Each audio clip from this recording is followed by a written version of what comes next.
But ultimately, having played for the club as well, I think a lot of the country don't realise just the sort of hidden fan base that West Ham have. We'll get into an FA Cup semi-final. We start to see that support really sort of coming back again to get behind the team. Yeah, for sure. An example I think about was the role in the property. It's so great togetherness, it's so the atmosphere here being incredible. To the point I'm trying to say it feels like home now. So that could definitely return provided West Ham in the semi-final. So look, it comes down to what they're playing today. I know there's been a lot of changes, but look, the team's still good enough to get that 1-4 win. I don't want to necessarily say the R word, but talking of central relegation, because they are unfortunately still in that bottom three. How well prepared do you think they are if they are to go down to bounce back straight away? That's going to be tough. It's probably the worst case scenario for West Ham to do go down because the likes of Jared Bowen really who's too good to play in the championship. Somerville, Tyson Andy, half the squad being lost on. Goalkeeper Aronson, Malik and Jude, the left back. It will be the worst case scenario for West Ham. Obviously got academy players who come in. What my sense about West Ham going down is we can see their form being like a Luton Town and going down to League One. Honestly, I really think it's that bad. Just thinking of the wholesale dreams that could happen as well. I mean, that in itself is inconceivable, that West Ham could end up in League One. Yeah, it is a club this size with the fan base that they have, but they only have to look around the country at many of the clubs that have fallen by the wayside. Leicester are a prime example right now, who could be on the cusp of going down to League One, having won the FA Cup and the Premier League not so long ago. So you can't take it for granted. But I just wonder how much this game today could lead into Friday, because Friday's going to be huge. Yeah, I'll be honest with you, I'm actually very worried about Friday because do you think some of the players that could have featured today have been held back just a little bit? It won't survive in one day because two of the low moments this season happened against Wolves. They know that it's West Ham lost in the Carabao Cup. And that was the game where a supporter actually shouted abuse at Jared Bowen. And listen, Jared Bowen, in the time I've covered West Ham, he's the coolest player on the pitch. But he felt so annoyed by it, he was held back for front of that supporter. So that happened in August. And then in January, as I mentioned earlier, after 3-0 loss, and that was probably the worst season. That was so bad. So two of the low moments have been against Wolves, so it could happen again next Friday, really good. I mean, that is a factor in itself as well. They've got such a quick turnaround to be playing on Friday as well. So obviously it does have to come into Nuno Espirito Santo's thinking about who he plays today, who he holds back for Friday as well. From what you've seen of late then at West Ham, do you think they can get out the relegation zone? I'm a professional, actually, West Ham get again. That's my actual confession, I really do. And the reason why, like, everyone's like, what do you mean West Ham can go down? You're silly. But the reason why I think West Ham will get relegated is the injury to key players. Injury to key players, which we've seen today, to be on Somerville being out. And I have a feeling that VAR will have some sort of controversy West Ham at some point. Don't say that. I really do, I really have that fear. Look, if West Ham do stay up, right, it comes down to April. I mentioned my fear about Wolves, but that game is important. Then you have Crystal Palace, which historically has been a goalie club for West Ham, a goalie club. And then after that, you have Everton. But look, thing of all is we're returning to the stadium, right? There's actually no way he's going to want to come here and not get away from my 3 points. So it's a tough 8 for West Ham. And let's not forget the final game of the season back here against Leeds, who knows what the position of both teams will be in at that point. But if it's a similar situation, the points might be slightly, let's say, the point difference will be fewer. That would be a very nervous game for everybody involved. Yeah, I mentioned earlier that I'm in coffee and Lord knows what will happen. It's easy, you can do that. That's true. Look, but again, it comes down to West Ham in April. They're ready to pick up, let's say, I don't know, 6 points for possible 9. They're up in a good position, come out again in the series to have the chance to stay up again. It's only a point though that they're all safety, and as everyone has been discussing recently on talkSPORT about all the teams involved, everyone talks about the spirit of West Ham. We're seeing a real spirited display, and I know sometimes that's not enough. You can play, with your heart on your sleeve, and it still doesn't mean you come away with all 3 points.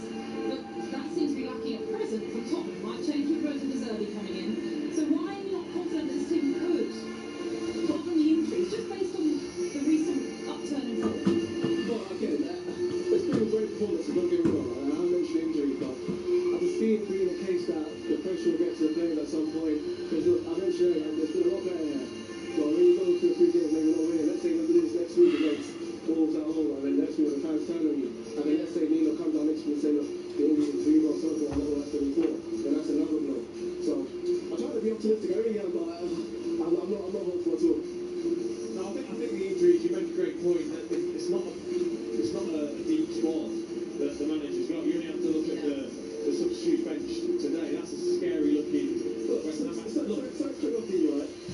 9 players are academy prospects.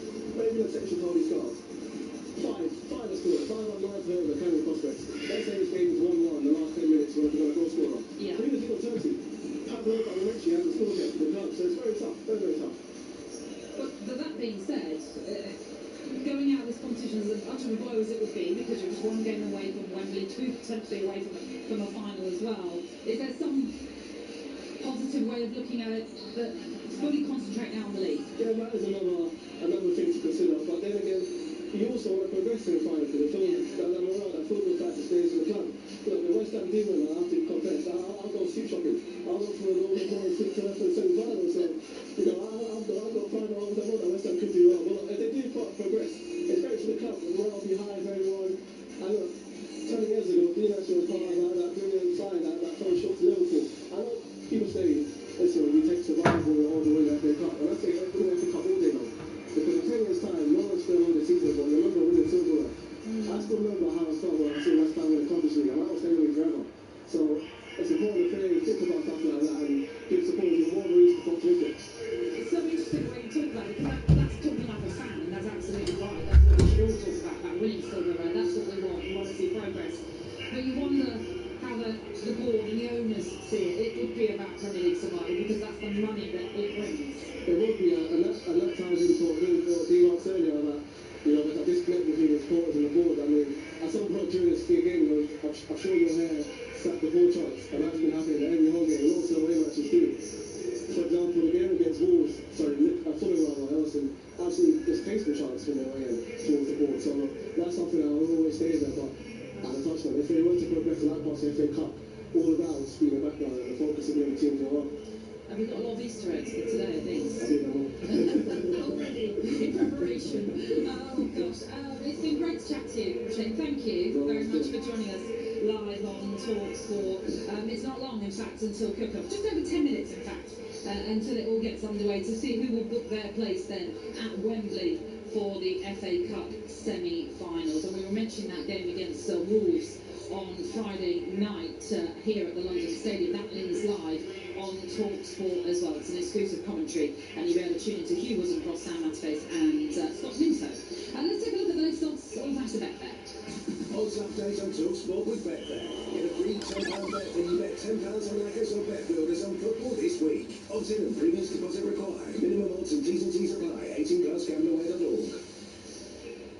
Well, the latest is that West Ham, if you think they can win this one, 17-10. Betfair are offering. The draw is at 15-8, whereas Leeds' victory is best price 5-4. That's all thanks to Betfair. 18 and over gamblerware.org. Odds update on talkSPORT with Betfair. Get a free £10 bet when you bet £10 on Laggers or Bet Builders on football this week. Odds in and premiums deposit required. Minimum odds and T's and C's apply. 18 plus gamblerware.org. A big thanks to Rashane Thomas, who just joined us there from the Athletic West Ham correspondent. You are tuning into FA Cup Game Day on talkSPORT with McDonald's. Order delivery on the McDonald's app from 11 a.m. That's for 18s and over. Fees apply to delivery orders, and it's subject to availability. Price may vary. Kick-off then fast approaching between West Ham and Leeds in this FA Cup quarter-final. It's next. FA Cup Live on talkSPORT with McDonald's. The Big Arch is here to stay at McDonald's with its very own delicious sauce. Available from 11 a.m. subject to availability. Price and participation may vary. Welcome back to the Coral Flat Derby. They're all here. First up, the Badgered Blokes. Arms down, badges rested. Well deserved. Football fashionistas next, putting that vintage away shirt back in the wardrobe. Last out, the Ultra Experts. Remote in hand, ready to sit this one out. They've all called a timeout with Coral's play break tool. What a decision. From play breaks to deposit limits and more. We're here for safer gambling. Coral, we're here for it. 18 plus gamblerware.org. Hey Sainsbury's, have you got anything to help me save on my lot's dinners this week? Well, we're always matching and lowering prices, so hundreds of Sainsbury's fresh fruit, veg and everyday products are price matched to Aldi. And every week with Nectar, you can save money on thousands of the products your family loves. So we can help you plan your dinner and your budget. Sainsbury's, good food for all of us. Selected products, Aldi price match not in their knife. Nectar prices require Nectar account. Terms at sainsburys.co.uk/Aldi price match and nectar.com/prices terms. At AJ Bell, we believe investing is for everyone. Even people who know nothing about investing. Like Keith, who thought dividends were a boy band. Jessica, who thought compound interest was a prison dating app. And Sue thought FTSE 100 was a bit of under-the-table fun, which surprised her accountant. makes them feel good for them, it's no wonder which have recommended us 8 years running. AJ Bell, feel good investing. The value of your investments can go up or down. Go from someday to sunny days in Greece. With package holidays from £329 per person. So stop dreaming of souvlaki. Stop scrolling crystal clear beaches. Search EasyJet Holidays and get your holiday in Greece sorted today. Get out there. Select the dates April to September. Limited availability. ATO protected. T's and C's apply. With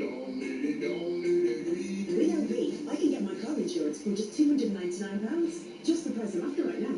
And if I'm an uninsured driver, I won't lose my no-claim discount, because insurance is simple when it's me and LV. No wonder we're rated excellent on Trustpilot. Get your quote today at lv.com. 10% of new customers pay £299 or less July to December 2025. Uninsured driver promise is non-fault accident only. Other vehicle and driver details required. LV General Insurance is part of Allianz.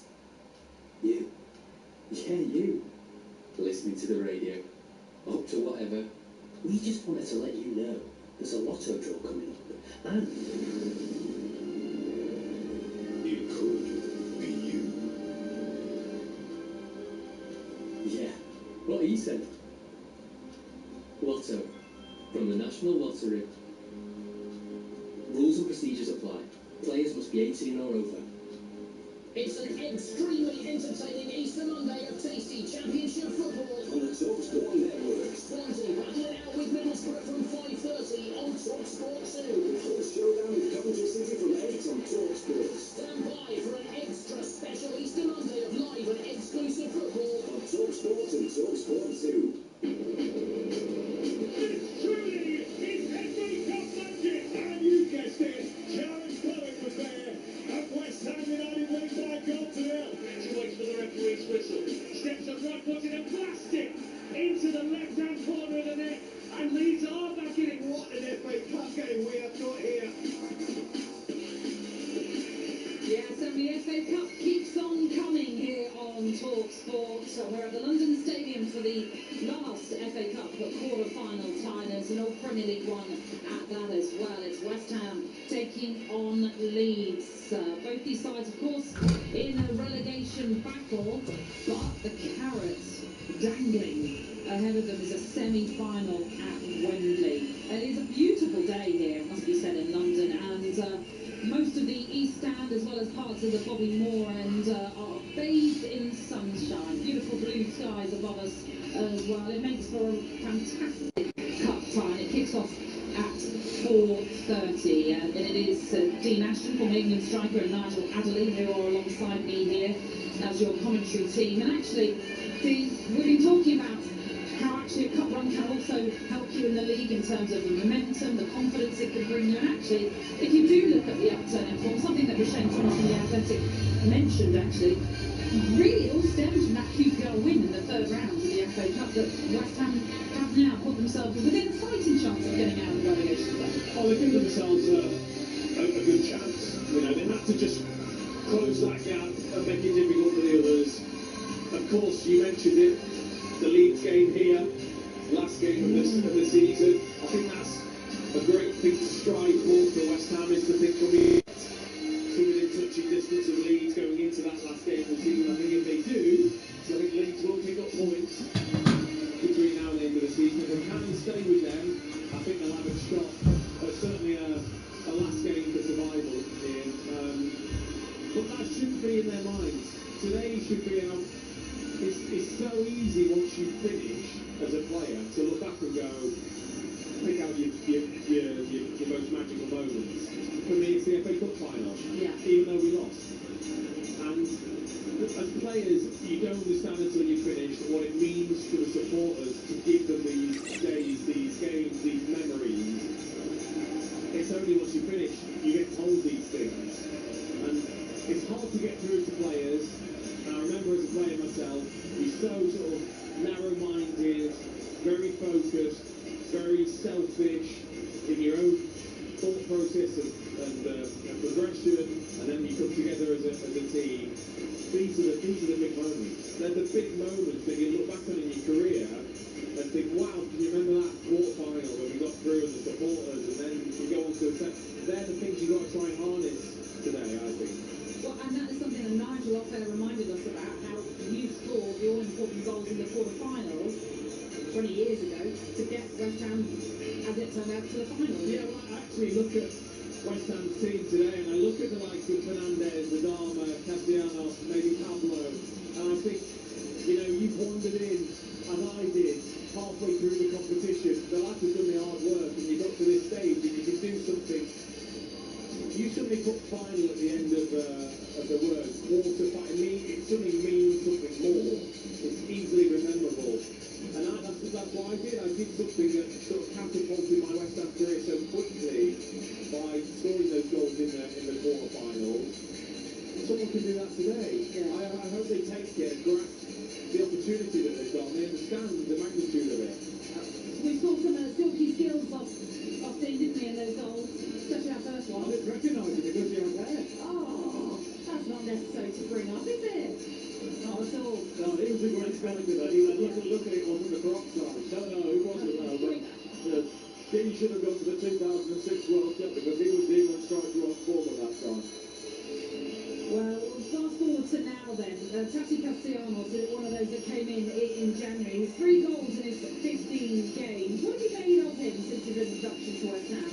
Magnificent attitude, brought so much to that forward line in terms of pressing, getting the team higher up the pitch. Can't be underestimated how important that is. Difficult role to play as a centre forward on your own.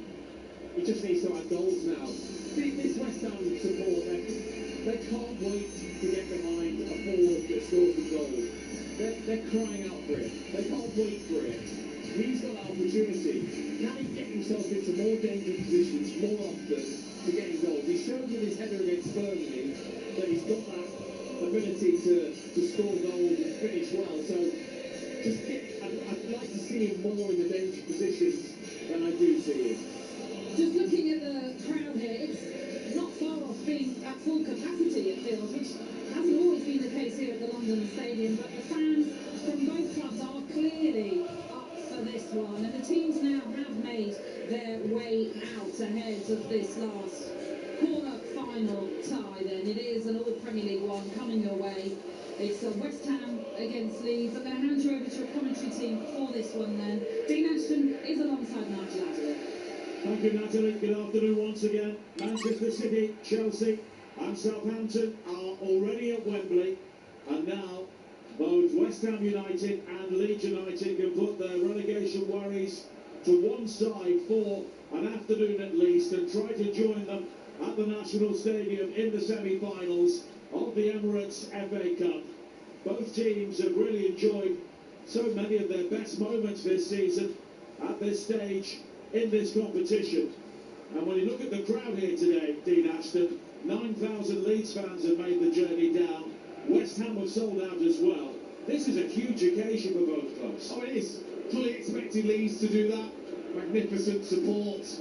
But when West Ham got this draw at home, I expected, I hoped that certainly it would be full. I don't think there'll be any lack of atmosphere. It's now just down to the players. Can they deliver?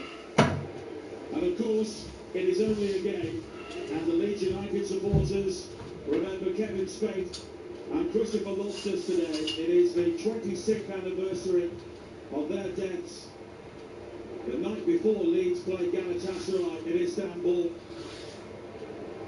and the Leeds players have headed towards the Leeds fans away to our right, and they have laid 2 reeds behind that goal, and all of the Leeds side applaud their fans, and they return in unison, and thousands of West Ham United supporters have also joined in as well. The names and pictures of Kevin Spade and Christopher Loftus were on the big screens here before kick-off, and the Leeds fans will be turning their backs in the 26th minute of this game today, as they did during that night in Istanbul when Leeds lost to Galatasaray in the semi-finals of the UEFA Cup. And 26 years on, the pain for the families and those Leeds United supporters continues. The Leeds team are now ready for the game, wearing all blue today. West Ham in their claret shirts, white shorts and white socks. Both managers have rotated, but not to the extent we've seen previously in the FA Cup this season. 5 changes for West Ham. Hermanson, Wan-Bissaka and Mavropanos drop out of the squad. Pablo and Souček are on the bench. The players who come in, Areola, Kilman, Walker-Peters, Magassa and Traore. It's Areola in goal. Walker-Peters, Kilman, Disasi and Jude the back four. Potts and Magassa, a very young partnership in midfield. Traore, Fernandez and Bowen behind Castellanos in attack. Leeds have brought Lucas Perry, goal for Carl Darlow. Ayotanaka and Noah Okafor also come in for Brendan Aronson and Dominic Calvert-Lewin, who was fit enough for the bench. It is Perry in goal. Strap, Beale and Rode in the back three. Bogle, Statch, Ampadu and Justin across the middle with Tanaka, Okafor and Betcher in attack. A fantastic atmosphere inside the London Stadium. Both sets of supporters really up for the FA Cup here today. One of these sides will be planning for a semi-final at Wembley by the end of today. And it's West Ham United who get the match underway here on talkSPORT, the only place you've been able to hear all 4 FA Cup quarter-finals this season. And it's West Ham attacking the goal away to our right in the first half. It's locked in high downfield by Magassa, and it's into the arms of Lucas Perry wearing all orange, defending the Leeds United goal away to our right-hand side. And it's great, Dean, to have so many away fans in the stadium once again for an FA Cup side. It really makes the occasion as Tanaka looks to swing it wide towards Okafor with the help of a deflection, and it's hammered away by Walker-Peters for a throw into Leeds on this near side. Yeah, rightly so. Allow that extra allocation for the away support. We'll really add to that with the yellow, blue, white with the Leeds support up over to our right. A long throw for Ampadu to launch into the West Ham penalty area. Ethan Ampadu, the captain, will deliver this high in towards that near post. Areola stays on his line. It's not been clear conclusively. Okafor will try and recover on the edge of the penalty area, and he's won it back and he calls it in. And it's a brilliant save by Areola to turn the ball aside for a corner. Magnificent from Areola. So important. Don't want to concede that early goal. It just bounces around the edge of the penalty area after that long throw. It's Okafor that's onto it quickly, just shoves Castellanos aside, opens his body up, fires it to that far corner. Areola, brilliant. He can't see it till late. It's around the back of Disasi, gets down low to his left, fingertips around the post, brilliant. Areola has been on the bench for the last 7 games in the Premier League, back in the team today, and the corner kick again in towards that near post, causing momentary chaos and pinball before it's gathered by the West Ham United goalkeeper, who bowls it out towards his left-hand side and Kilman. But West Ham rather over-elaborate there on the far side. The ball into the path of Potts was misplaced, and Leeds have possession back once again with 2 minutes played here on talkSPORT, and it's West Ham 0, Leeds 0. And it's pretty obvious just to look out there and see the height difference between the two sides. Leeds will really feel as if they've got the advantage from set plays. Betcher lays it back in field, and Leeds will try and come forward again with Okafor, but now West Ham will recover. And the ball forward on this near side, looking for the run of Castellanos, is quickly cut out by Justin, and West Ham will have a throw-in once again. And Adama Traore was being tightly marked there as Areola almost ran the ball into his own net there. He gathered the ball back to him from Disasi, turned away from the challenge inside the 6-yard area, and he was very fortunate to scramble that ball away before Okafor forced him and the ball into the back of the net. He's quick, isn't he, Okafor? Put under severe pressure there, Areola. Look, it wasn't a heavier touch that he took initially, or else it would have gone into his own net. Ampadu with another long throw, slung in towards the near post area. Kilman rising to clear, a missed kick from Statch on the edge of the area. West Ham will scramble it away again, but Leeds dominating the early stages of this game here at the London Stadium. And the sun has momentarily left us. It's a bright, brisk Easter Sunday afternoon, and we also welcome listeners from Sirius XMFC joining us across the United States and Canada today. Hope you're enjoying your Easter Sunday as well, as West Ham in the claret shirts try to bring it forward on this near side there, right, but Kilman will go all the way back towards Ariola once again. He now goes long, looking for Castellanos, but he was the only real target, and it's gathered by Strap. Infield again towards Beale, and Leeds have really settled much quicker here. They certainly have. Obviously a more naturally first 11 for Leeds, that's for sure. West Ham with a few changes, big players missing as well. Just an interesting positional thought, which is Jarrod Bowen playing on the right. Sorry, Jarrod Bowen playing on the left, and Adama Traore on the right. Someone will have to explain that to me, why that would be the case when he's been one of the best right-hand-sided forwards in the league for 3 seasons. Maybe it's because Traore can't play on the left. Why not? Well, you certainly don't take your best player out of his best position to fit somebody else in. Tanaka is playing at the base of the Leeds midfield, plays it long downfield, but it's quickly regathered and then played forward by Dizassi, but the ball rebounding back to him under pressure from Lucas Metcher, but West Ham will now try and come forward on the far side with Juve, and Juve again will try and make the burst towards the corner flag, but the run towards goal was quickly cut out by Roden, and it will be a throw-in to West Ham, level with the edge of the Leeds penalty area on the far side, the West Ham left. 5 minutes played, 0-0 here in front of a sellout crowd at the London Stadium. Now Bowen with a burst into the penalty area, down the left, low ball, and it's a brilliant save by Perry to prevent an own goal at the near post, and now an opportunity for Walker Peters to come into the penalty area. His low cross in is scrambled away. It was Bowen who fired it in, and it took a deflection at the near post, possibly off Stroud, and it was a fantastic reaction save. Well, I think it's Castellanos is the one that's shaking his head. I think he does get the touch, and he can't believe that the goalkeeper saved it. He was so close to it. It was fired across by Bowen. The pace was on the ball. Got a touch towards it. He thinks he scored. Somehow Perry gets down brilliantly to keep it out.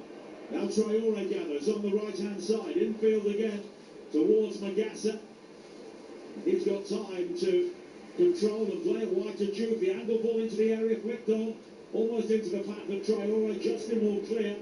Now Magassa encouraged to shoot by the West Ham supporters, but it's wide towards Juve again. He will take on Bogle. The cross into the near post. It's deflected off Bogle behind for the game's first corner to West Ham. Just going back to that save, Castellanos with the touch, it is so good. The instincts of Perry to just flick out a left arm and the strength in the wrist to keep it out down to his left. Absolutely brilliant goalkeeping. Matheus Fernandes will take the corner kick on the far side for West Ham. 7 minutes played. Both goalkeepers have made fine saves so far, but no goals here on talkSPORT. Fernandes with the in-swinger, high into the area. Kilman challenging for it, but it's not cleared by Stach. And he now has the opportunity to hammer the ball away, but the flag's up for offside. Greg Pawson is our referee here today, assisted by Lee Betts and Matthew Wilkes. Peter Banks, the fourth official, and Konstantin Hatsiakis is in charge of VAR. It will be a free kick for Leeds. Both teams showing good intent already in the game.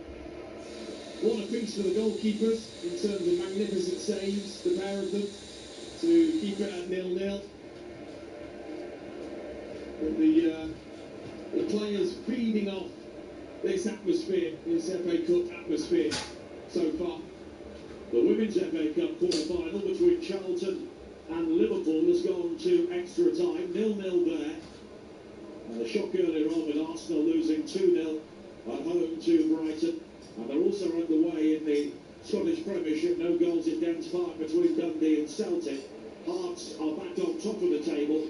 They drew 2-2 at Livingston. They're a point clear of Rangers, who beat Dundee United yesterday, as West Ham look to try and break again, but Leeds United have a free kick just inside their own half. And Ampadu, the captain, will take it back towards Stroud. And it's interesting that Daniel Parker has retained his defensive unit and the base of their midfield here today as Justin comes forward now, and it's wide towards Okafor on the left, back towards Tanaka.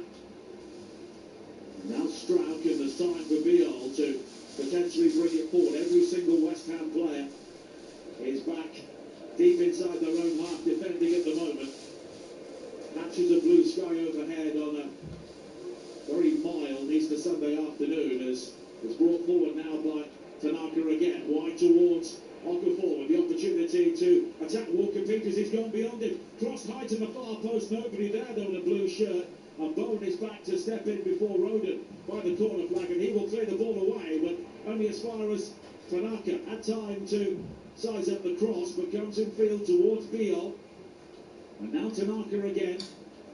And Leeds have a potential overload down the right-hand side, but they don't really move the ball quickly enough. Here is Tanaka, and it's all the way back towards Biol.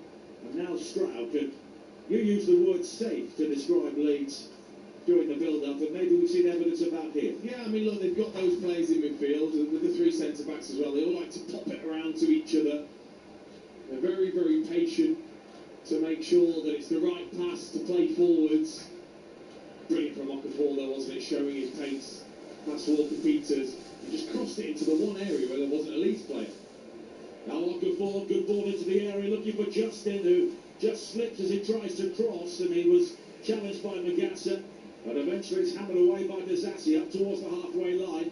It's recovered by Ampadu, but a rather strange ball from him, high and deep back into his own half, and Castellanos was able to challenge Biol, and now West Ham have it back, but the challenge on Okafor by Fernandez leads to a free kick for Leeds, 10 yards inside their own half. 10.5 minutes played here on talkSPORT.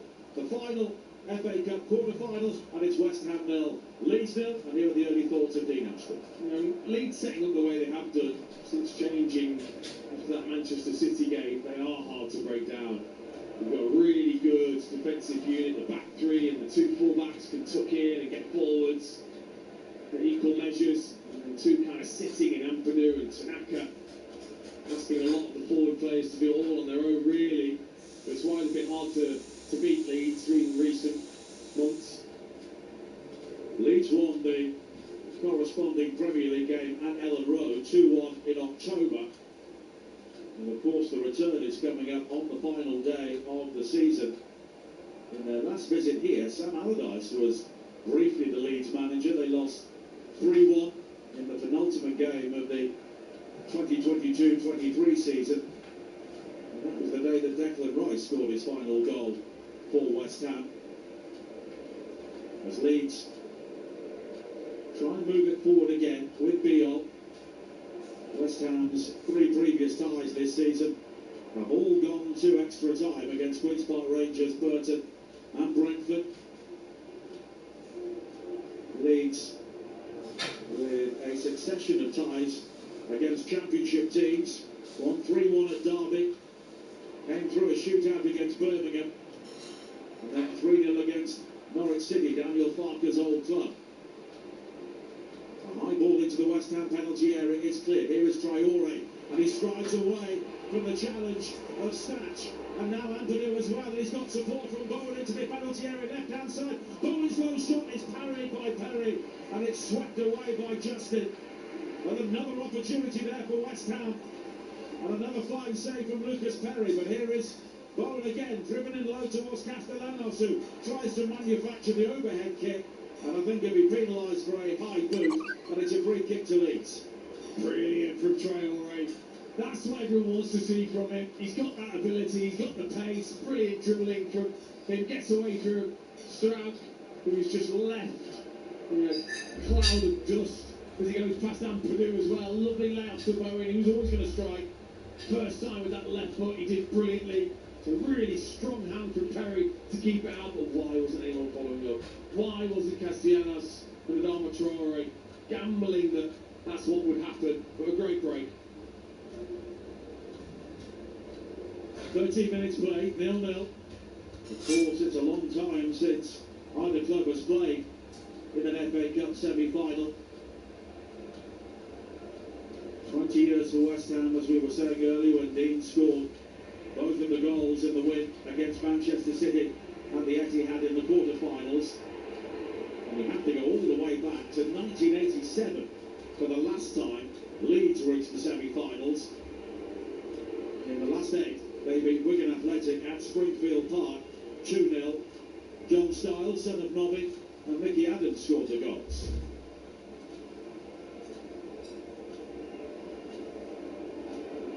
And Leeds have another free kick here, close to the halfway line. Justin takes it. The ball was rolling, but not seen by the officials. Now Tanaka.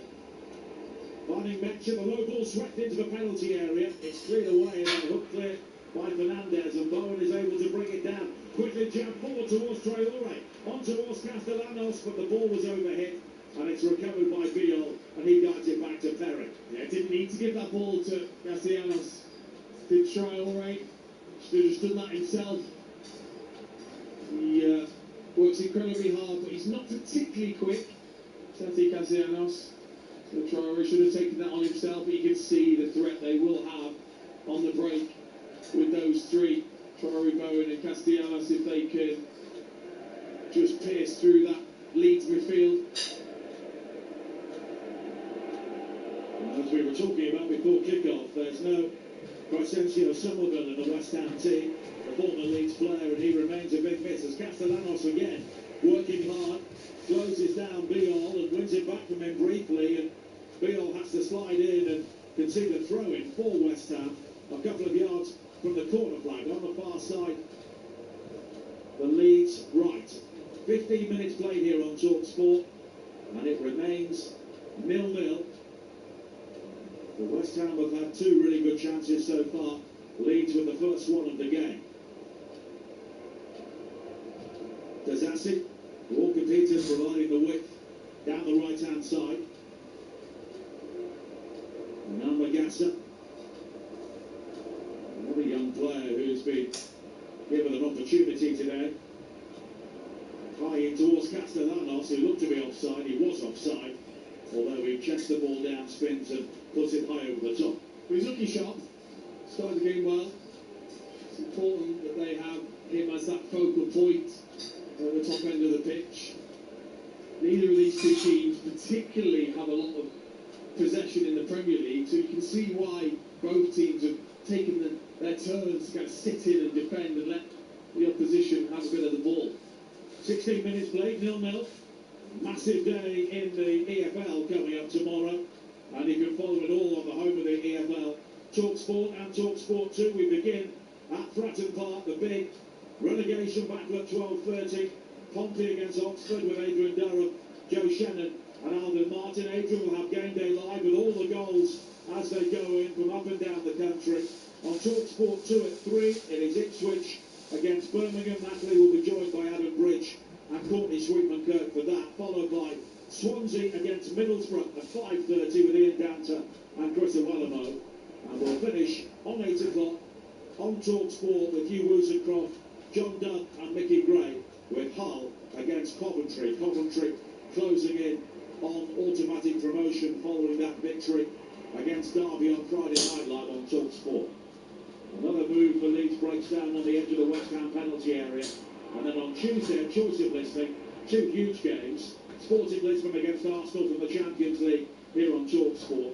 Wrexham against Southampton on talkSPORT 2 as Bogle on the edge of the West Ham penalty area, briefly dispossessed, but now Leeds have it back again, and Bogle can lay it back to Roden.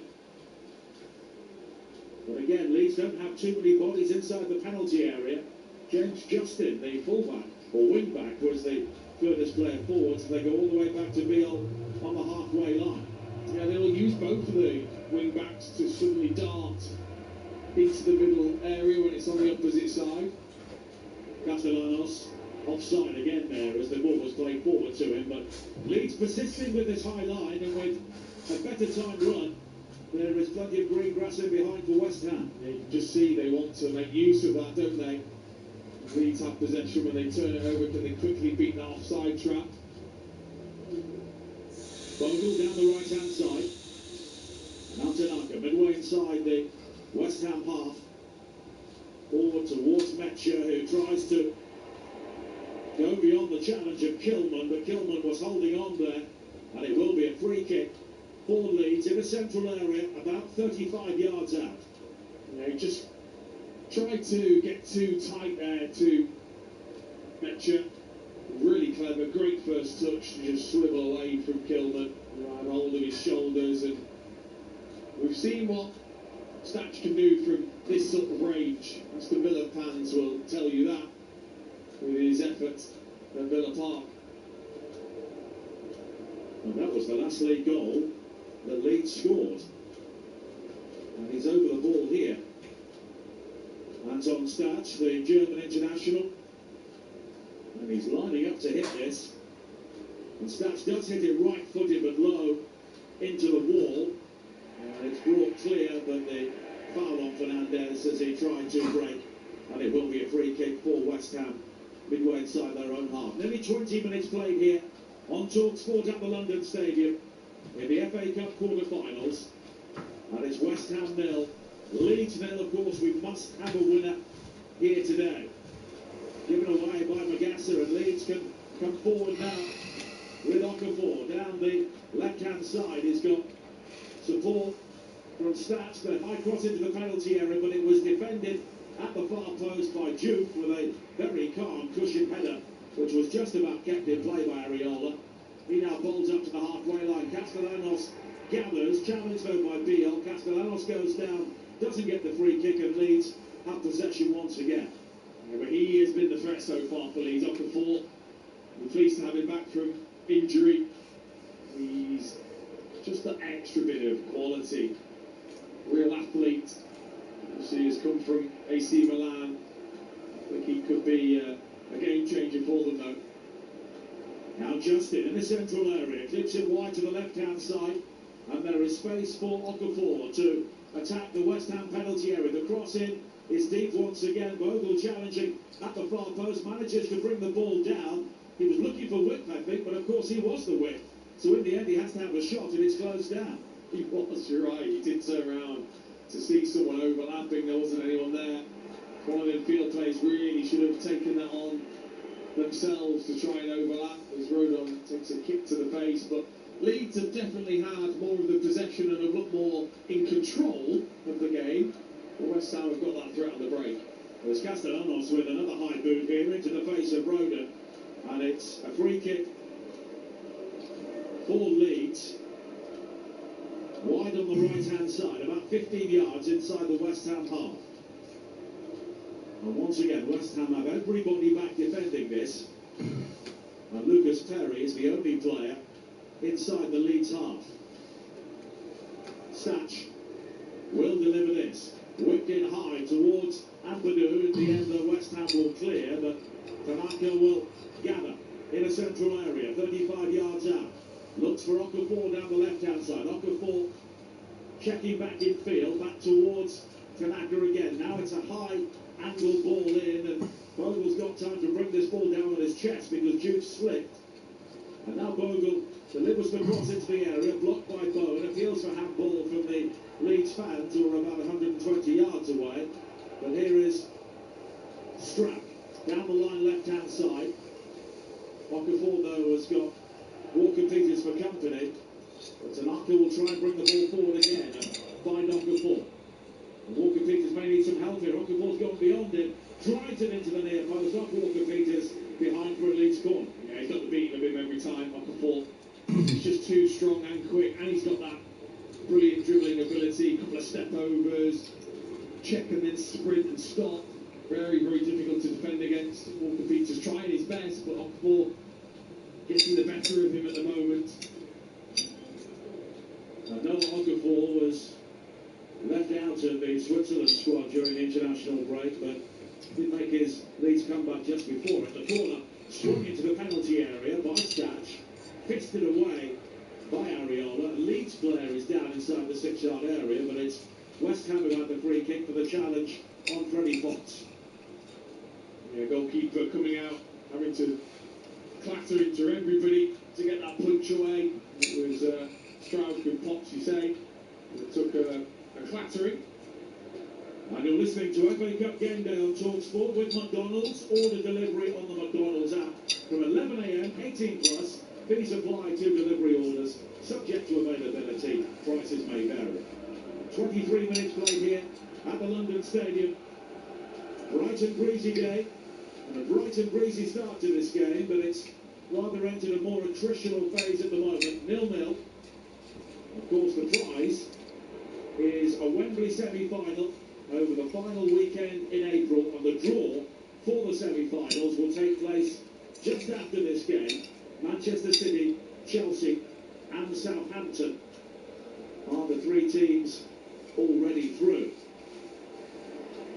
Now Tanaka, forward towards Metcher, back towards Tanaka, and Okafor again has got some space down the left, and he's played in Justin now. Justin with a low ball right through the 6-yard area, but again there was no blue shirt forward there. Statch was the furthest player forward, and it's gone behind for a goal kick. It's not a bad idea. It's good play by Leeds. Tanaka into Okafor, feeding it out to Justin, and I think he puts in a ball that says that's where my centre forward should probably be making a move. Probably too far away from anyway, but still, I think that's the area that he's looking for, just behind the West Ham defence. Not really the movement or the amount of bodies that were required there.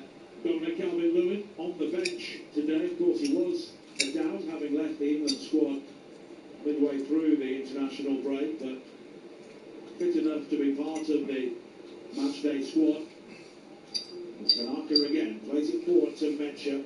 Strong challenge coming through his back from Kilman, but no free kick given as the sunlight dapples the far side of the stadium once again as Justin brings it forward now down the Leeds left-hand side. It's got Okafor on the overlap. Low ball still into the penalty area. Tanaka was there having a shot pull, but a lovely turn from him, and he scored brilliantly. Ion Tanaka with the opening goal for Leeds. He out-muscled the challenge inside the penalty area and somehow squeezed the shot over the head of Alphonse Areola, and Leeds United have the sight of their first FA Cup semi-final since 1987. 25 minutes played, West Ham United 0, Leeds United 1. It's another brilliant sweeping move from Leeds United. Tanaka at the absolute heart of it as well. First off in midfield. Brilliant awareness of his position and the opposition, takes it on the back foot, fizzes it out to Justin. He then waits for the overlap of Okafor, who's been the most dangerous player. All of a sudden, Tanaka pops up in the penalty area. Okafor finds him, and then it's all Tanaka after that. Lovely little swivel like he's going to hit him with his right foot, and he doesn't. Away, and then smashes it low into the legs of Disasi. Then he gets a bit of luck. Clips up and over Areola, kisses the underside of the bar and down. Bit of luck, but still, what a brilliant move from Leeds. Well, he scores his goals on the big occasion. Out and after. Premier League goals against both Liverpool and Chelsea. Also got one against Derby in the third round. And a player who's not started in the Premier League since December has put Leeds one up here in the FA Cup quarter-final at the London Stadium. And they're the team that overall have shown more enterprise so far. And West Ham need to respond here. Juve on the far side, under pressure from Bogle, will shepherd the ball out of play. And 9,000 Leeds fans away to our right-hand side, making a right old din at the moment. You've got to be well into middle age to remember the last time Leeds played in an FA Cup semi-final.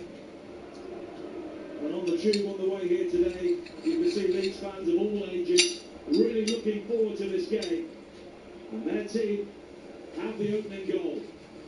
Well, there was a slight delay on some of the celebrations. Leeds supporters paying their respects to those supporters who turned their backs on the pitch but saw the goal from Tanaka on the massive screen just up above them.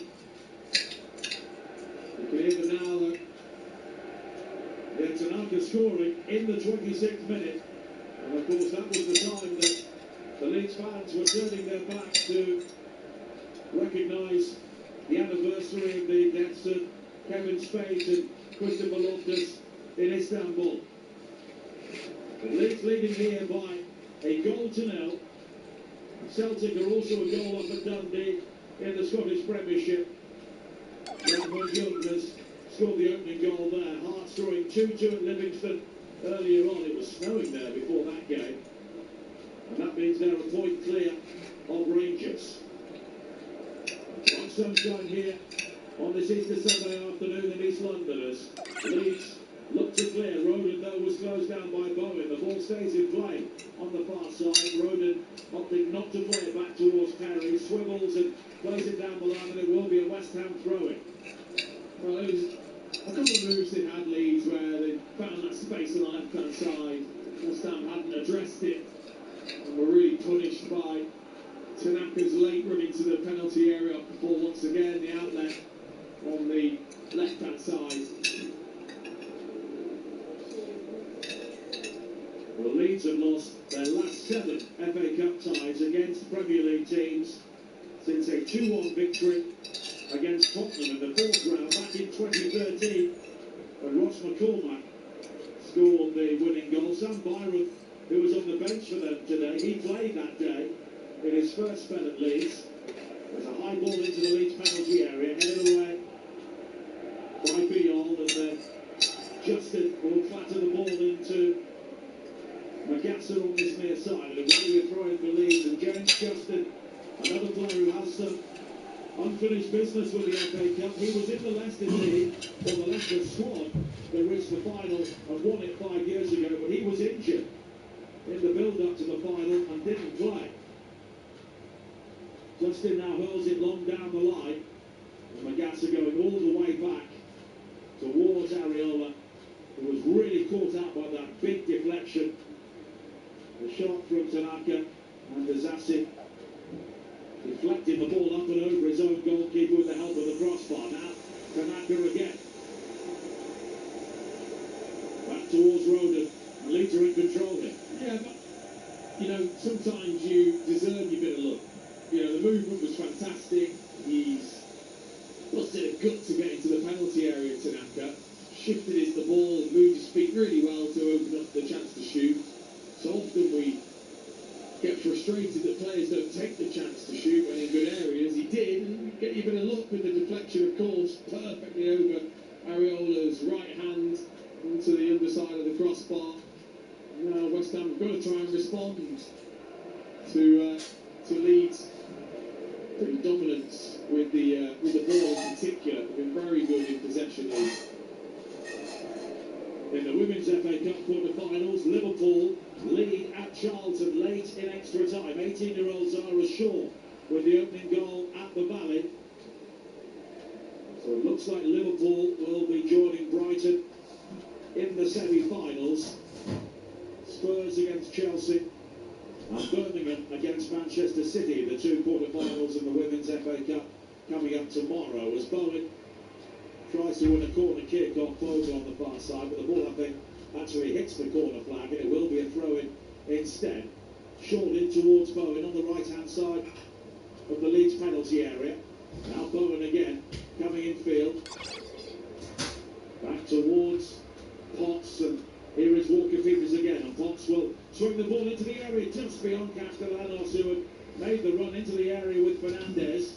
But it's recovered by Juve. Castellanos again on the far side, gave Juve a difficult ball to control by the corner flag, and as a result Leeds win it back, and they will try and break now with Okafor over the halfway line, and West Ham mistake, and Okafor is breaking forward here. He's got support from Stach, and Stach makes it 2-0. No, he doesn't. It's a brilliant save by Areola. Stach has also picked up an injury, and Alphonse Areola kept West Ham in the FA Cup there. Oh, it's a vital save, it really is. Great break from Leeds. Okafor it was away. He just looked to his left and his right, picked out Stach on his right perfectly, got the strike away. Areola, brilliant with his right hand side, Stach with the power, saved it with his forearm. Stach got absolutely clattered by Kilman on his way through, maybe twisting his ankle in the challenge for a penalty. Well, for years and years, defenders have had that opportunity to try and block. There's part of me that thinks a defender have that right to lunge for a block. Surely Stash is about to shoot at his goalkeeper. He's got to be allowed to stretch and dive to try and block that shot from Stash. Yes, he's then caught him, and he's clearly picked up a nasty ankle injury because of it, but I don't know whether you can give penalties when a defender's got to go for that lunge. Well, there's been no clarification for the crowd inside the stadium. We're watching a replay here, and Statch was certainly caught by Kilman. As you say, it was the momentum of the challenge, and Statch has really taken a heavy fall. Tiltin Hatsiakis is the VAR official here, and ultimately he gets a clean strike away. Nothing about the challenge stops him getting the clean strike away. It's just that you have to follow through as that forward. But if that was outside the penalty area, and you make a challenge, you can catch someone after passing the ball forward, is that a foul? Yes, it is, but I think there's a different context to, as a striker, going through, you've got the chance to shoot, you get your shot away, and then you get clattered. It happens because the defender's got to have the right for that last-ditch lunging challenge to block. Well, it looked like it was heading for the back of the net before Ariola just got something on that. Yeah, it was a great save, wasn't it? With his right forearm. But Greg Pawson is still checking on the health of Anton Statch here. And he will hobble off for now. Tanaka is shaping up to take the corner kick here, so it seems the VAR check may have come and gone. Not that anyone would know. Well, not inside the stadium if you're not watching a TV screen, no. Well, Tanaka will take the corner kick. 35 minutes played. Leeds a goal up here and good value for it. Tanaka's delivery high towards the edge of the 6-yard area. And it's cleared away wide to the far side. And it will be a throw-in for Leeds, which Jaden Bogle will take. And Statch is still trying to walk off that injury on the far side. And the Leeds medical team, of course, will give him every opportunity. But I just wonder if there's movement on the Leeds bench as well. Yeah, it does look like it. It's like Aronson coming on. I just think he twisted his ankle, didn't he, with the force of Kilmer's challenge. Well, Brendan Aronson preparing to come on as Okafor challenged there, and it was Metcher who just looped a header over the top. Again, West Ham did not defend with a good deal of conviction there at the near post. No, they struggled a little bit from those set plays, the long throws, because of that height advantage that Leeds have. West Ham need to rebuild in this game here. Here is Walker Peters. And there was a brief review of that Kilman challenge on Statch. The VAR decided it was inevitable contact and decided not to intervene, which is basically what you were saying. Yeah, I think that is the right thing. Walker Peters now for West Ham. High cross to the far post beyond Castellanos. It's recovered by Juve. Pulled back to Magassa, encouraged to shoot by the crowd. And now Kilman with a deep ball in, and Traore tries to keep the move alive at the far post, lunging in, but sends it high into those Leeds fans behind that goal. Yeah, a little disappointing from West Ham's perspective there. Walker Peters in a good position, no real pressure on him for the first cross. Overhits it to Juve, comes back, recycled to Kilman, flipped in a decent ball. Difficult for Traore as he was jumping at the ball to try and hook that back across. And here comes the change for Leeds. Brendan Aronson, the USA international, will be coming on. And he replaces Anton Statch. So there may be a slight switch around here for Leeds as well in terms of the formation. Aronson will try and get close to Metcher. And Liverpool have won at Charlton 1-0 in the quarter-finals of the Women's FA Cup. So Charlton will need to resume concentration on their attempts to win promotion to the Women's Super League next season. Okafor for Leeds on this near side here. 38 minutes played. Leeds a goal up, thanks to Ayo Tanaka. Pretty much in control of this game at the moment. As Perry clears it long downfield again, looking for Justin, headed away though by Walker-Peters. And now Magassa finding Kilman. Kilman forward towards Bowen, and West Ham have not really got Bowen in the game enough. But there may be an opportunity here as Potts drives forward down the left, and he will eventually have Bowen in support. It's pulled back to Bowen on the edge of the penalty area. Left foot shot from him, low into the crowd. May have actually hit Castellanos. And then a late challenge by Metcher as the ball swung into the penalty area. Fernandez had a half-hit shot towards goal. That was saved by Perry, but the West Ham fans around us not happy that the earlier challenge from Metcher wasn't penalised. Penalised should have been. Yellow card should have been. It was a real lunge from Metcher on Disasi, who just played it away and got battered by Metcher. Had to be a foul and a yellow card. I think the referee, to be fair, wanted to allow the play to continue for West Ham to have that yellow card. Is now out. Yeah, I think it's the right decision. It was an obvious lunge. Don't know whether he saw that, Craig Paulson, or whether he's been given a little bit of help by his assistants there. But ball in from West Ham, offside from the half chance. Just going back to what you said about Bowen, I mean, that was a poor strike really from his standards. I just think he's been a reasonable threat from that left-hand side because he's a good player.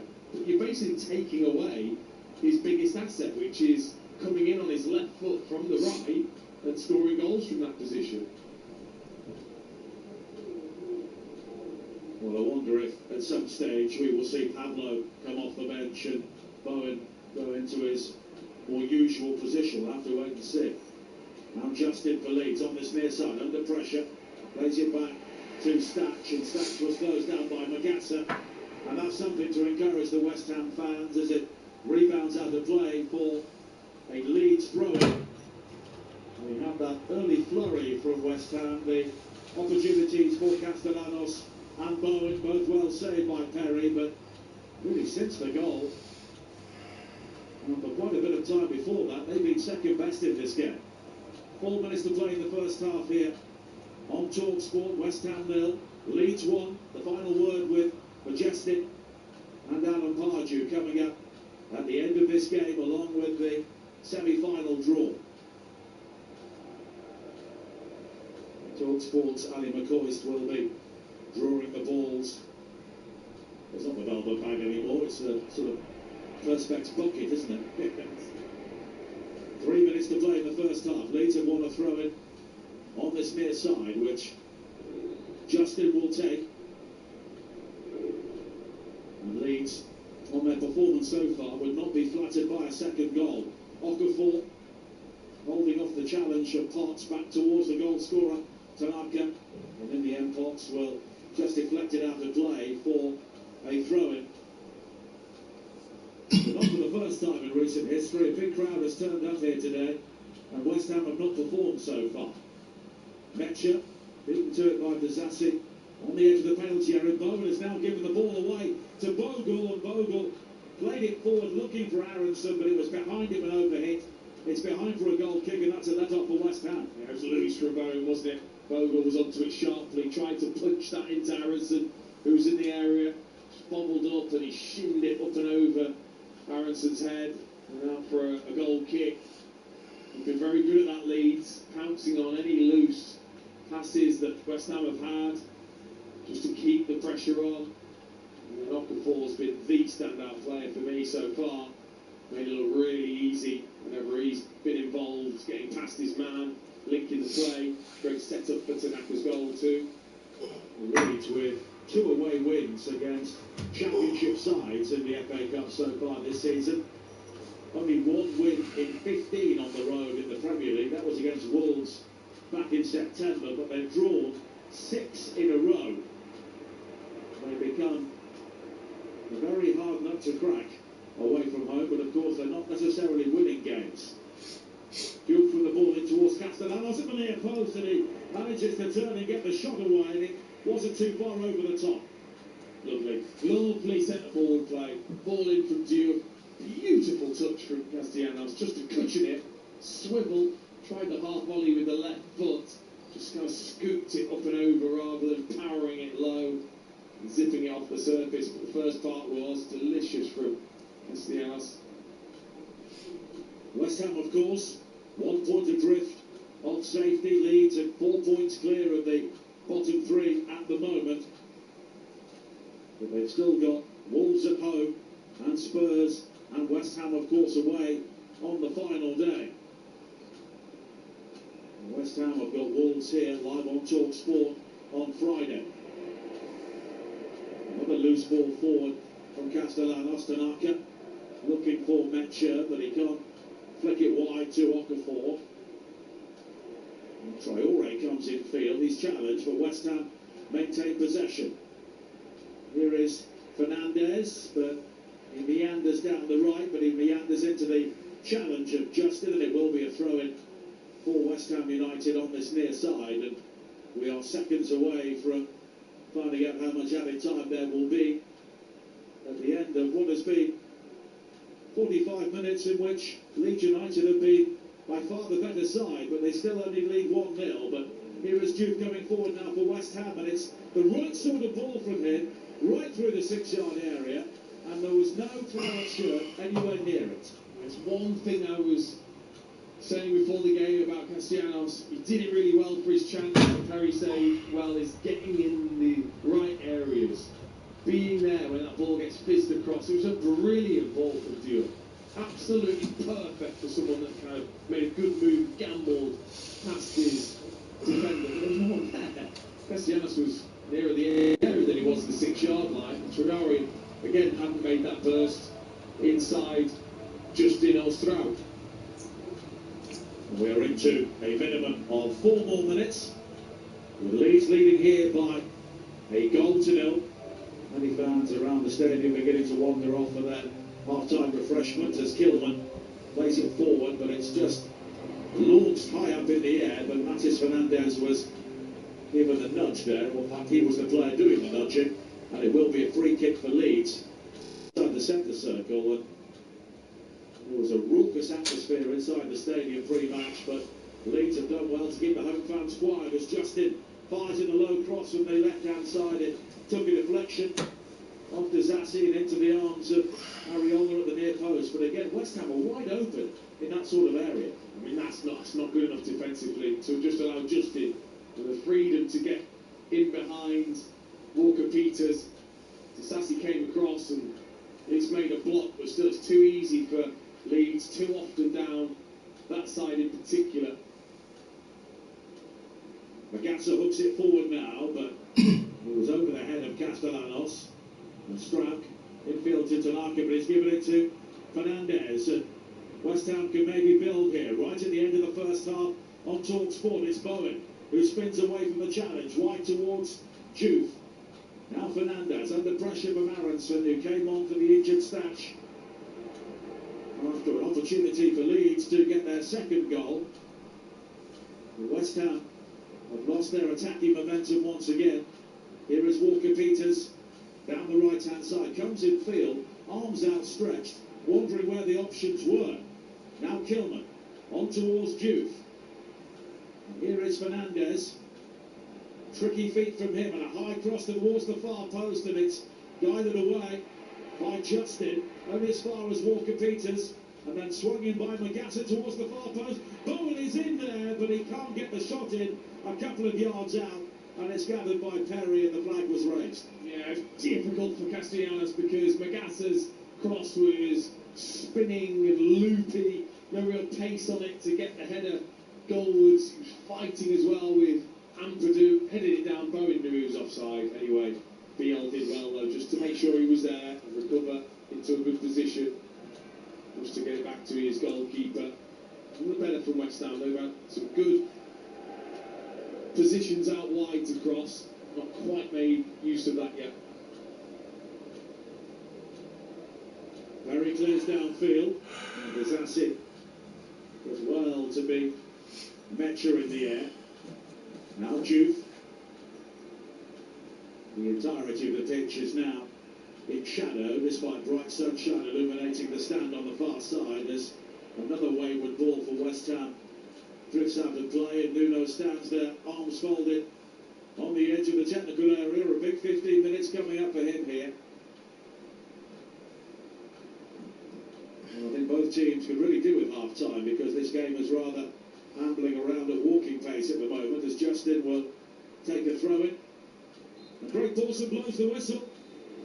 And you can hear one or two boos from the home supporters. But Leeds United are 45 minutes away from their first FA Cup semi-final since 1987. Ayo Tanaka with the goal after 26 minutes. His shot deflecting in off Axel Disasi. Anton Stach had a great chance to make it 2-0, but he was denied by Alphonse Areola. West Ham's best opportunities early on, both Castellanos and Bowen denied by fine saves from Lucas Perry. But at half-time, it is West Ham United 0, Leeds United 1. Nigel, thank you very much. Yes, a good first half for visitors, then Leeds here, and it has to be said the 9,000 visiting fans from Yorkshire have certainly been more vocal, and that's understandable, Dean Ashton, with the performance that they've seen. Yeah, they've looked composed, they've looked organised, they've been everything that I've kind of seen from them in recent Premier League games, when they've been really hard to beat, but they've not really had that threat going forwards. Well, Okafor's that threat. He's been injured, so he's come back in, came off the bench in the last Premier League game against Brentford, starts here, you can just see the difference, what a difference he makes. Time and time again they've got down the left-hand side because he's drifted into that position. He's either got past Walker Peters or he's then allowed Justin to run off him. It's where the goal came from, and he's just given that extra little bit of energy, of quality going forwards. I've been impressed with Leeds. They haven't looked like they've looked like a team that have got a 4-point cushion in the relegation battle. You're right, they have looked very, very comfortable, both in and out of possession. They've really handled West Ham very well and have made West Ham look very, I want to say ordinary, but maybe worse than that. And that's why the West Ham fans, you heard some of them booing at half-time, because they were expecting a lot more from this team, knowing that there's a Wembley date on the cards. And at the early start of this first half, Dean, both keepers made terrific saves. I felt at one stage maybe this was going to be a game all about the keepers. Well, it could have been, yeah. I mean that's the thing. West Ham can look back and go, actually, their goalkeepers kept them in it very much so, especially Castellanos' chance. That was a superb save, a really good save from Bowen as well. But yeah, I mean Areola as well at the other end with a couple of brilliant saves to keep Leeds out. So there's been chances for both sides, but Leeds have definitely looked just more comfortable, more in control of what they're doing. West Ham, it's a little bit chaotic. Their chances are just coming from, quick breaks or balls in from wide areas. They're not really dominating a decent amount of time to gain momentum in the game, to pin Leeds back. They've not been able to. Well, let's bring in someone you know very well, Dean Ashton, co-host of the Final Word. That's former West Ham boss, Alan Pardew. How are you, Alan? I'm very good, Nat. How are you? Yes, very, very well. Just from a West Ham perspective, that's a really disappointing first half from them. Yeah, I mean, obviously, looking at it from here, I can't quite gauge the atmosphere. I know one thing, it was at Upton Park, there has certainly been more pressure, I think, from the West Ham team. I think sometimes that stadium can't create that kind of atmosphere we had a little bit like at Southampton last night, and I think they could have done that, maybe could have worked the crowd a little bit better. But, the team needs to perform, they need to put a high press on, we need to kind of create more energy around that final third. Okay, we're putting a random cross in because the block is so low. Win that second ball, get another attack, keep some persistent attacks, pressure on. And that didn't really happen for West Ham in any kind of spell of the game. And I think second half, that's what I would be looking for. Yeah, just in terms of that, Gaffer, in terms of them being able to do that, how difficult is it, though, when they've been a team that's used to, then when they do lose the ball, sitting right back? You know, all of a sudden trying to be that team that's as you said, they do need to get higher up the pitch. They do need to be braver, I think, in how they press. But it's just almost a natural reaction to just go and sit back again. Well, the only thing I would say about that is if this was a Premier League game, I would perhaps give them a little bit of benefit of the doubt in exactly that point you're making. But this is a cup game.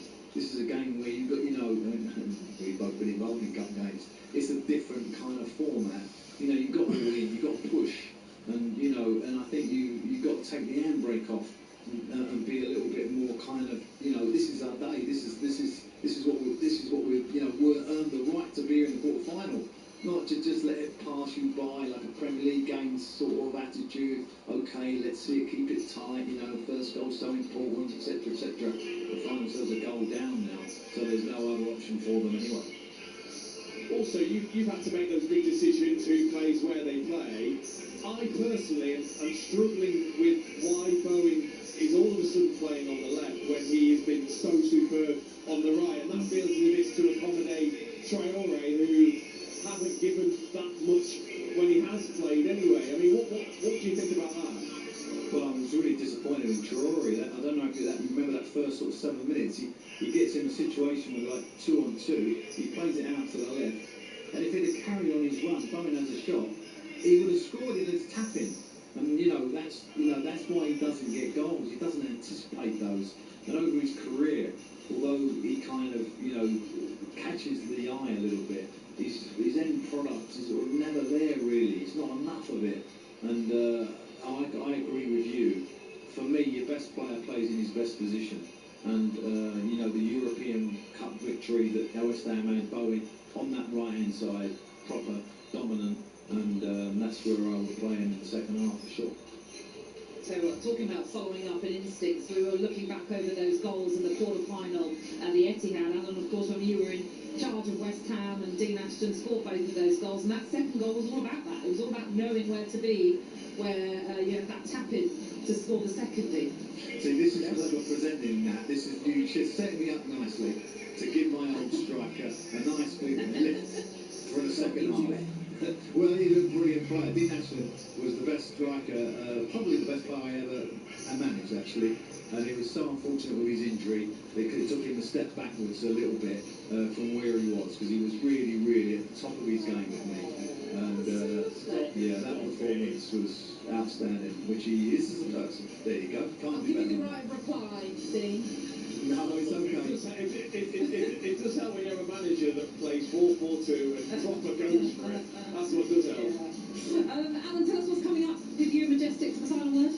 Yeah, well, we're going to go over the situation with the Premier League at the moment, because obviously that's coming onto our radar for next week. We've got the Champions League this week. We've got the EFL. They're all going sort of trying to form a little sequence of who might make it. Look at Millwall. Wow. So, lots to talk about. Fantastic. We look forward to that. Thank you as always. Great Cheers, to have you with guys. us and part Thank you. Bye. He'll be alongside Majestic then with the final word that follows us here from the London Stadium. Don't forget that the FA Cup semi-final draw will take place around 15 minutes or so after the culmination of this match. Just to let you know, the latest episode of the talkSPORT Daily Podcast features Sir David Beckham's full interview on Drive, which is available via all podcast providers, whilst the latest episode of How to Win the World Cup is out, as host Matt Ford and Jacob Borley speak to the authority on South American football, that is Tim Vickery, about Brazil's chances this summer and if they can end their 24-year wait to win the World Cup. And here Tim explains why Brazilian fans are not happy about having players from bottom-half Premier League teams in their squad. There's a distance which has grown up between a lot of the fans and the team, because they almost all play abroad. And it's funny you mentioned there's some of them in the Premier League. There's a real resistance to this. They really don't like it. Really? When it's players of what they see as small clubs. You know, and social media just rages when players from Wolves are picked up or so on, are selected. West Ham, even Tottenham Hotspur, clubs that are fighting relegation. A lot of the players who play for the national team, many of the fans don't really know so much anymore. And if they're winning, that's not a problem. But if they're not winning, that's a huge problem.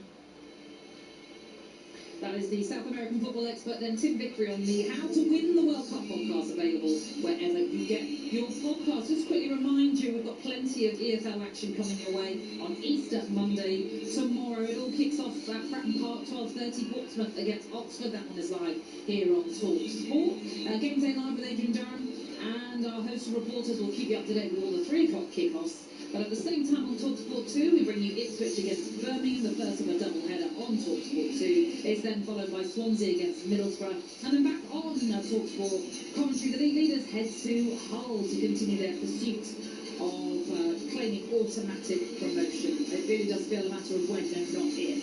You're listening to FA Cup Game Day on talkSPORT with McDonald's. Order delivery on the McDonald's app from 11 a.m. 18 and over. Fees do apply to delivery orders, subject to availability, and price may vary. Here at the London Stadium, then, it's the visitors Leeds who lead West Ham at the break. But will there be a comeback in the second half? You will find out with us next. FA Cup Live on talkSPORT with McDonald's. Got Big McDonald's hunger? The Big Arch is here to stay. Available from 11 a.m. subject to availability, price and participation may vary. Sport. It's in your DNA. That's why at talkSPORT you get great offers and features to aid your sports betting, including £30 in free bets when you join and place a qualifying £10 fixed odds bet at minimum odds of 1 to 2. Visit spreadex.com/DNA for full terms and conditions. Spreadex Sports. It's in our DNA. 18 plus gambleware.org. Qualifying bets not be cashed out early. Once settled, get free £10 fixed odds bets on consecutive days. Free bet stakes not included in any winnings. Free bets must be claimed within 28 days. Oh, Fiona's back at the Monkey Safari again. She's hooked on Toyota Service and Aftercare. In fact, it's so good, she'll find any excuse to come back. From replacement wipers to service and MOTs, our perks include free refreshments, quiet workspaces, courtesy cars, and a new warranty with every eligible service. Toyota Service and Aftercare. So good, you'll find any excuse to come back. Eligible services are available until the vehicle turns 10 years old or 100,000 miles. T's and C's apply. Tesco Insurance are driving down the cost of motoring with 10% off car insurance. Take out the car insurance policy before the 15th of May 2026 and you'll get 10% off with Club Card prices. We offer a range of cover options, so you can choose the one that's right for you. Save 10% when you buy or renew a car policy with Tesco Insurance. Search Tesco Car Insurance and get a quote direct today. Club Card required. Excludes add-ons. T's and C's apply. With any job, there's the part you enjoy and the part that follows you home. But what if it didn't? What if the drawings, photos, RFIs and reports were already sorted before you left the construction site? So when you're done, you're done. Trimble Project Site. Unified project and site management in your hands. No chasing, no retyping, no evening admin. Take your time back. Search Project Site. Trimble Project Site. At AJ Bell, we believe every customer deserves brilliant service, which is just one reason we're rated excellent on Trustpilot. And we all trust Pilot, with their smooth, captainy voices that make you feel like you'd let them land anywhere they like. Sorry, where was I? Right, AJ Bell, rated excellent by sexy pilots. I mean Trustpilot. I'm a flight risk. AJ Bell, feel good investing. The value of your investments can go up or down. This Tuesday, Amazon brings the unmissable UEFA Champions League match. Sporting versus Arsenal. The UEFA Champions League, Tuesday from 6:30 p.m. It's on Prime. It's frothy football, man. FA Cup Game Day live on talkSPORT. Both West Ham United and Leeds United can put their relegation worries to one side for an afternoon at least. Tanaka was there having a shirtful, but a lovely turn from him, and he scored brilliantly. Ayo Tanaka with the opening goal for Leeds. He out-muscled the challenge inside the penalty area and somehow squeezed a shot over the head of Alphonse Areola, and Leeds United have the site of their first FA Cup semi-final since 1987. It's another brilliant sweeping move from Leeds United. Tanaka at the absolute heart of it as well. Yeah, Leeds are 1-0 up on FA Cup at game day here on talkSPORT, having scored that goal by Tanaka to lead against West Ham here at the London Stadium, and waiting the teams to come out for this second half. Really interesting to see Dean Ashton, that Nuno Espirito Santo clearly is bringing the changes as Pablo and Thomas Souček are getting ready to come on. I mean, there is only real changes, I would say, certainly in terms of experience on his bench, and he's gone early, and I think it's the right decision. I mean, we'll wait to see who it is. I'd be amazed if it's not Adama and Magassa. I think Adama in particular, I've been just so disappointed in. He looks like he's coming out still, Adama, but... Well, then it's you would expect it to either be maybe an injury or more attacking, possibly for Nuno. But I think it's the right decision. I think you could sense in that first half they just didn't have any control in the game. Yeah, the West Ham team just making their way out. I'm just trying to look at who the possible changes. Freddie Potts, I don't think has come out. Neither Magassa. Potts and Magassa are the players who stayed in the dressing room, so obviously Souček will be a strange replacement for one of those teams, but obviously Pablo will come into the mix in the attack. Yeah, I think they didn't show enough, did they? Certainly control in midfield and threat in attack. A threat from people getting in the penalty area. Now, what a game this would be for Pablo to certainly get that first goal. Well, they're out now, Leeds as well, and there's substitutions being made. Let's hand you over to your commentary team then ahead of this second half. Leeds leading 1-0. It is Dean Ashton who's alongside Nigel Adderley. Thank you, Natalie. Well, it will be interesting to see the West Ham formation here, because two holding midfielders have come off and only one has come on really in Souček. Fernandez could drop into a slightly deeper role, but now West Ham have got Bowen, Castellanos, Pablo and Traore all in attack here, so they're really going for this. They certainly are. Castellanos and Pablo could play up together. Pablo could play as the 9. Castellanos has played slightly deeper at times, and Souček and Fernandez have definitely played as a two-man midfield before for Nuno Espirito Santo, but I think that's the right move, as we heard from my old gaffer Alan Pardew. This is a different competition. You've got to win it and get through, so you've got to be maybe a little bit braver. I think that's the right decision. It looks like a switch to 3 at the back as well. So we'll see how that pans out. But Leeds have a throw in here in the opening moments of the second half, wearing all blue, playing towards the Leeds supporters away to the right-hand side here at the London Stadium. Ampadu will launch this long towards the edge of the 6-yard area. Bowen tries to clear, and in the end, Strag unable to get the shot in. And Traore has got the opportunity to open his legs here and break, and he was caught inside the centre circle by Ampadu, and he knows the yellow card is coming, and there are no complaints about that. Well, talk about obvious. Either he just felt he couldn't allow Traore to go, or he just didn't trust James Justin in a foot race with Adama Traore, because he just clearly drags him down. Ampadu knows he's going to get the yellow card. They're onto the break. Adama Traore is going to get away from him and be 1v1 against Justin, so he takes it out. Now, Joe Rogan has got a problem at the other end. He was involved in the clutch of players looking to attack that throw-in into the penalty area from Ampadu. And it's only now that Alphonse Areola has pulled him back to his feet. So the West Ham team for the second half: Areola in goal, Walker, Peters, Kilman, Disasi and Juve was the back four from the first half. But we'll wait and see if almost Souček drops in as an extra defender at times, almost in that quarterback role. I think he just does that naturally anyway, but I think him and Fernandez will sit in front of the back four.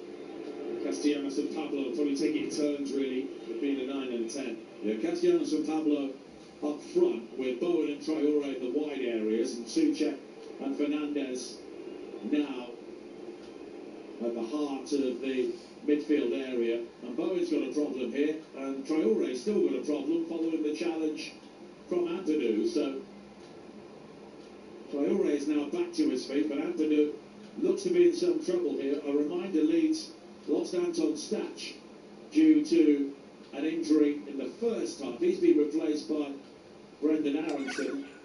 And it may be that Bowen just fell awkwardly when he was off balance after an aerial duel for that long ball into the area. Yeah, I think that, again, it's just so crowded.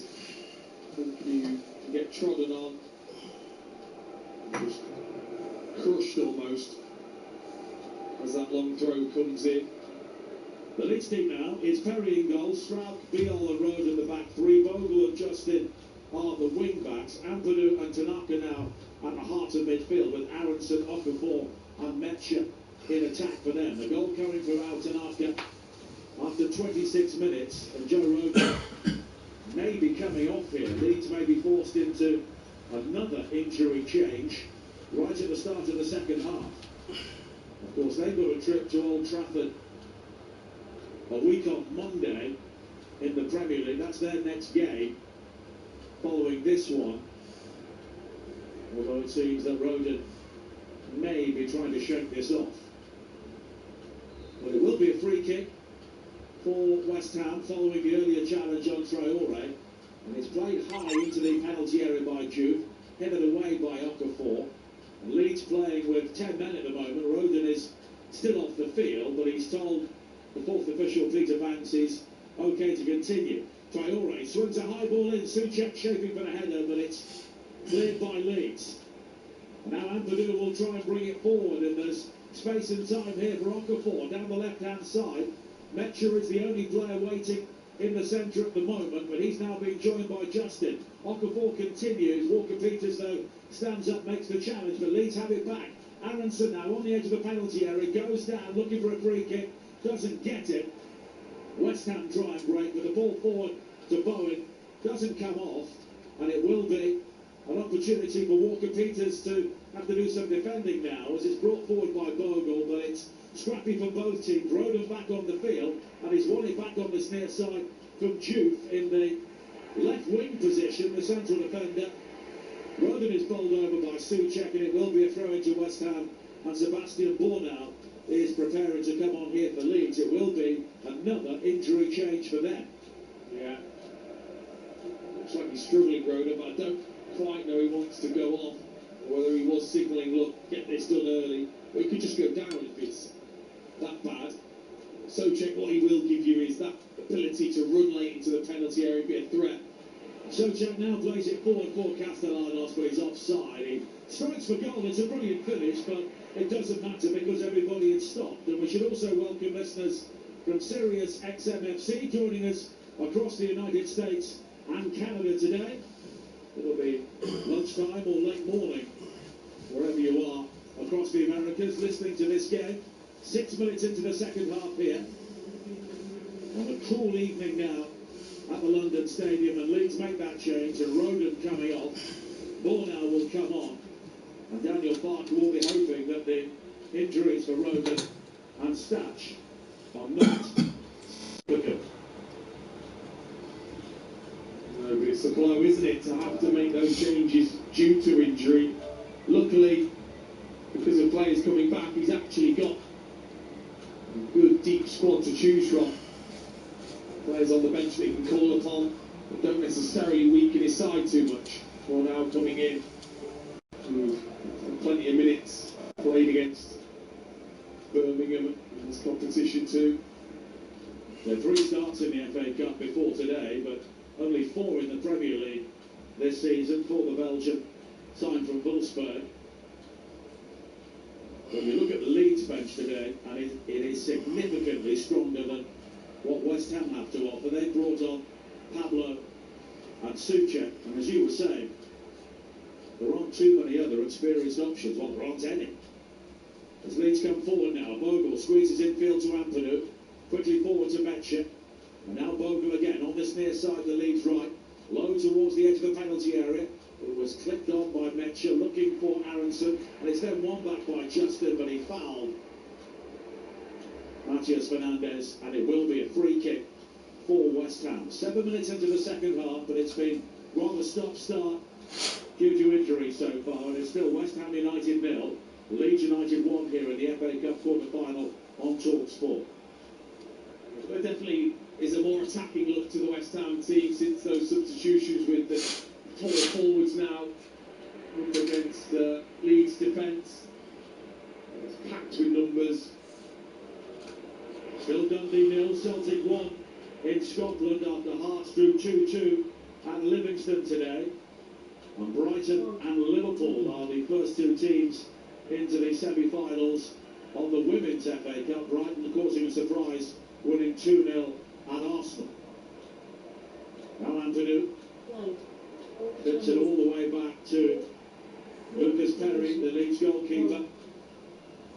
Leeds scoring midway through the first half, and they had a really good chance to make it 2-0. That was the shot from Anton Stach when he was challenged by Max Kilman. It was a great save in the end from Alphonse Areola.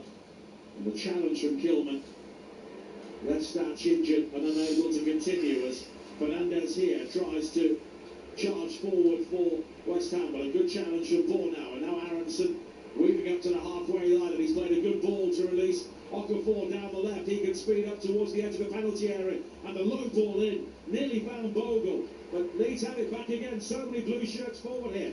Metcher inside the penalty area, but he's closed down, and Castellanos will try and bring the ball clear. He almost gives it away to Tanaka, but now Pablo heads it down to Castellanos, and West Ham will try and break, but the crossfield ball from Castellanos was deflected by Aronson, and it's back with Juve. Well, there was a vital bit of defending in there from Kilman.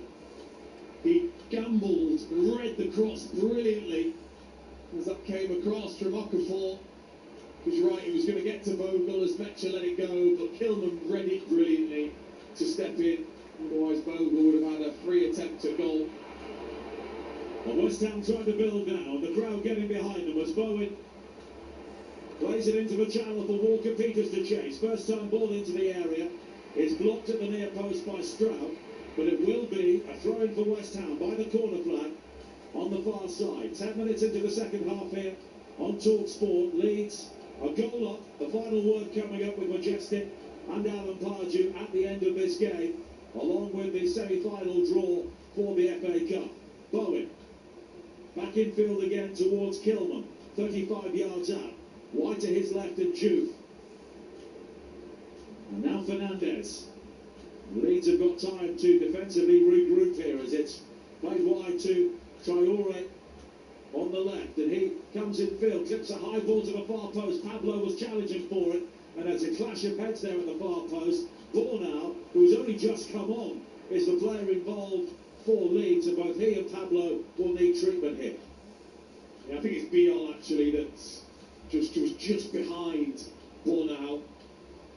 Got a brilliant header away. Pablo thinks he's about to head it into the back of the net, and of course the two collide as Biol just beats him to it. It's a nasty looking one for sure, and again just isn't allowing this game at the moment with these injuries to get any sort of flow. But the West Ham fans try and turn up the volume inside the London Stadium as we have yet another injury break here. A reminder coming up tomorrow, massive day in the EFL on Easter Monday, and we begin at Fratton Park. Big game at the bottom, Portsmouth against Oxford on talkSPORT. Adrian Durham will then have game day live, and on talkSPORT 2, a double header, 3 o'clock Ipswich against Birmingham, and Swansea against Middlesbrough at 5:30, and at 8 o'clock back here on talkSPORT, it is Hull against Coventry. Then on Tuesday on talkSPORT, Sporting Lisbon against Arsenal in the Champions League quarter-finals. Southampton, after their win in the quarter-finals of the FA Cup, they go to Wrexham, and that's on talkSPORT 2. And then on Wednesday, we're live from the Parc des Princes for Paris Saint-Germain against Liverpool. Bologna Villa in the Europa League is here on talkSPORT on Thursday, and Porto Forest will be on talkSPORT 2. And West Ham next in action on Friday, and that's also live on talkSPORT in the Premier League, at home to Wolves. And West Ham have been in decent form, of course. 4 wins, 3 draws, and 3 losses. losses after that run of 10 without a win, which really piled the pressure on Nuno. Pablo is still waiting to come back on here as Dundee equalise against Celtic at Dens Park in the Scottish Premiership. It's 1-1 there as Traore tries to head on the outside to scoot beyond the run of Bogle, but carries the ball out of play. And both Pablo and Beale yet to attract the attention of Craig Pawson. They do now, and they both come back out onto the field. Dominic Calvert-Lewin is among those warming up for Leeds. Leeds will be happy just to spoil the game as well. It's another thing that they've been, I think, pretty good at this season. They were last season in the Championship as well. It wasn't all wonderful football from Daniel Farke's Leeds United. He's evolved as a manager. Wants his teams to be much harder to beat, harder to play against, got an edge to them. And we'll use all of that, I think. Well, Fernandez nearly gave that ball away to Okafor. He got away with it because West Ham recovered, but now it's been given away by Pablo. And here's an opportunity for Okafor, who was in behind him. He's got Metzer waiting in the centre. Okafor may look to go alone, and in the end he overruns it. Maybe caught in two minds, and it's a goal kick, but once again West Ham almost gifting Leeds a great opportunity. I think you're right. I think he doesn't quite know what to do here, whether to play this across or take it himself and shoot. He then faces up Disassi, goes down the outside, but it's a poor touch, and Disassi just gets his arm across. Then he can't get to the ball the other side of him. The first part was brilliant, but maybe should have just been a bit more decisive there, Okafor. Castellanos looking to release Bowen now, down the right-hand side, and he's quick enough to kick the ball in play deep inside the area. Pull back to Castellanos, and he wraps the shot against the outside of the stanchion at the near post. But the game beginning to open up, and that will benefit West Ham. Yeah, first time we've seen Bowen who switched sides in this half to his favoured right-hand side. He was always going to keep that in with his pace. And once he checked back, he's just waiting for runners to spot the right one. Pablo in the middle. Castellanos was following up from his pass, tried to drill it near post into the top corner. Just got ahead of it slightly and fired it into the stanchion at the back of the goal. The West Ham fans not too happy about the tardiness of Leeds' restarts now. An hour played, but they're just trying to milk the clock, leading by a goal to nil as it's eventually cleared downfield by Perry, all the way through to Areola.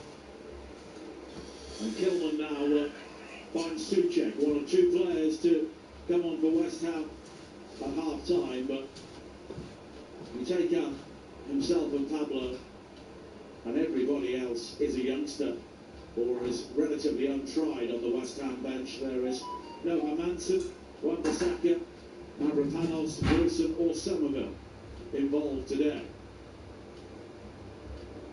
As Disassi brings it forward now, the player on loan from Chelsea. Of course, they're already through to the semi-finals along with Manchester City and Southampton. Okafor though wins it back for Leeds. Tries to find Metzer on the halfway line, but Disassi reads that and now finds Kilman, and there's an opportunity now for Juve to bring it forward. Wide to Traore on the left-hand side. Traore now coming back infield onto the right foot. It's a decent ball in, and the header at the far post comes back off the post from Castellanos. Got to score. It's a huge chance for West Ham. Castellanos reads the cross, which was brilliant from by Traore, but just heads it against the post. He must see so much of the goal. He doesn't need to be that accurate. Juve with another dangerous ball into the area, just beyond Bowen. Walker-Peters, though, will do well to keep that ball in play, but he does. And he's found Bowen now, left-hand side of the penalty. He comes in field, low shot has been blocked. Now Disassi encouraged to shoot, and he does, but he wraps it into the body of Tanaka, and it will be a throw into West Ham. But they are on top in this game at the moment. Walker-Peters now from the throw-in. Plays it back to Fernandez. A high hanging cross from him. Traore leaps and does well to win the header. Fisted away by Perry. It's loose inside the area. Walker-Peters will gather. twisting and turning, he crosses, Castellanos goes down, he was looking for it, doesn't get it, but here is Walker-Peters again. Lays it back to Fernandez, the cross is deflected, it's a corner, and you can hear the West Ham crowd now sensing an equaliser may be imminent. Well, we didn't see that in the first half, did we? He's winning the second balls when it was taken and cleared by Leeds. West Ham weren't onto the seconds, they have been so far in this second half. Castellanos with his chance, I think he feels like he needs to be really accurate in the corner, and he doesn't. He just needs to find the back of the net from such a great position. Perry wouldn't have got across his goal. Now Okafor is down here receiving treatment, and the home fans once again believe it's an attempt to try and break up the game from Leeds. Okafor did come into this match with a hamstring issue and a whole phalanx of Leeds replacements are now heading back to the bench, so we'll see who, if anyone, begins to strip and get ready, and there could be one or two changes here, and Calvert-Lewin looks to be getting ready to come on for Leeds as well. It'd be a blow, though, wouldn't it? Okafor picking up another muscle injury, because I think he's been outstanding in the game. William Ruan will be another one of the players who will be coming on, along with Wilfred Gnonto. So we're getting to 65 minutes. It's often a changing time for many managers, and it's possible this was all part of a plan for Daniel Parker, whatever happens. Corner for West Ham. Bowen high into the near post. It's flicked away initially, and then at the far post, Anthony, under pressure from Pablo, will hammer the ball away. He wants a free kick, but it's a throw into West Ham. Juve will take it quickly. Back to Fernandez, who made his debut for Portugal against the United States during the international break. Wide towards Bowen now, looking to tease Justin. Justin, though, blocks the cross, but Bowen may get a second bite at the cherry. But here is Walker-Peters. Now Fernandez, back towards Bowen again. He cuts in field, high cross towards that far post. Souček was waiting, and I think had the ball got to him directly, he may well have scored, but it took a deflection on the way through. That took some pace off the ball, and Perry was able to gather. A great throw from him to release Metcher.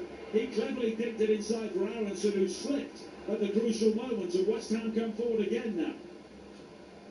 Walker-Peters on the right-hand side, finding Bowen. Fernandez in support. Bowen, though, tries to drill in the cross, and there were three blue shirts waiting to block it, but Fernandez has run it back. His cross, though, once again was blocked, and it's Okafor back there defending. He goes down, though, seems to also bring down Fernandez, but he's quickly back to his feet. Craig Dawson allows play to continue, but it's Leeds who win the ball back in clear. And a long ball forward. Aronson will chase, and Kilman has to get there first, and does, and plays it back to Areola. There he gets going. Kilman has got enough pace to just ward off Aronson. But they've built some good momentum in the game, West Ham, by winning those second balls and keeping the pressure up. 66 minutes played. Leeds has 1-0 lead, beginning to look a bit tenuous. As Matthias plays it back towards the Assassin. And now Souček finding Juve. Juve chopping back inside again to find Souček. And there's not a huge amount of room for West Ham at the moment. So Disasi plays the cross in, it's glanced away, but Traore will gather now at the far post on the left and look to try and hit the byline. But in the end, Aronson comes back to make the challenge. I don't think Bogle kept that ball in play. He didn't, and it will be a corner to West Ham as we approach the midpoint of the second half here on talkSPORT. West Ham 0, Leeds 1, but the Hammers momentarily are right on top. It just feels like you've got to take advantage when you are on top. So we get that equaliser while they're on top. Leeds trying to make changes, triple change, and if Parker recognises West Ham have got on top in this second half. Fernandez will swing this ball in from the left-hand side towards that near post. It's clear to start with Bowen who hits it, and it was Aronson with a good block. Back towards Walker-Peters. Flicks it around the corner to find Bowen again. He chops in field, but his cross is blocked at the near post. by Ampadu, and it will be a throw in to West Ham. Gruev, Calvert-Lewin and Nonto will all be coming on. And will Leeds choose to make the changes now? They will, even though they are defending. Noah Okafor is the first player to come off, which is no surprise. He had that injury issue a few moments ago. Lucas Metzger will also make way, so Calvert-Lewin will come on for him. Nonto will effectively replace Okafor, and Gruev will come on at the heart of midfield, and it's the goal scorer, Ayo Tanaka, who will make way for him.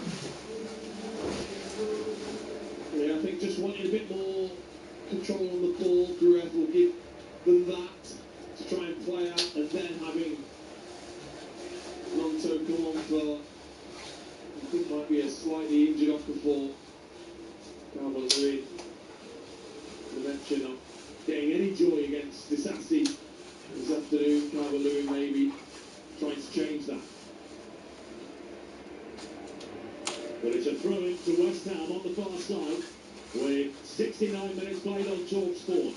West Ham 0, Leeds 1 in the FA Cup quarter-finals. The semi-final draw coming up in the final word with Majestic and Alan Pardew, and we'll also bring you reaction from both teams at the end of this game.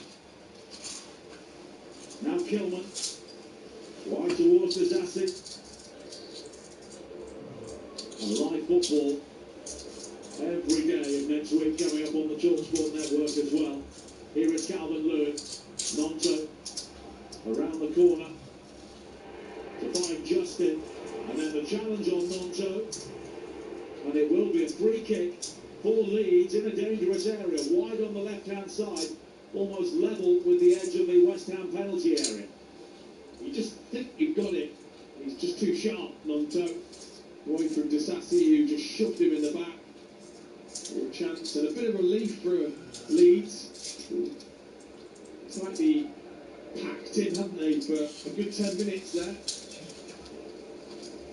Free kick, wide on the far side, and it's Gruev who is over this. It will be pretty much his first touch to deliver this ball in.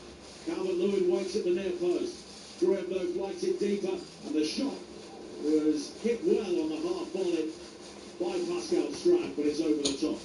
Well, it looked as if that was how they want to work the free kick, but no one actually moved. Luckily, Stroud read it towards the end of that cross, swiveled, half volley, caught it really well actually. Good 3 or 4 yards over the top, but Gruev, I'm pretty sure, meant to play it behind everybody. Here is Nonto though, on the edge of the penalty area now, in towards Aronson. Aronson, excellent challenge by Kilman, stopping what looked to be a certain goal there for Brandon Aronson. Leeds appealing for a penalty, but on first viewing, Kilman got the ball. Yeah, great challenge by Kilman. He had to get it right. Aronson feeling as if he was taken out with ball. Kilman got the ball. Not for me. Just steps across. He's too strong. Catches Aronson. Looking at the replay, it's whether he went over the ball and didn't make any contact with it.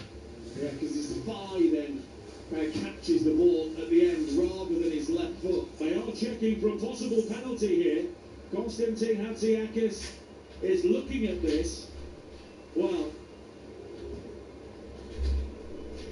we're watching replays over and over again, and Kilman tried to go for the ball, certainly, but didn't get it, and then did catch Aronson first. Yeah, so missed the ball, catches Aronson, and then gets the ball with his left knee. So I'm sure they'll say, well, the first contact is on Aronson. Craig Dawson is heading to the screen here. And the screen has been extended on its arm out towards the edge of the technical areas. And Craig Dawson is now having a good look at this. What a moment in the game with 18 minutes to play. Dawson is talking to Hatsiakis and is watching this replay on multiple occasions. The on-field decision was no penalty, of course. You can see why. Initial look at it looked like Kilman made a great challenge and hooked the ball away. And second viewing, missed the ball with that first challenge, yes, then hooked the ball away, but caught Aronson first off. Well, Greg Dawson has had a look, and he will now make his way back out onto the field.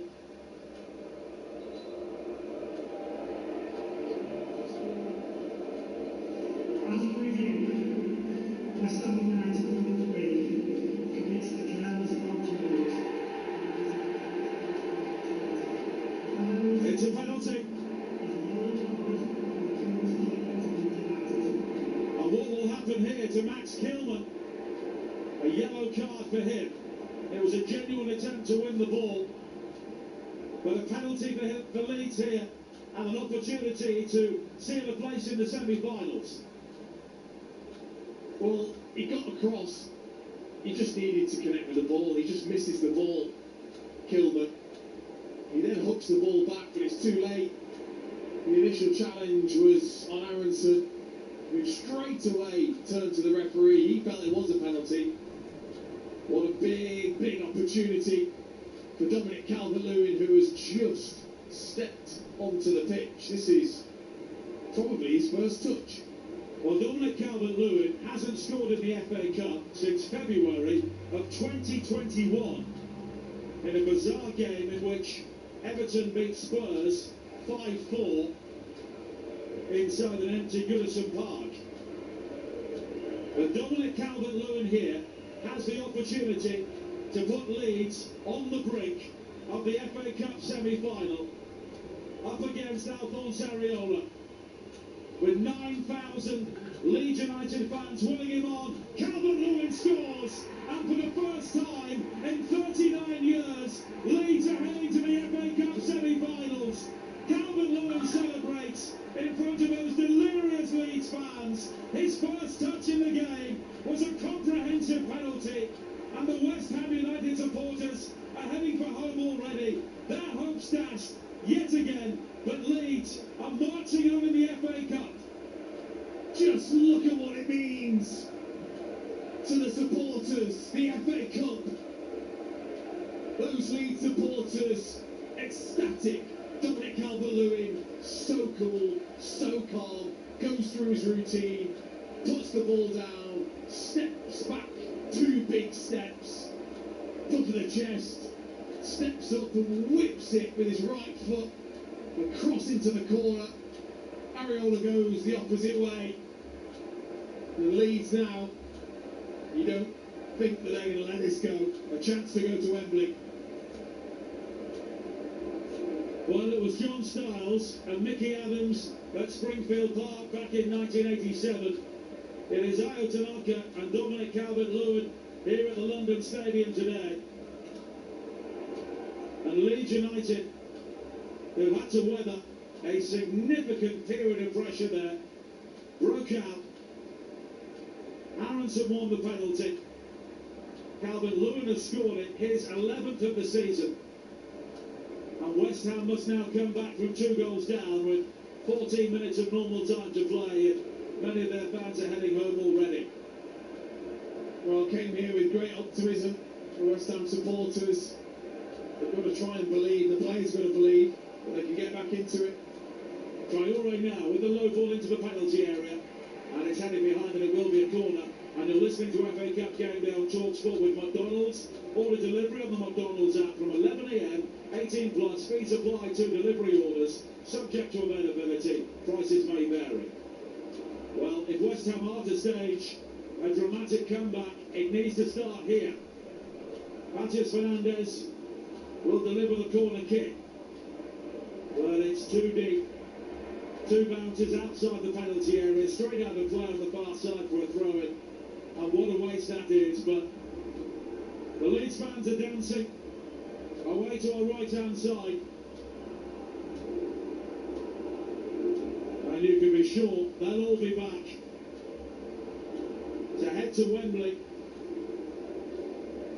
in the final weekend in April for the FA Cup semi-final, if it stays like this.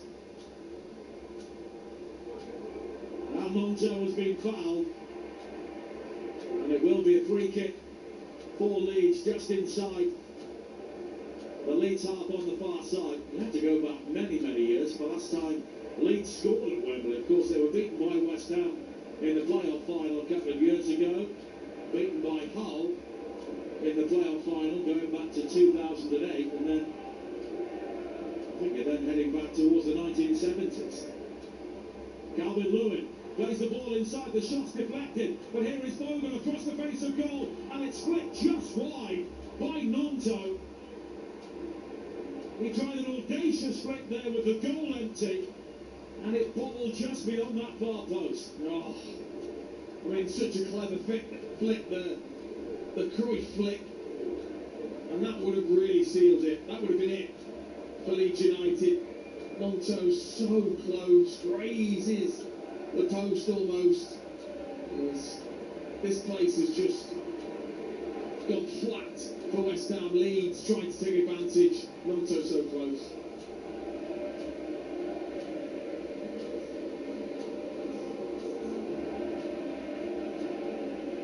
Well, it's a free kick for Leeds.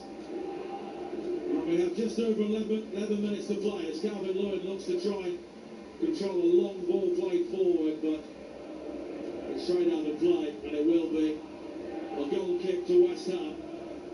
But all the noise, all the colour is coming from the Leeds fans at the moment at the London Stadium.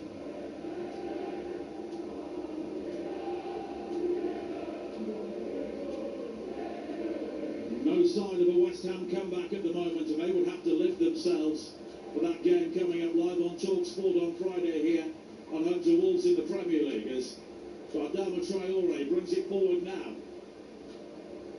Clips it back towards Juve in support.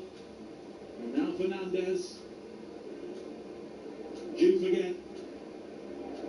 And Fernandez is forced back to the halfway line. It's the work that Leeds have done without the ball, which has been key to their potential success here today. But you've got to take your chances when they come about. Castellanos had that chance, didn't he, when they were on top in the second half. He hit the post when he just needed to head that in.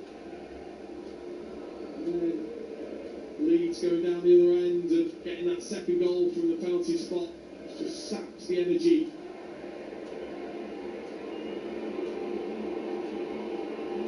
And now an opportunity for Willie Nonto to bring it forward. Cuts in field for the left-hand side. Fires in the shot, which was blocked by Disasi at the near post. And it's cleared up to the halfway line where Matheus Fernandez will control, squeezes the ball in field.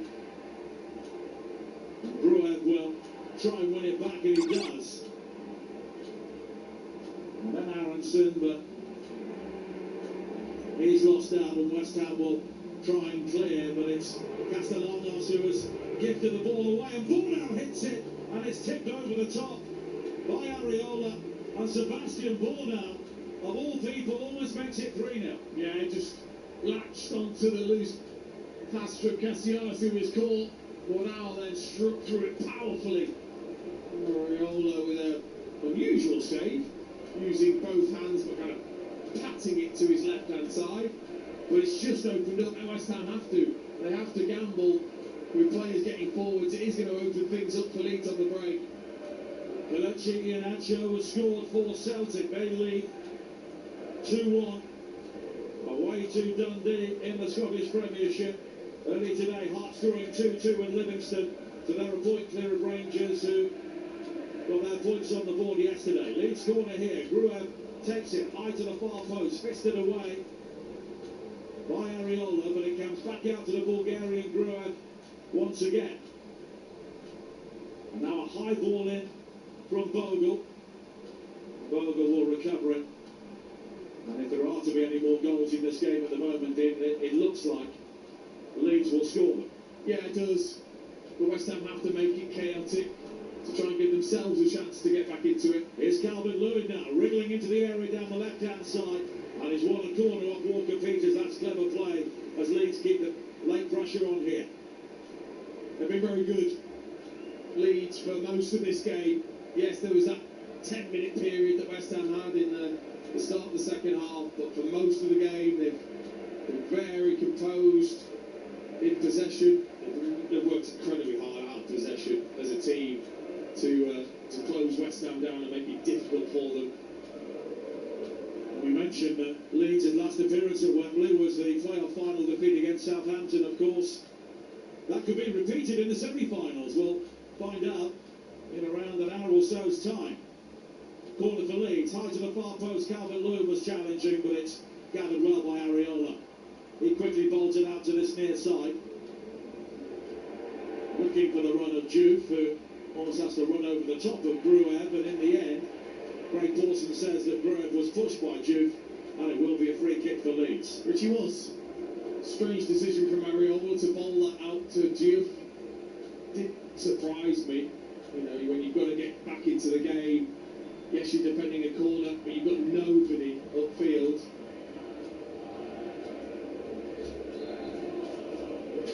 Well, now we'll take the free kick. Leeds with only one away victory in the Premier League this season, but winning on the road for the third time this season in the FA Cup. And they're heading through to their first semi-final since 1987, when they lost to Coventry as a second-tier side. Anthony will take the throw for Leeds on this near side. 6 minutes to play on talkSPORT. West Ham 0, Leeds 2. The final word coming up with Majestic and Alan Parkin in around 15 minutes' time. Unless West Ham produce something quite extraordinary. Headed on towards the edge of the penalty area now. Nonto will try and flick it back to Justin, but Pablo does well to win it back for West Ham. But he's deep inside his own half, under pressure from Nonto. Tries to jab it down the line, and he's lost out. And Nonto now can come forward for Leeds in towards Calvert-Lewin, who I think tried to flick it further back towards a teammate. But now Leeds have it again, and it was Ampadu who fingered a shot from long range. That was blocked. And now Bogle coming forward for Leeds.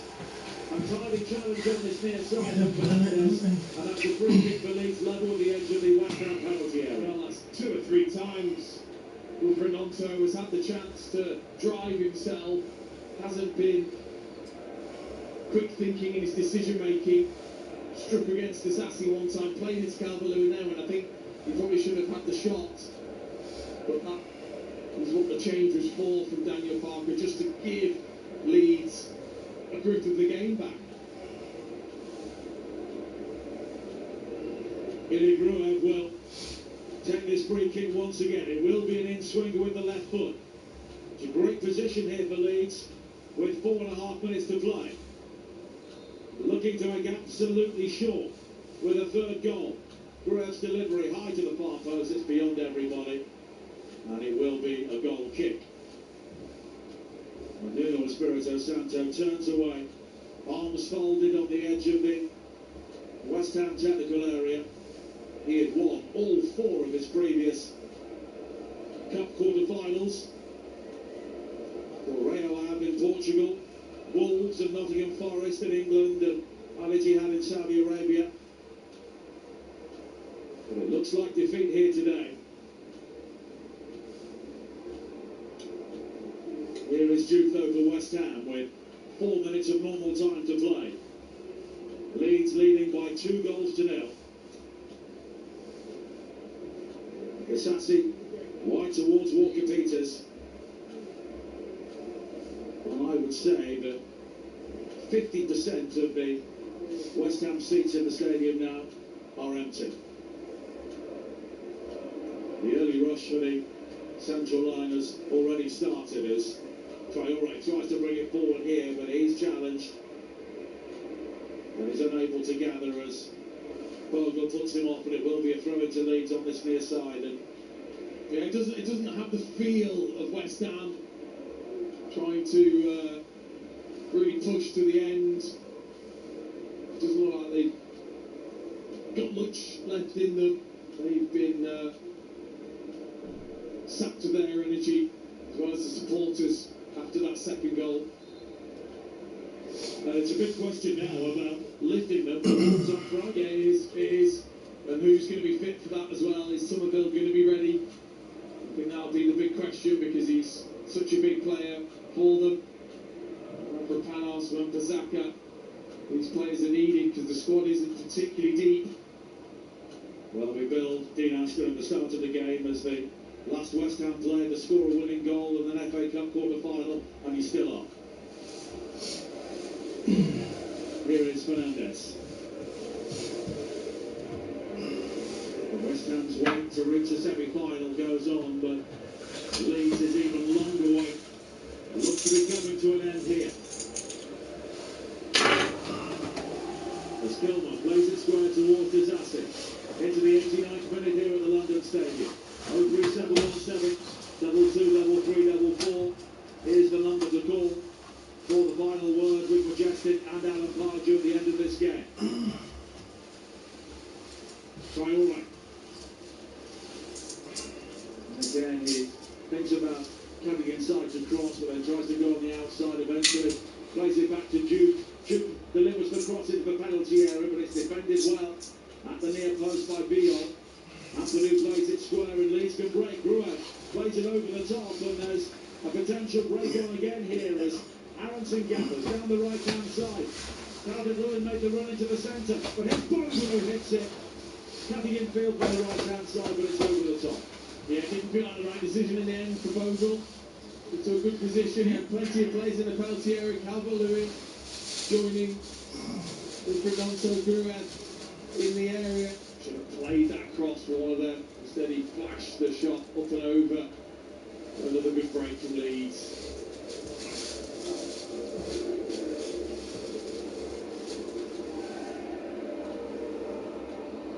West Ham looking to gather again here at Bill, but Fernandes has lost out.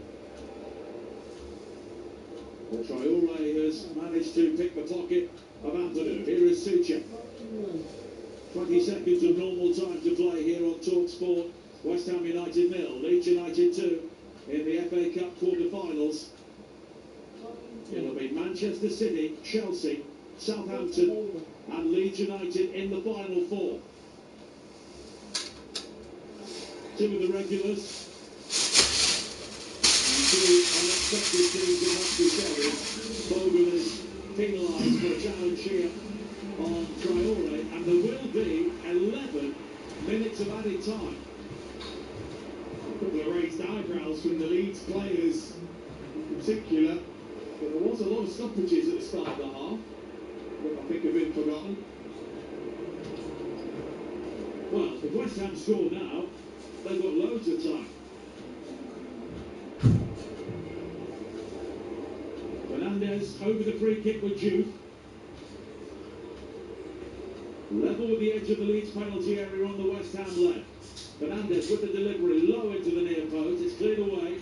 Back towards Fernandes again. And now Jude will swing in that cross to the near post, and a header skims the crossbar from Pablo.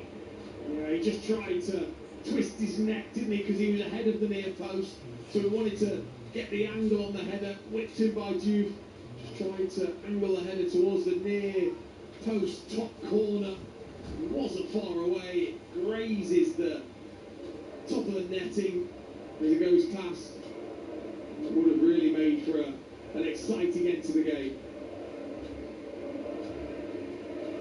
Well, Leeds' FA Cup success all confined to the referee era. Winning the competition in 1972 when they beat Arsenal 1-0 at Wembley. Runners-up in 1965, 1970 and 1973.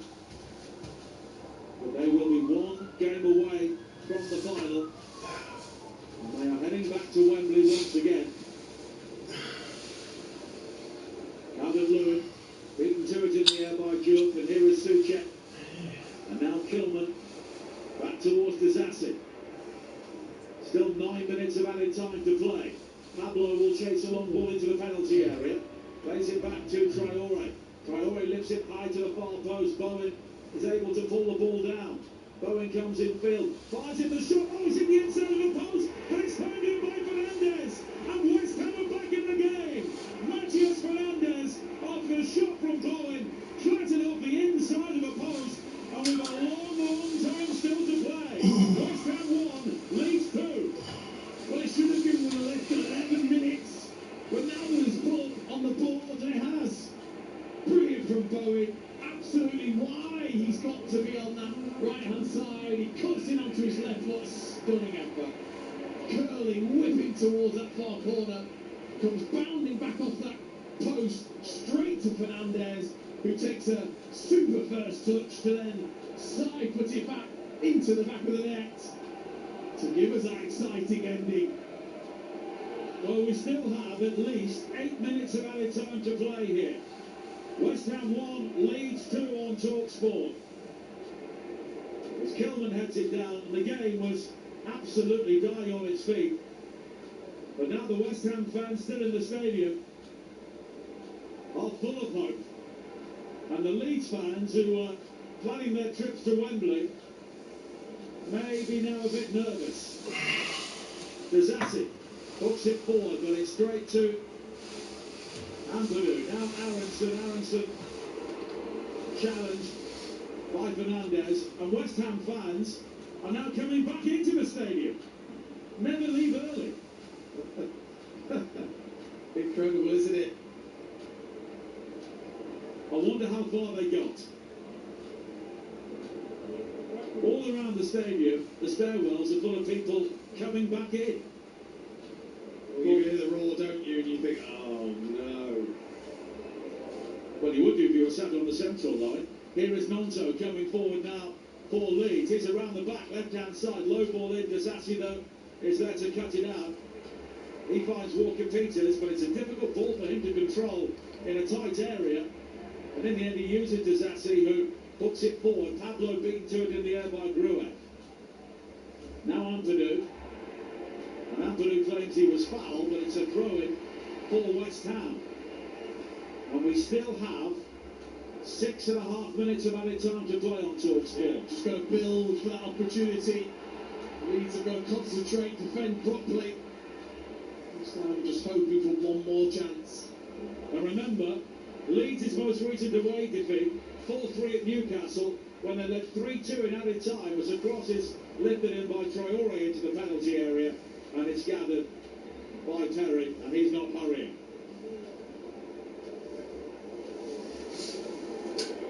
Well, the crowd has certainly been swelled in the last couple of minutes as Kilman heads it forward now for West Ham. Traore tries to work it back infield to Pablo. Ampadu playing it back towards Lucas Perry. Now Desassi stepping in before Nonto. And Souček now for West Ham.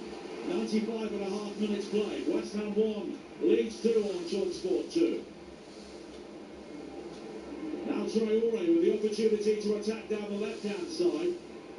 Jupa's run offside, but Traore's ball in. Oh, my goodness me! It's going in! Desassi with the equaliser! West Ham have scored twice in added time, and Leeds may have blown it.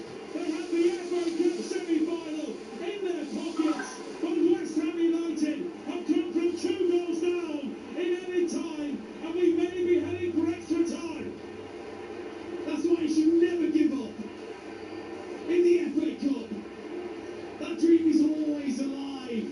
Well, you've still got time on the clock. 11 minutes were put up.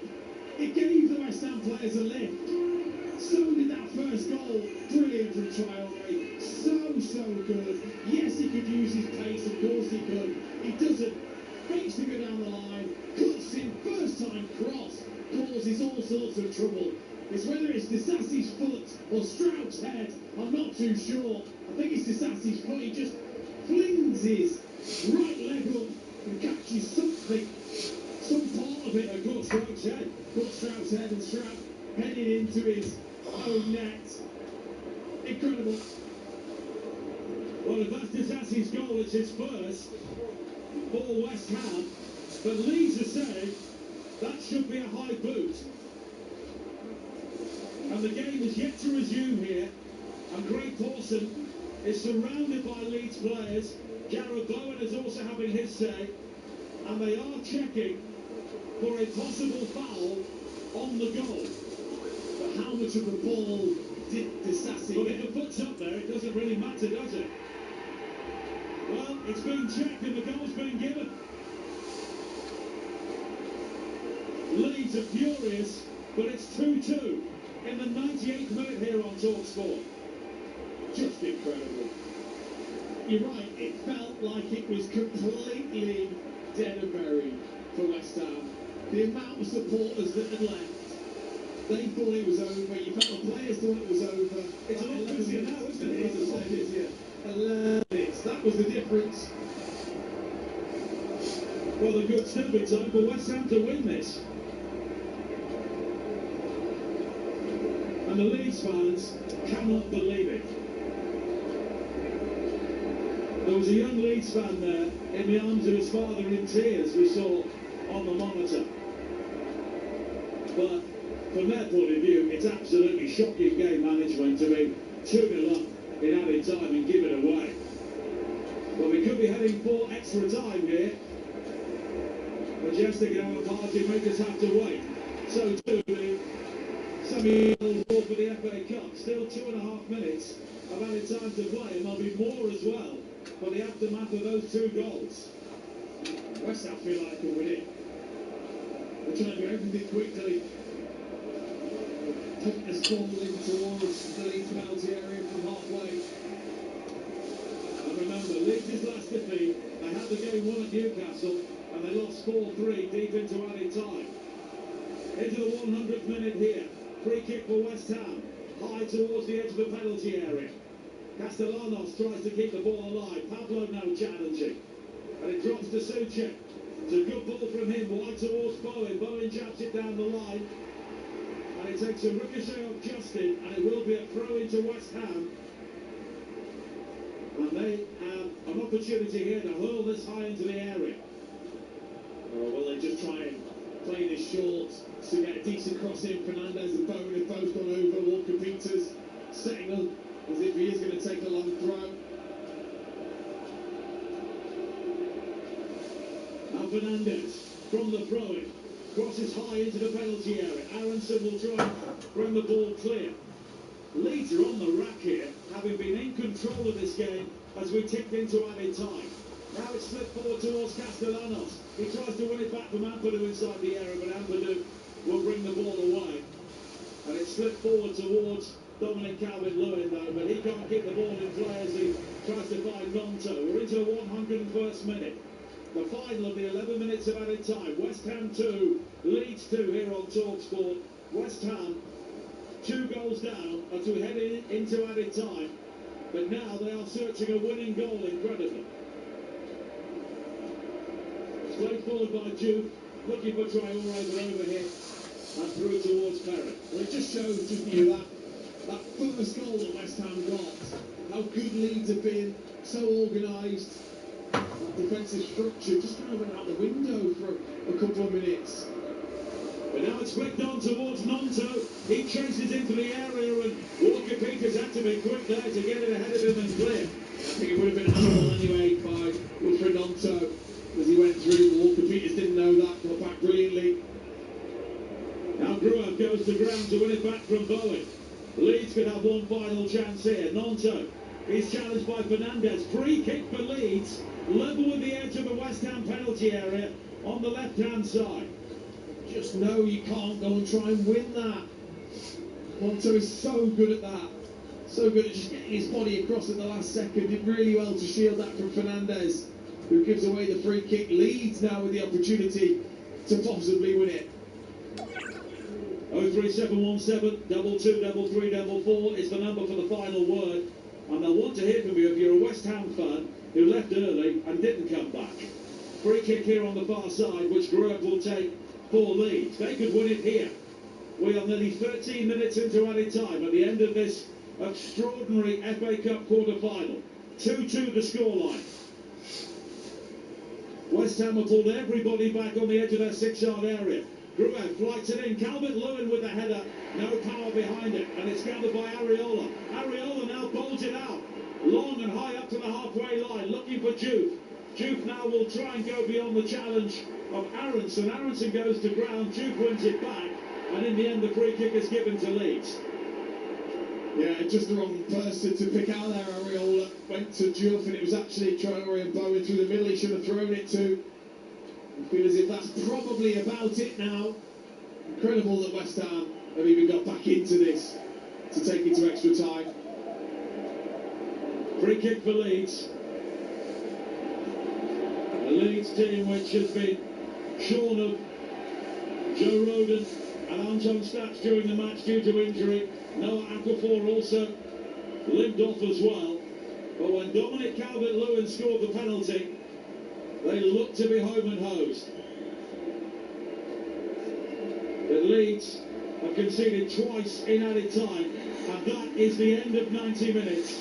And we are heading to extra time. The Leeds fans look absolutely stunned. The West Ham fans who either stayed or have come back into the stadium, they are the happier. Leeds 2 goals up in the 93rd minute thanks to Ayo Tanaka and a Dominic Calvert-Lewin penalty. But Matthias Fernandes and Axel Disasi scored for West Ham in added time. And this quarter-final tie is heading for extra time. At the end of 90 minutes, it is West Ham United 2, Leeds United 2. Oh, Nigel Adley. Let's take a moment, let's take a breath though. It's fair to say, I don't think 10 minutes, 12, 15 minutes ago we were expecting to be heading to extra time. So controlled did it feel Leeds had this tie.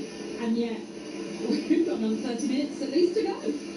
Yes, because you just can't give up. You can't, especially when you see that 11 minutes. You have to have given at least the West Ham players a lift to like, right, let's just go for it for these last 11 minutes. I mean, it must have been at least 20 to 30,000 people had left at that point, and that's it. You weren't seeing anything from the players. You didn't see that coming. You just didn't. The players weren't showing that in particular. Leeds were crucial. If anything, Leeds were going to go and get a third, and they didn't. They missed a couple of opportunities that they had, and then just all of a sudden, that brilliant bit of play from Bowen and Fernandes puts it in, and then it's on. And then Leeds just kind of lost their composure and their organisation. Fair play, those West Ham players could easily have just thrown the towel in and gone, yeah, it's not our day. They didn't. They kept going. And it just shows this game, it's crazy. We're just seeing scenes of Nuno Espirito Santo giving his pre-extra time bit of talk to his players. Looks very measured, looked very calm in what he was saying to his team. But we shouldn't be surprised this has gone to extra time, because every single one of West Ham's cup ties so far in this competition has gone to extra time. The last game in this competition as well was a 2-2 draw with Brentford that eventually went to a penalty shootout. I suppose one fear you might say when you're looking at West Ham right now, who are in the ascendancy and finished really strongly, it's who they've got on the bench now, and there really isn't much more that Nuno can do to changes if he needs to. Yeah, not really. He's relying on youngsters if he has to call upon, which I'm sure he will. There'll be fatigue in the players, especially the ones that have travelled on international duty in particular. But you just think, mentality-wise, you won't feel tired if you're a West Ham player right now. Leeds, on the other hand, they've got a big job on their hands to turn around the mentality towards the end of that game, and the disappointment of conceding those 2 goals. It's always interesting to see, obviously, who's pitch side. Vicencio Somerville is down there as well. He's chatting to his various West Ham teammates. Of course, been missing for a number of games since picking up a calf injury in that last FA Cup tie, as we mentioned, against Brentford. But clearly he's trying to G up his teammates because I'm sure, like the Wall, he'd love to get to Wembley for this semi-final that will happen in this month. And there's a bit of a quirk as well, that if this is to go to penalties, and I know I'm jumping the gun here, there's a story that's brewing, and it actually led to a bit of a row because it's been deemed that there will not be a coin toss for which end the penalty shootout will take place in. The authorities have already said it cannot take place in front of the Leeds fans. Yeah, you look strangely at me, but that is a story that's brewing right now. And not, as you can imagine, I'm sure Leeds aren't particularly happy by this. It's believed to be done on safety grounds with consultation from police and the local safety advisory group. Now, of course, we still have extra time to go, so penalties might not even be an issue, but you can imagine if it does go to a shootout, how Leeds will not be happy with the possibility of being denied a shootout in front of their fans. No, I don't quite understand that. I need a little bit more explaining to understand how all of a sudden that could happen when well, it's unprecedented. For well over 100 years, there's been a coin toss for which end the penalties are taken. Well, look, there's still 30 plus minutes to play. We might maybe get to that point interested to see how the two sets of players approach extra time because of how the normal time ended. Yeah, very, very much so. And the teams are just setting up now for another half an hour of action to come in this final quarter-final of the FA Cup.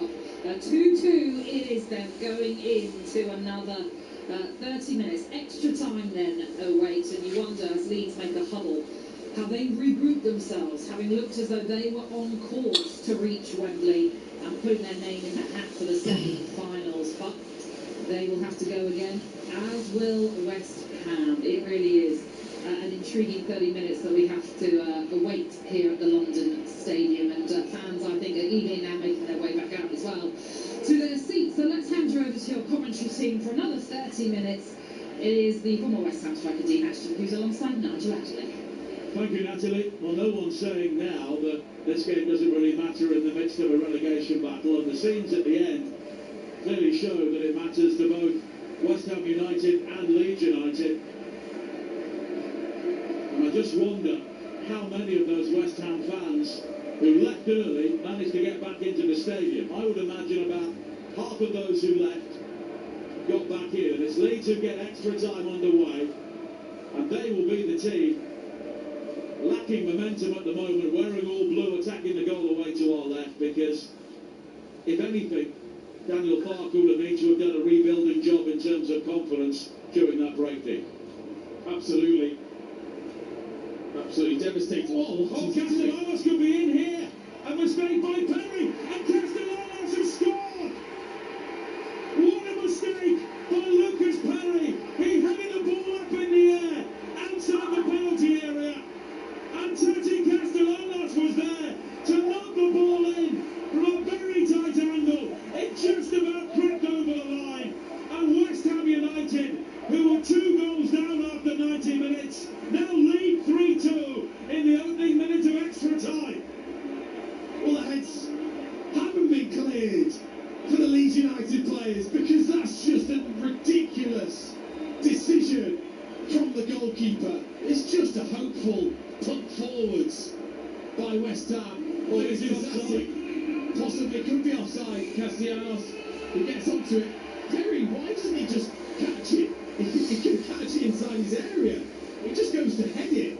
Totally misjudges it. Heads it up in the air. Castellanos does brilliantly to control the volley from a tight angle. But this will be looked at. Well, they're checking for offside against Castellanos. And it was a break he made, close to the halfway line, but inside the Leeds half. And once again, Konstantin Hatziakis is a central figure. Perry is convinced it's offside, and it is. And that's a massive let-off for Leeds. Isn't it just? Lucas Perry, big sigh of relief. Big sigh. Got away with a horrible mistake. But Castellanos just didn't quite get himself back on side. He was offside. He tried to jump back on and then spin away. Didn't quite do it. And we're looking at the semi-automated offside on the big screen of the stadium, and he just leaned in behind Yacobillo. And Castellanos offside, although a good deal happened after that. But we go back to the initial decision, and it remains 2-2. 2.5 minutes into the first period of extra time here on talkSPORT. If you've just joined us, Leeds look to be on their way to the semi-final. 2 goals up in the 3rd minute of added time. But West Ham then scored twice. But Leeds coming forward now with Bogle. Deep into the penalty area, finds it low across the face of goal. It's cleared away, just in shot. Brilliant save, but it's still loose inside the area. And Nonto swings it high over the top. And Leeds should have been ahead there once again. And it was both the wing-backs, Bogle and Justin, who missed the opportunities. Wow, I mean, some big blocks in there for West Ham. No more so than Thomas Souček. First of all, Walker Peters gets it out. It's then beaten. Areola just in shot. It's going into the back of the net, but who's there? Thomas Souček to block on the line. And then Nonto fires up and over.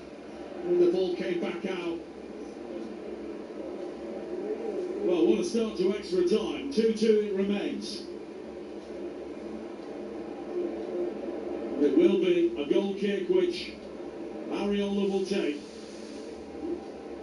And he clears it high up towards the halfway line where Anthony will rise unchallenged and nod it forward again. And Calvert-Lewin will try and pass it on to the knockdown from Bogle, but it's out of play. It will be a West Ham throw-in.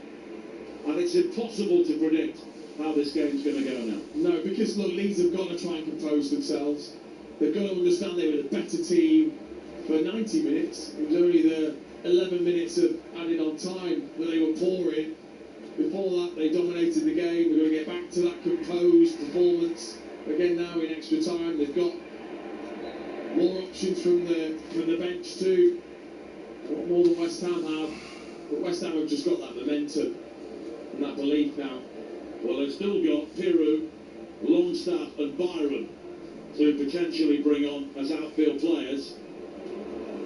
Now Traore for West Ham. Fires in the cross, it's flicked away, but only as far as Walker-Peters. He fires the low shot, and it's gathered comfortably by Lucas Perry.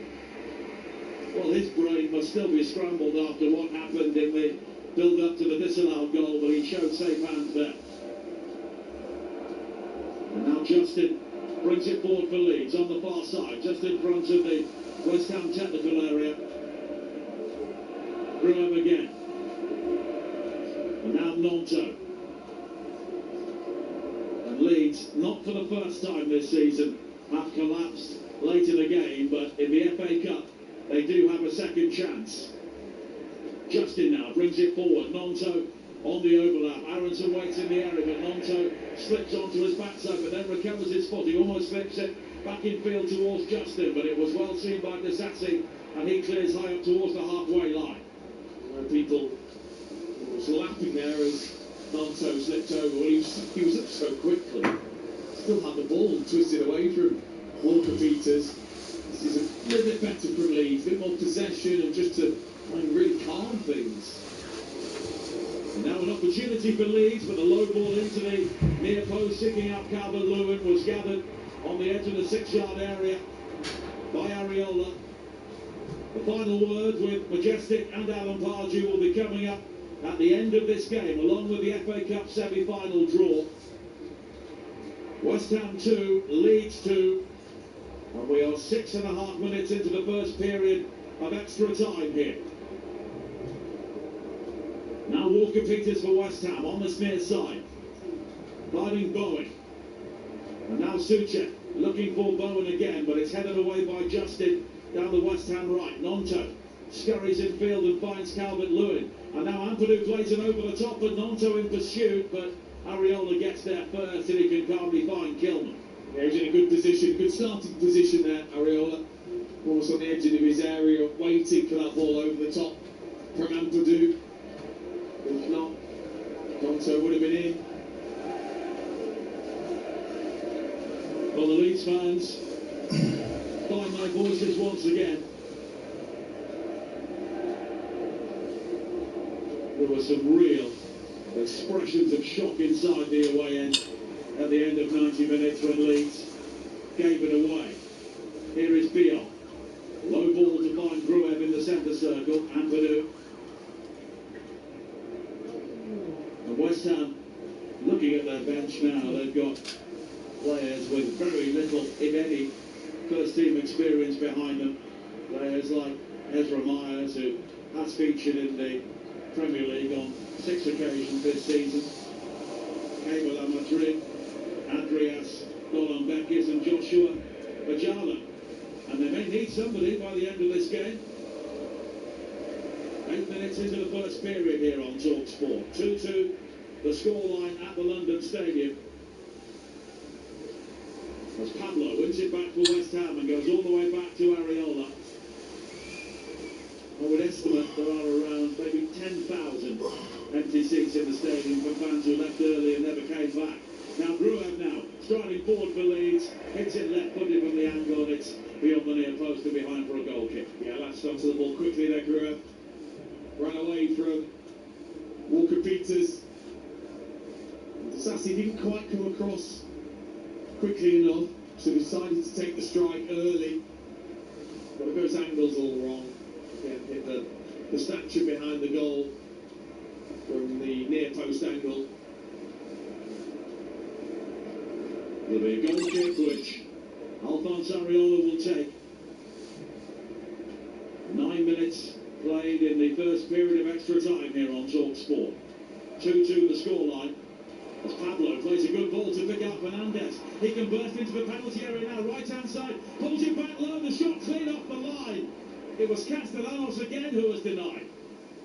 Now Fernandez scoops up across into the penalty area, and Gruev will eventually clear, but Dazassi does well to step in before Calvert-Lewin and play it wide to the left and Juve. Further on now towards Traore, low ball from him, blocked at the near post. And does it spin behind for a corner? No, it stays in play. Here is Juve now. Back towards Kilman. Kilman, I think, was waiting for Juve to come back on side along with Traore, so West Ham just have to hold for a second. And here is Juve again now, and Leeds have been given time to regroup defensively, and Aronson will just step in to concede a throw. Yeah, it was a good save from Perry. Wasn't the power from Castellanos. Needed to firmly side put that in rather than just trying to clip it over the top of Perry, hit him in the face in the end. But another chance for Castellanos to get his goal, not taken.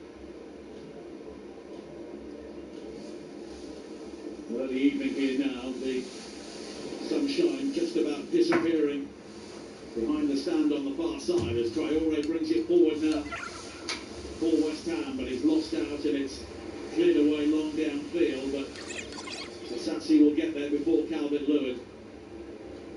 And it's back to Areola. I think Calvert-Lewin's touched the ball once and that was scoring the penalty to make it 2-0, but that's often the way of a striker as a long ball is played forward now, looking for Pablo, but it breaks for Castellanos. And here is Bowen, left foot shot from him. He's hit the post again, but it's turned in! And Pablo is denied by the offside flag.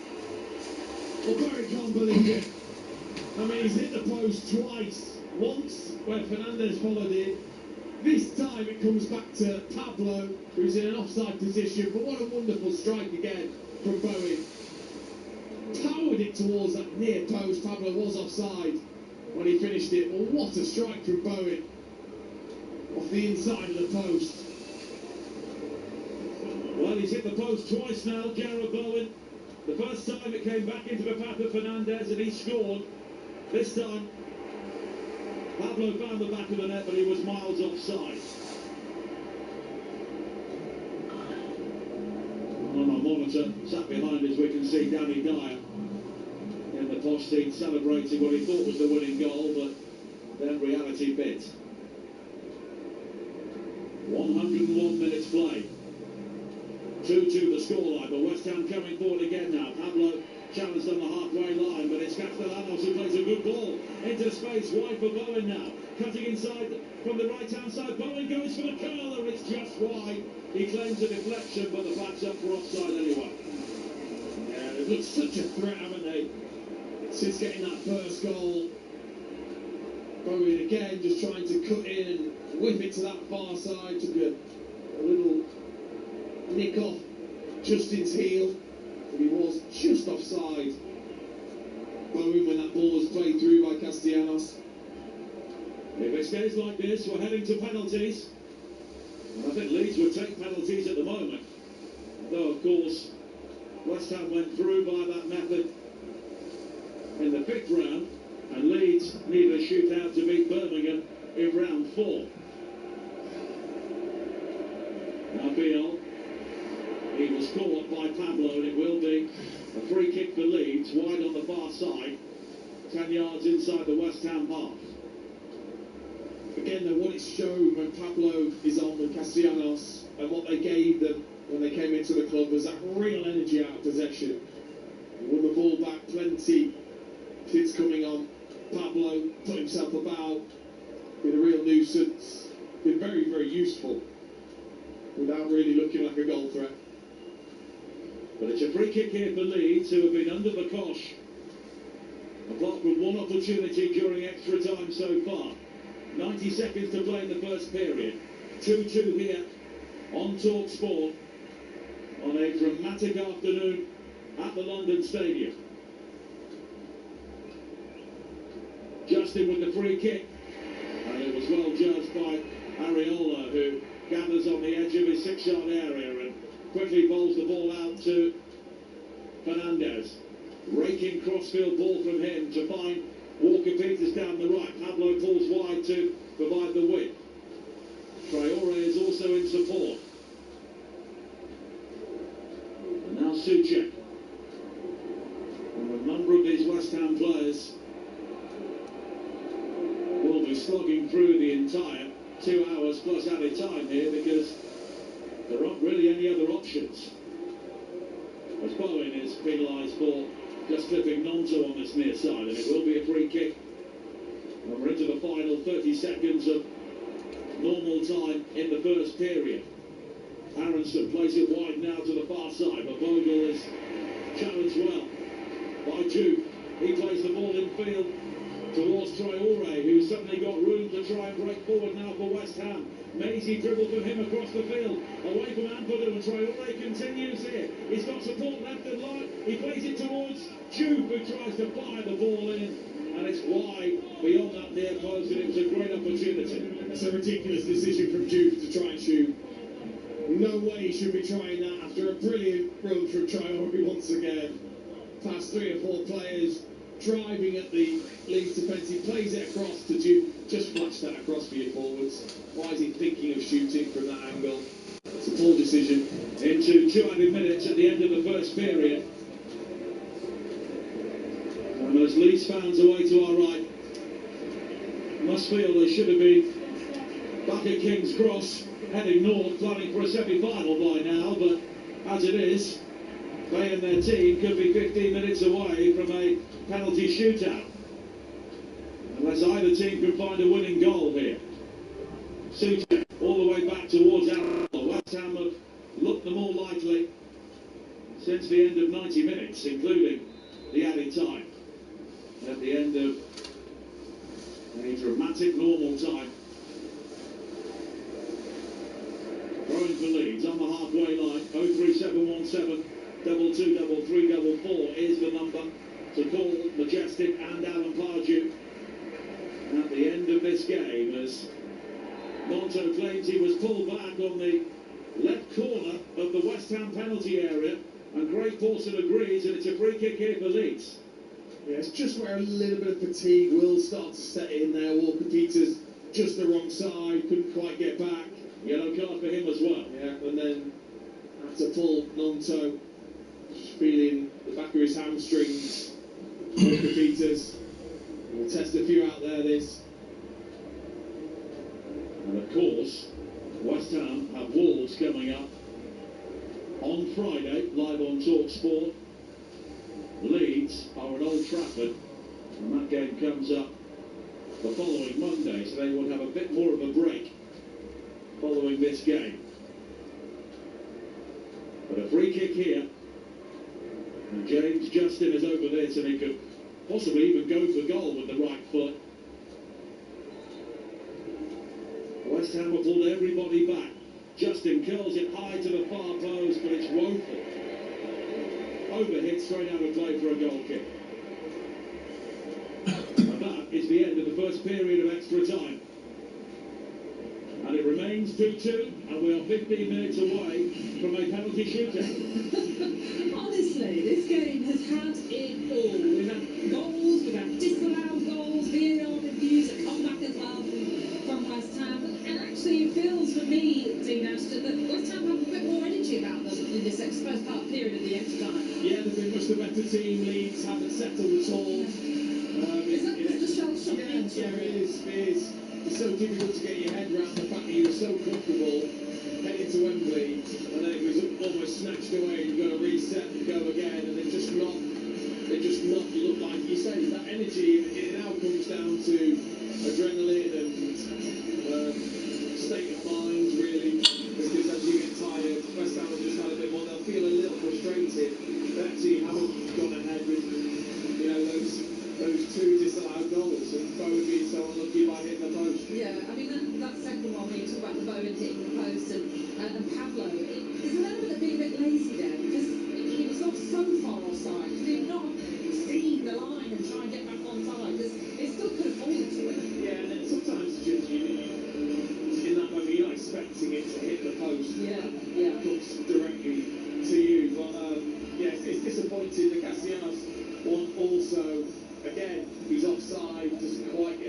side feels like they've scored the goal so early, but all the positivities with West Ham at the moment. Not many positives really for Leeds in that first half of extra time, but it doesn't matter.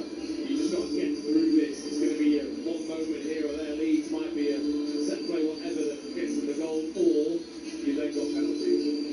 Yeah, we have been here before for West Ham at London Stadium for a penalty shootout as they beat Brighton. They were terrific penalties, but that's to come. We're not thinking about that. That's one step back. I'll tell you what, we've been here for so long that you've had to put your hood on because the temperature's dropped. None of us was prepared for this in that sense. No, I don't have that hair that I had 20 years ago in the video that we looked at. Let's be honest, you didn't have that much then, did you? To be fair, you've nicked most of mine, that's why. Yes, indeed. Listen, it's been really, really eventful. Look, you can hear the PA system. It's ramped up. The West Ham. Is it Danny Dyer? He's over there. I can see him. And they are all fans, West Ham fans, obviously, have turned to him. There are two on right, obviously, he's in a box. But he's out there celebrating and urging those West Ham fans. And you can hear the music's ramped up as well, because that's what they want from these West Ham supporters, to be really engaged with their team, to really cheer them on to a Wembley day. But yeah, Danny Dyer is certainly soaking it up with his other his grandchildren, enjoying that atmosphere, like I say. The teams are now making their way out for this second period of extra time. All the talking has been done, and looks as though there's another substitution on the way as well, Nigel, I believe. Yes, Amadou Kante is coming on for West Ham, and he will replace Tati Castellanos. And in fact, there's going to be more than one change, I think. Well, certainly Kante, the young Frenchman, is coming on, and Ollie Scarles is also coming on as well for the second period. And he's the left back who broke his collarbone in the Premier League game against Leeds in October, and he will replace El-Hadj Malik Diouf. So that's a straight swap in the fullback area, and Conte has come on for Castellanos. Now Conte is a player now who will maybe just try and shore up the midfield with Traore, Pablo and Bowen, the forward line. But we wondered when he was going to go to the youngsters, and it's now. Yeah, I mean, Kante has had a few appearances, and I thought did very well with a couple of those.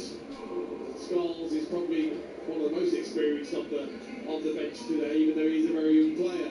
But ultimately, you're asking a lot of the players after an international break to then have to play extra time. Like I said, that fatigue will set in, and I'm sure that's why the changes have been made. West Ham in the claret shirts, attacking the goal way to our right in the second period. Leeds wearing all blue, and coming forward now with James Justin. And Joel Peru has also come on as well to replace Jayden Bogle.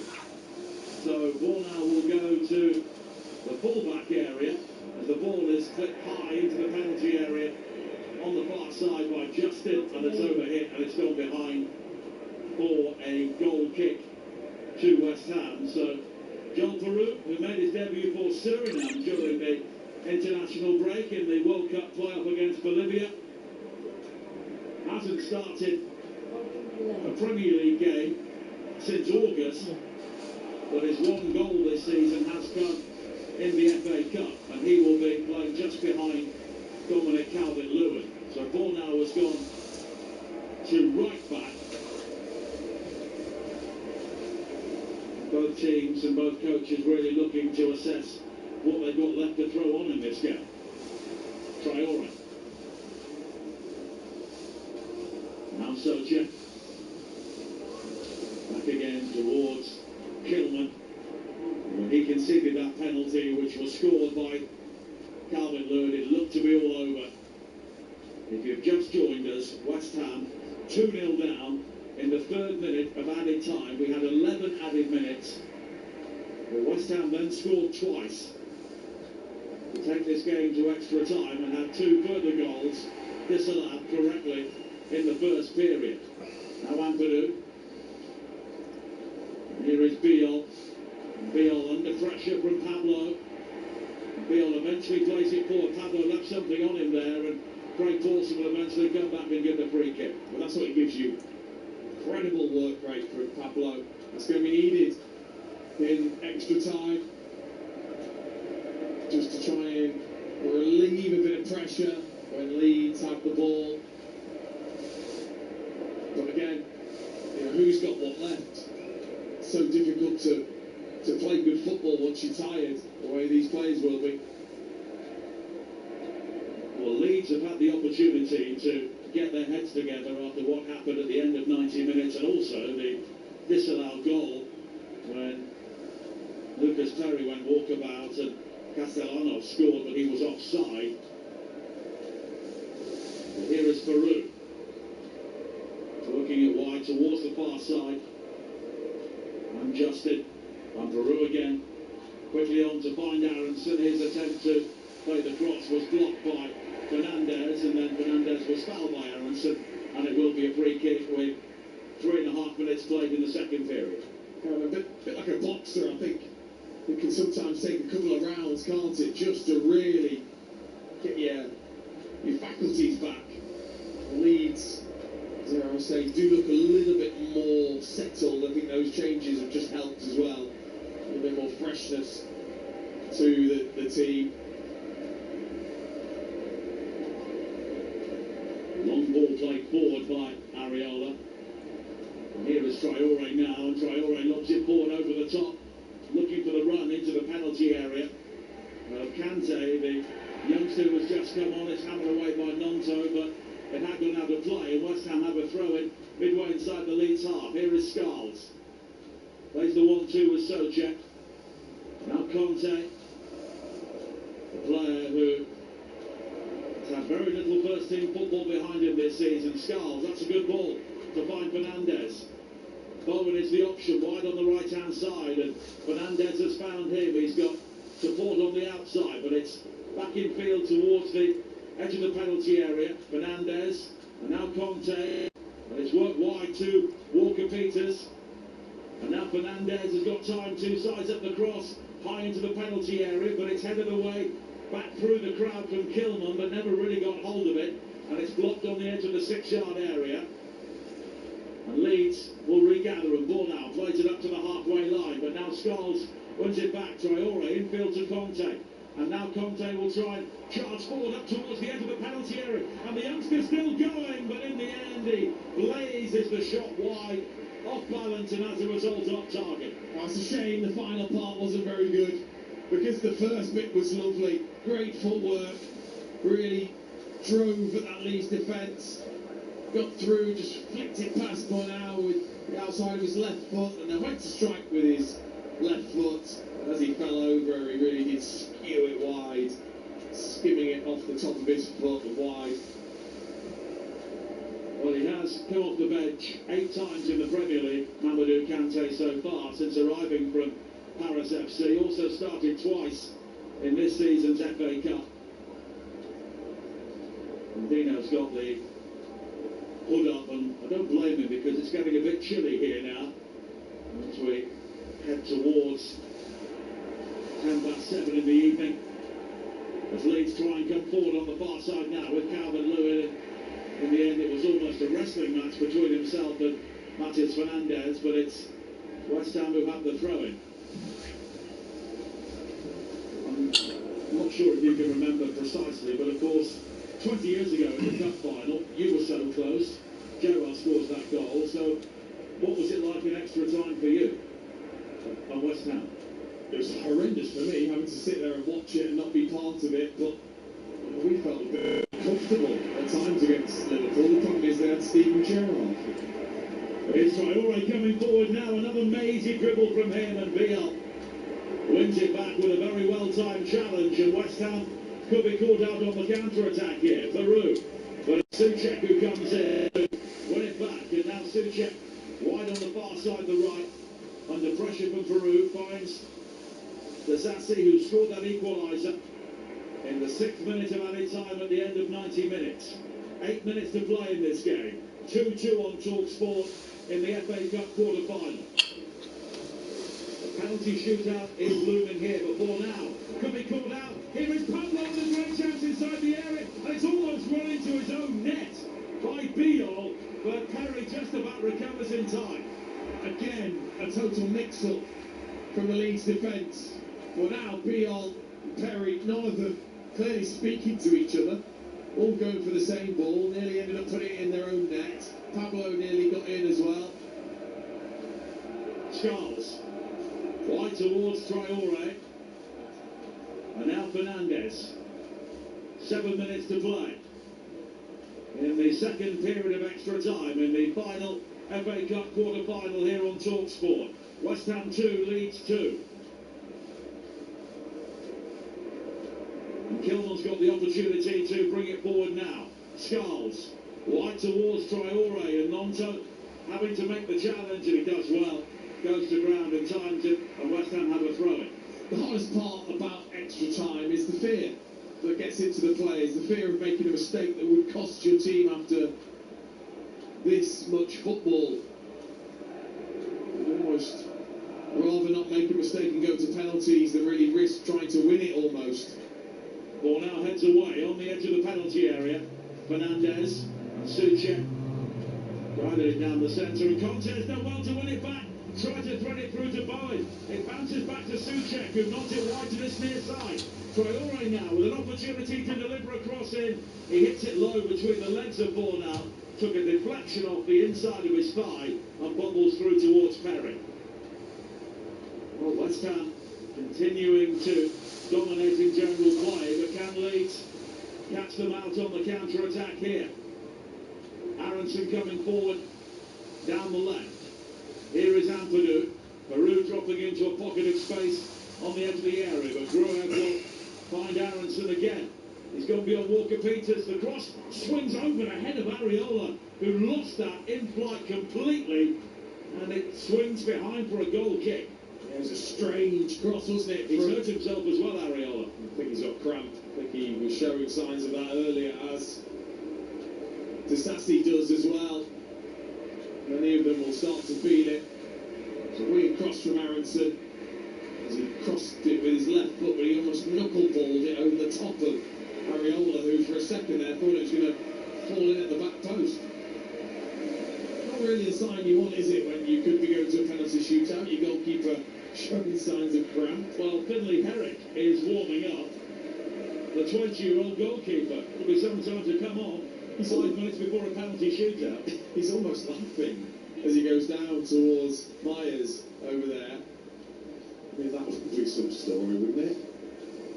Well, this last football was on loan at Boreham Wood in the National League. But Areola is continuing to receive the usual stretches here from Kilman inside the 6-yard area. Of course, no Hermansen, Wan-Bissaka or Mavropanos in the West Ham matchday squad here today.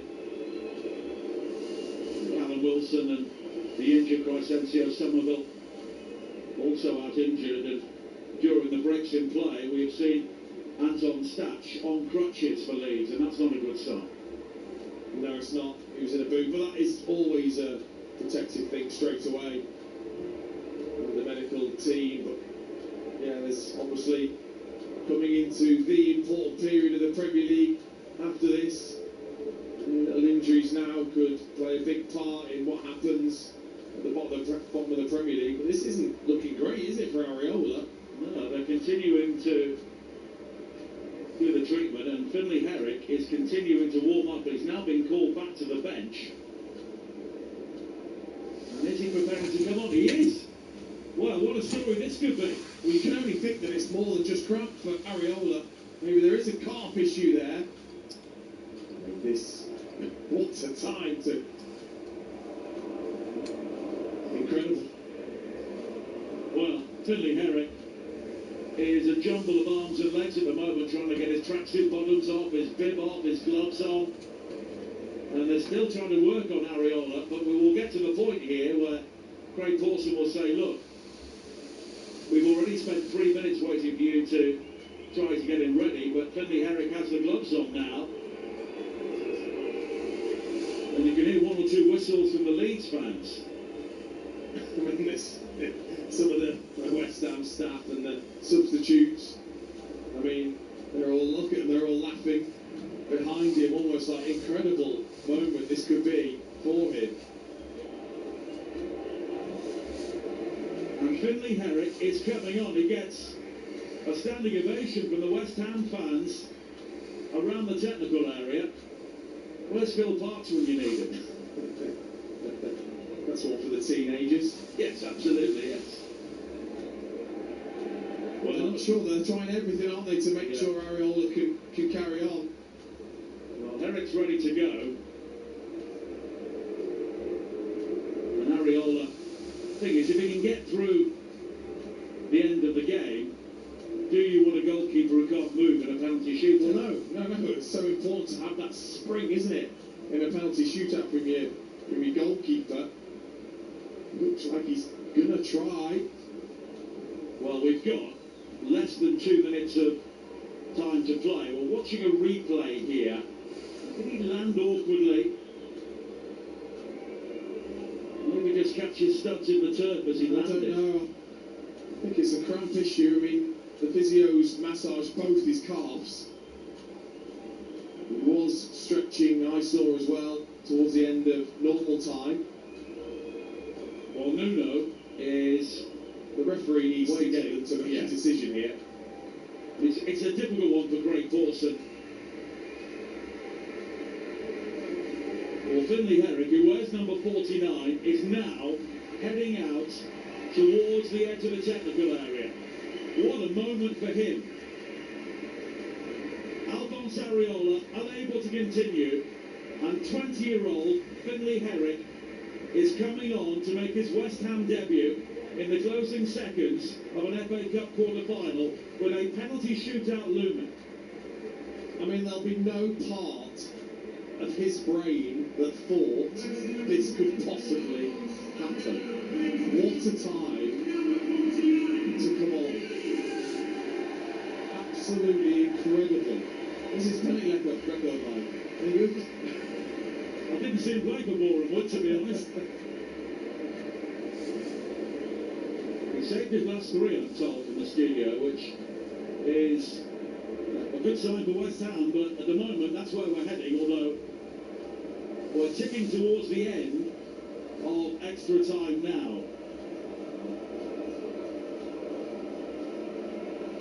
We saved some penalties in the National League Cup, which is the competition for West Ham's under-21s against non-league teams, and also for England's under-20s as well.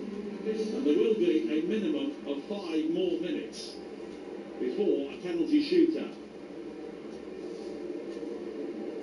And we've not quite seen everything here today, but pretty close to it. And Leeds must be thinking, look, we've got a virtually untried goalkeeper here at the highest level. Let's test him out. And Peru will maybe try and do that here, but it's through towards Herrick. And he gathers and he gets a great ovation from the West Ham fans, and he just takes his time and waits for Calvert-Lewin to head towards him. So he's clearly been picking up some tips. Well, look, he's got absolutely every single West Ham supporter right behind him, hasn't he? Wanting him to do well, but he's going to have his chance, you would expect, with only a few minutes left.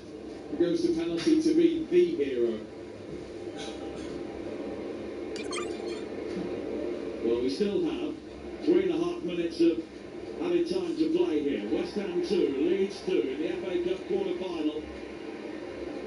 And West Ham, who came from 2 goals down in added time at the end of 90 minutes, have now had to replace their goalkeeper and bring on a 20-year-old who has never played for the first team before.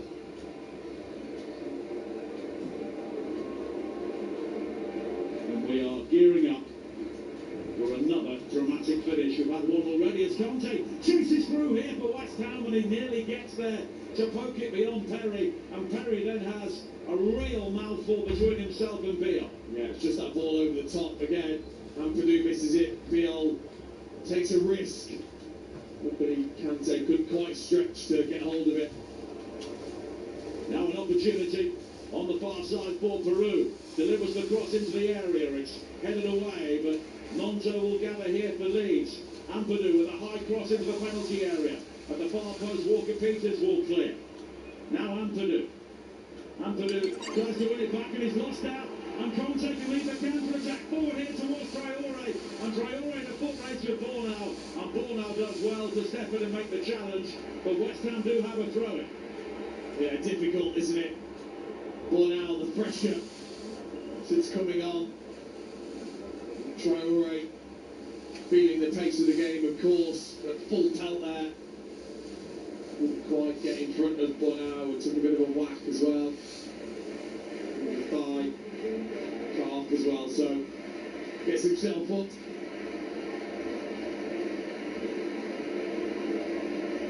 Well, Finley Herrick did win the FA Youth Cup 3 seasons ago with West Ham. And he's been part of the academy since the age of 6. So he certainly is one of their own. And he's on the field here as we head towards the end of extra time. It's played long and high downfield, looking for Pablo. He brings it down inside the penalty area, but Biel comes across to clear. It's recovered by Suchek, but he can't keep the ball in play, and it's a goal kick. Oh, that's a chance. He knows it, Pablo. Covers his face with his shirt. He knows if he can just take that down with a good touch, chance to shoot. Instead, it was a heavy touch, allowed Biel to get himself back in. Ezra Myers is now coming on. Adama Traore is going off. And Myers, 19-year-old centre-half, England under-19 international. Has started a couple of times in the FA Cup this season, come off the bench 3 times in the Premier League.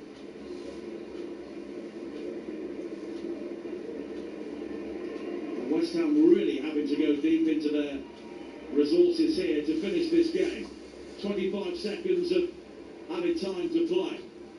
2-2 the scoreline here on talkSPORT. The final word coming up at the end of this match. Leeds coming forward now with Brewer, looking to win it. Brewer to the cross in, which is deflected into the path of Bisassi. He clears. Pablo flicks on. Now Bowen looking to control, but it's scrambled out of play on the far side by Johnston, and West Ham have a throw. And that's it. At the end of nerve-shredding, draining 2 hours of play, it is all over. And a penalty shootout will decide if West Ham or Leeds are heading to Wembley at the FA Cup semi-finals. And you can well imagine the jitters now in the stadium for both sets of fans who remain in here.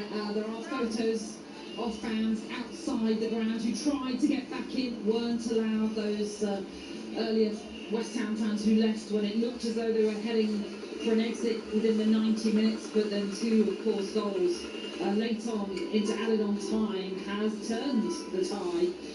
And it's 2-2, as we were saying there, going into this penalty shootout. And I reiterate with Dean Ashton and Nigel as well, the issue that is at stake here, have with Leeds being told that they will not be allowed to have a penalty shootout in front of their own fans. This is a story that has emerged during the course of this game. It's all down to a belief of safety issues with consultation from the police and the local safety advisory group.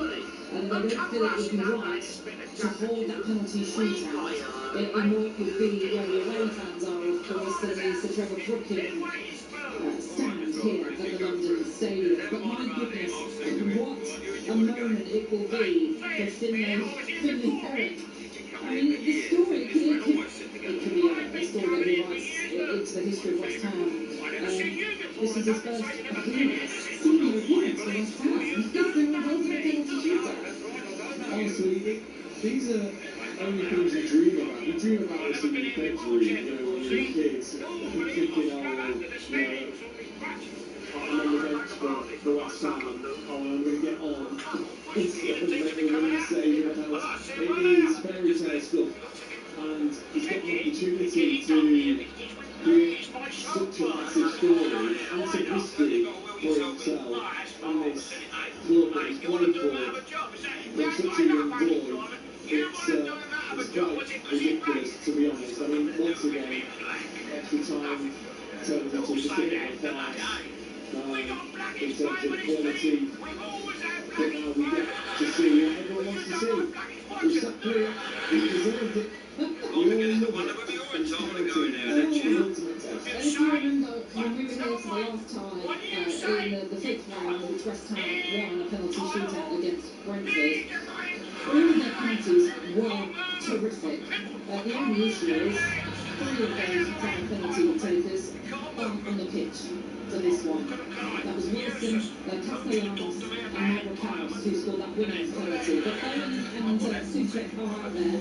But they were terrific penalties that saved that time, weren't they? It's unbelievable. The quality of them is at the highest level. And look, you can just, you can't call it. You know, because, like you said, you don't know who's going to end up being left on the pitch to take penalties. And now it's going to happen, isn't it? It's about executing the penalty in the right way. And it's also about the goalkeepers. It's about Perry, it's about Herrick, who's going to be the hero. So they have held the coin toss, but it will happen in front of the Bobby Moore stand. That has been decided pre the coin toss. I'm sure Leeds may have an issue with all of this, but it was a huge occasion when you think about that. The 20-year-old goalkeeper has just come up early in the pitch, and now he hopes to let this one to emerge of this penalty shootout. Loads of stealing, my goodness. As we were hearing, he has saved a few penalties in his career, and certainly in this season, but this is his first senior appearance for West Ham. And the teams are lining up then, and it's Leeds who are going to go first. I'll hand you back to Dean Ashton and Tamara Langley for this penalty shootout to see who could make the semi-finals. Thank you, Natalie. And Leeds will go first. Joel Peru, who scored in their shootout win against Birmingham in round 4. He went first then and scored. And he will be up against Finlay Herrick on his West Ham United debut. And during that break, Herrick disappeared down the tunnel with a couple of members of West Ham's coaching team. And clearly they were keen to get him out of the arena, maybe get him away from all of the noise, and just try and focus on what he has to do here. 5 penalties each. Leeds going first at the West Ham end of the stadium. It'll be Peru against Herrick. And Peru will hit this left-footed, and Herrick saves! And Finlay Herrick is an instant hero for West Ham. The first thing he's had to do, and he saved the penalty. Absolutely incredible. Finlay Herrick, take a bow, honestly. The first penalty, he dives the right way, he sees it correctly, he parries it away, and rightly so he celebrates. What a moment for him. Well, a long way to go, of course. Jarrod Bowen will now step up for West Ham. And Bowen scored the first penalty in the shootout win against Brentford in the previous round. This to put West Ham United 1-0 up in the shootout. Bowen, and it's saved again. A soft penalty, and Lucas Perry able to plunge away to his left and make the save. Yeah, brilliant, wasn't it, from the Leeds goalkeeper? Really stood still for so long. That does make it difficult for any player. Bowen didn't hit it with the conviction he needed. Soft in the end, well read by Perry to his left-hand side. Big chance missed there for West Ham. Well, Dominic Calvert-Lewin has already scored a penalty against Alphonse Areola here tonight. Now he's taking one against Finlay Herrick. His previous penalty was low to the goalkeeper's left-hand side. And Calvert-Lewin with his second penalty of the day, and he goes high this time over the dive of Merrick. And Leeds have scored the first penalty of the shootout. Yeah, calm, wasn't it, from Calvert-Lewin? Instead of going left or right, just went down the middle. Eric dived down the way. Clever penalty from Calvert-Lewin. Carl Walker-Peters will take the next penalty for West Ham.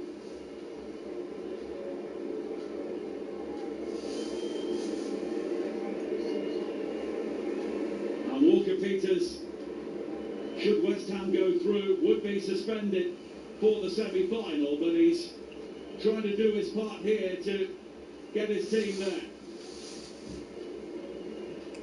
West Ham's second penalty, trailing 1-0 in the shootout, up against Lucas Perry, and Walker-Peters sends him the wrong way and levels things up at 1-1 after 2 penalties each. Yeah, properly done by Walker-Peters. No messing around, stepping up, firm side foot to the left of Lucas Perry as he dived to his right. Vital to keep West Ham level. And just like they did against Birmingham in round 4, Leeds are going Peru, Calvert-Lewin and Aronson. And Aronson, the American international, will take the third penalty here for Leeds. 1-1 in the shootout, up against Finlay Herrick, who is bouncing up and down on his goal line. And Aronson calmly puts it into the corner. And he turns to the West Ham supporters and maybe just shushes them. And Leeds lead 2-1. Yeah, although Souček with the opportunity here. Yeah, I think Aronson just held his gaze long enough at the goalkeeper. Herrick went early. Aronson just firm, side foot, similar to Walker-Peters, to the goalkeeper's left. Souček, another of the scorers against Brentford in the previous round. We've already seen Jared Bowen miss. Nuno Espirito Santo sits head bowed on the West Ham bench. Souček to level up the shootout here at 2-2. Hits it right-footed, and it's right in the corner. Perry went to the left, the ball went to the right, and it's 2-2 after 3 rounds of penalties, and Wilfred Gnonto will be next. Yeah, I think even if Perry goes the right way, he doesn't save that. Just inside the left-hand post from Thomas Souček with power as well. Perry went the wrong way, so it didn't matter, but still an excellent penalty.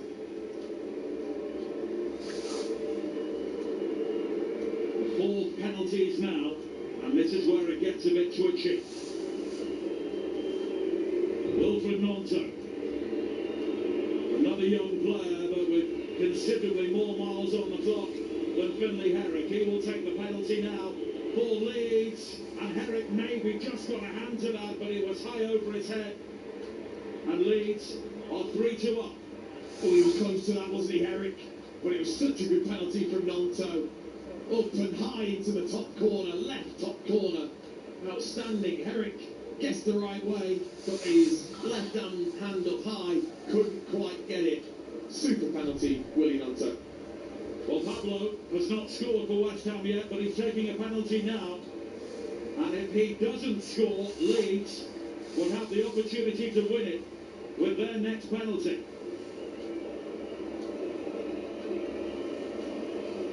Pablo with a very short run up here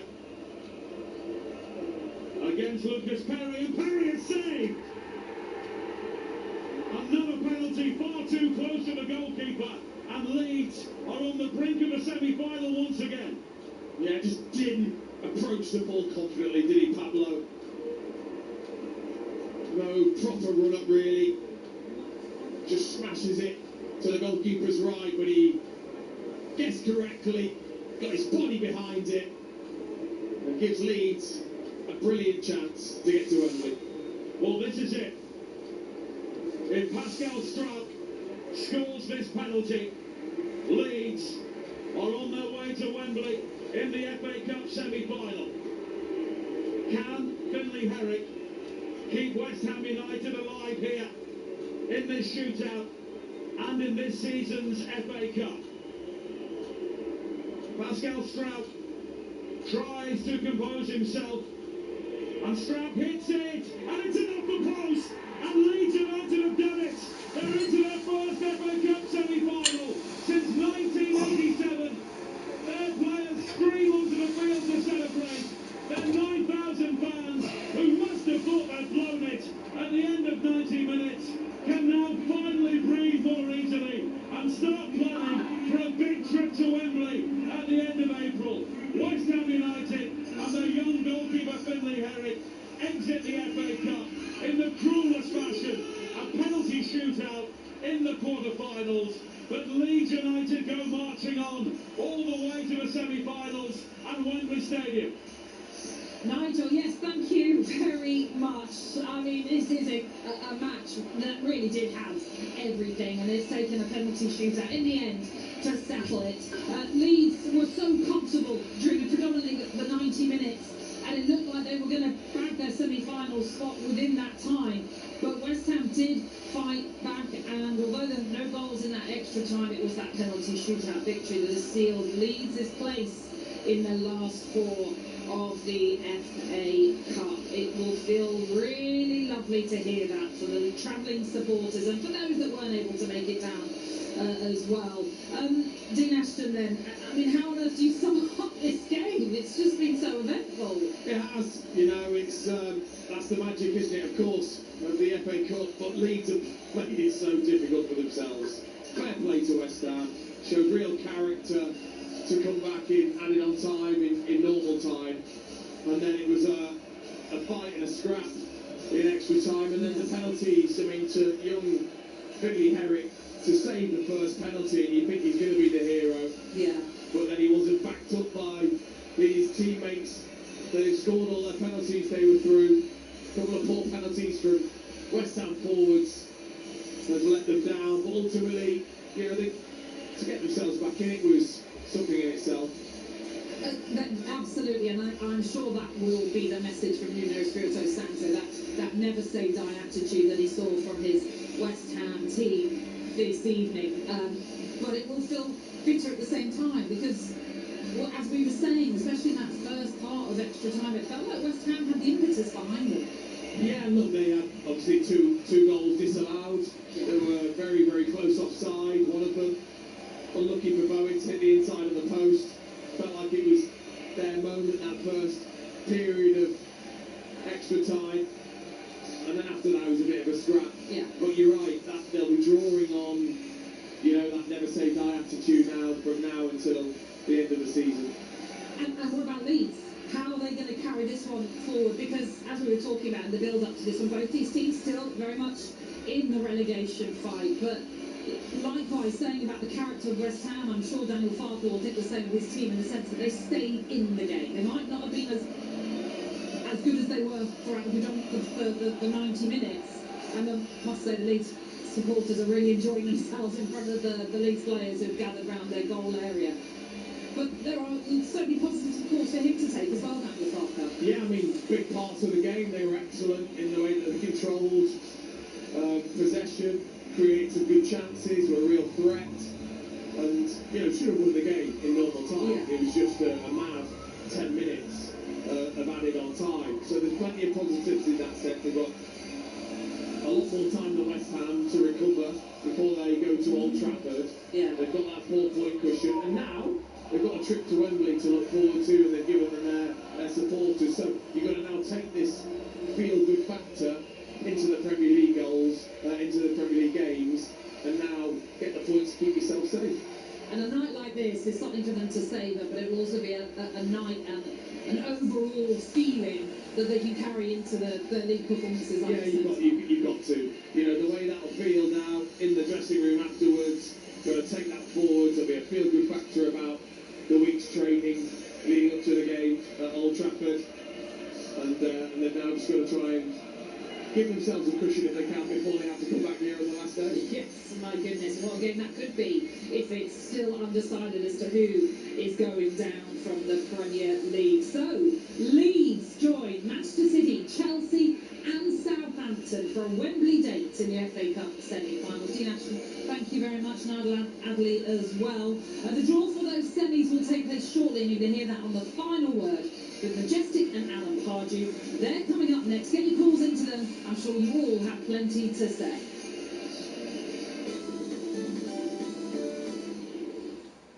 The final word on talkSPORT with Sky Vegas. All your favourite games, all in one place. 18+gambleaware.org. Which business insurance provider is trusted by nearly 1 million customers? Take it away, Gina. From builders to bakers to beauticians, if you need business insurance, join nearly 1 million customers who trust Simply Business. So search Simply Business today. That's enough, Gina.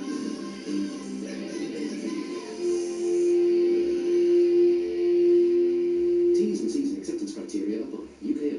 With competition in your market, not enough bookings when it comes to advertising. Are you just hoping customers find you? You're listening to talkSPORT, where winning matters. Now imagine your business advertising here. Join us at the talkSPORT advertising event in May. You'll receive a custom ad campaign for your business, event-only rates, and free creative ready to elevate your brand. Register now at newsrspp.co.uk/radio. Stop hoping customers find you. Start being heard. 3, 2, 1, 0% APR and all-electric Mini Cooper. What was that, Luton? Handling is extraordinary. Central gravity so low, and it could be ours with a 15% deposit and 3-year term. Okay, Luton, reroute me to the nearest Mini retailer now. Land a new all-electric Mini Cooper with 0% APR. Report to your Mini retailer today. Mini UK is a credit broker. Ordered and delivered by 30th of June. PCP finance with Mini Financial Services. Subject to status. 18+. T's and C's apply. Mini.co.uk/Cooper. Whatever kind of football fan you are, talkSPORT and the Coral Daily Download are here for it to celebrate the fans every day. Whether you're a front-row seater or a tall sandwich eater, a half-an-hour scarf wearer or a lifelong faithful torchbearer, a retro shirt for every game or bare-chested, even in the rain. For all the latest news, reaction and odds this season, don't miss the Coral Daily Download. Every morning from 6 on talkSPORT with Coral. We're here for the fans. 18+gambleaware.org. On 1089 and 10:53 a.m. Online and on your smart TV. talkSPORT, the final word phone in. You've got to be saying something. Every last final word. Here comes the backlash. First and fast for football. Pick up the pieces of the final word phone in on talkSPORT. Good evening, this is the final word phone in here on talkSPORT, the Majestic alongside the former West Ham Jaffa and Pardew. And it was an Easter treat for us today in a dramatic FA Cup quarter-final, and we've just seen Leeds booking their place at Wembley in the FA Cup semi-final. That's right, by beating West Ham on penalty at the London Stadium. So now we know who the semi-finalists are. We're going to have the draw on air very, very soon, and the phone lines are now open. 03717 22 334 to have your say. We'd especially love to hear from West Ham fans who walked out early and tried to get back in. Never leave the game early. Don't do that part, can you? They will be talking about the magic of the FA Cup, sending Arsenal out of the competition, and Southampton. And Hattrick Hero Haaland puts his Liverpool boss, Arne Slot, under more pressure. Remember, talkSPORT is now on your smart TV. Just grab the app on Android TV and Google TV, or even on Prime. Videos to come and watch us right now. What about you? Your opinions? That number, 03717 22 334. And a magical FA Cup weekend. Happy Easter, one and all. It's Magic Parts. That's right, Majestic. Alan Pardew is the final word on talkSPORT. The Gaffer's here. He's got his West Ham colours on, but they're singing, here they come, Leeds United. Yeah, I want the Hammers colours because I actually thought today was the day. We're going to get to the semi-final and another cup final will be looming, but it wasn't to be. What a game. What an unbelievable game.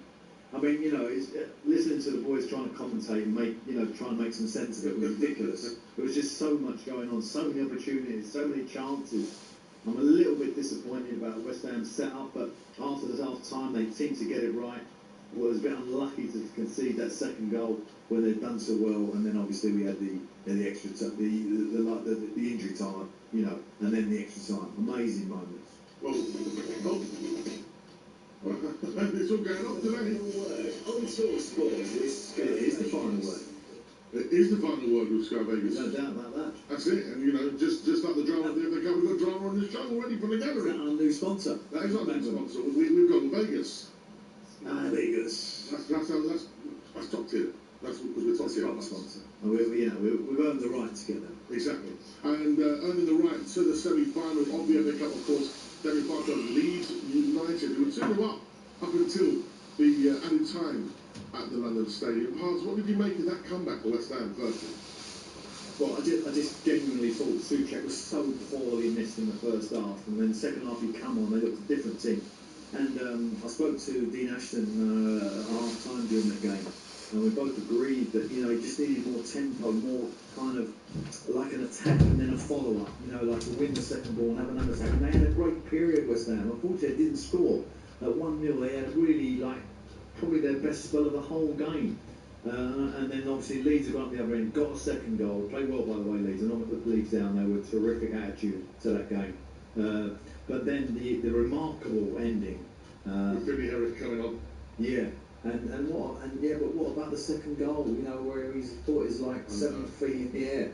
And you're thinking, is that going to get disallowed? And it was, I don't know where to start. The only thing I'm disappointed about, because obviously with my heart I wanted the Hammers to go through. We've got to talk about the Finley Herrick situation, of course. The young man coming on to do the penalty shootout, saves the first penalty. I'm going to give you some of your parts. What was the year you took West Ham to the FA Cup final? 20 years ago, wasn't it? 2006, the year he was born. No. Finley Herrick was born on the 18th of January, again. 2006. Lost to a penalty shootout. I mean, everybody thinks Steven Gerrard got the winning goal. He didn't. It was just the goals we equalised. We should have won an extra time. We didn't. We had better chances than Liverpool, and actually, just the penalties undid us like that team today. West Ham, you know, a great effort by them and their supporters. I feel for everybody in that stadium today. The West Ham fans, not for the Leeds fans, they're very, very happy. What about the people that left the stadium and tried to get back in? What do you make of that, Pods? Well, you know, we're 2-0 down. It's not an easy place to get out of. I can understand why they left early. I'm not going to, you know, criticise them for that. Not an easy place. And usually the steward in there isn't particularly lax. You know, it's a bit lax, I always thought, when I went to that stadium. So I was expecting them all to come flooding back in, which some did, but obviously some didn't, unfortunately. How does this affect the rest of the season at both clubs? Because, of course, Leeds, they are in a relegation fight, so are West Ham. And, you know, Leeds are now going to have a bit of a distraction with the semi-final at Wembley. And West Ham have to now bounce back from this, and then they're going to be very tired after that game. Do you think, will it affect their mentality at all, or will Nuno go, look at the fight you showed to come back 2-0 down and utilise that part of the game? Well, I've got to be honest, if I was the manager of that performance, I would have been coming out of it with a lot of positives. I actually thought West Ham, particularly after half-time, looked a better team. Yes. I think when I look at them offensively, I think they've got more to offer than Leeds. So I think there's a lot of confidence they can take from the game. Obviously not the result, but there's a lot of confidence in that. It looked like Leeds got a couple of injuries to key players, which might be a problem going forward for them. Saka obviously was a very important player. Looked like he got injured, so I don't know how that's going to affect them. But sometimes the momentum of the cup can give you such a boost. So I don't think it's a real problem for Leeds. I don't expect Leeds to go down. And I do think that game at the end of the season, after seeing all those events today, you can't help feeling that West Ham Leeds game going to have something on it. Oh, it does feel that way, destiny, isn't it? It's almost quite written on it, especially. You know, the goalie's got injured. You know, I don't think he was injured. It's cramped. There's just a little thing about goalies when, you know, I always think like, how can goalies get cramped? And I think Alan McQuist said that on the TV commentary. But actually, there's a lot of nervous tension. You know, being the goalie, and there's a lot of big warm up, and you know, there is a lot more going on for a goalie than you might imagine. But unusual, I would say, to you lose a goalie's cramp. Well, you mentioned that last game of the season, again at the London Stadium. West Ham will be seeking revenge, I'm sure. Right, that's what I mean. That's going to fuel them for that game. And if I was the manager, I'd be like, okay, we'll get them next time they come down here. And who knows what's going to be on the line when that happens. Correct. I think Leeds will be safe by then. because You think? yeah, I do, because I think that little cushion is enough for them, if I'm honest. And they need, like, what do they need? 1 win, 2 wins, probably 2. And I think they've got enough quality, and they've got home games which are winnable.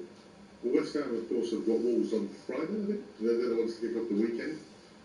Massive game that for West Ham. Yeah, I don't think, although it's, it's Friday, and we're Sunday, excuse me, and that's been a particularly taxing game, not just physically but mentally. I think there's enough time to recover. I don't think there's going to be any effect, if I'm honest, from that game to Friday. So I think they're okay Friday.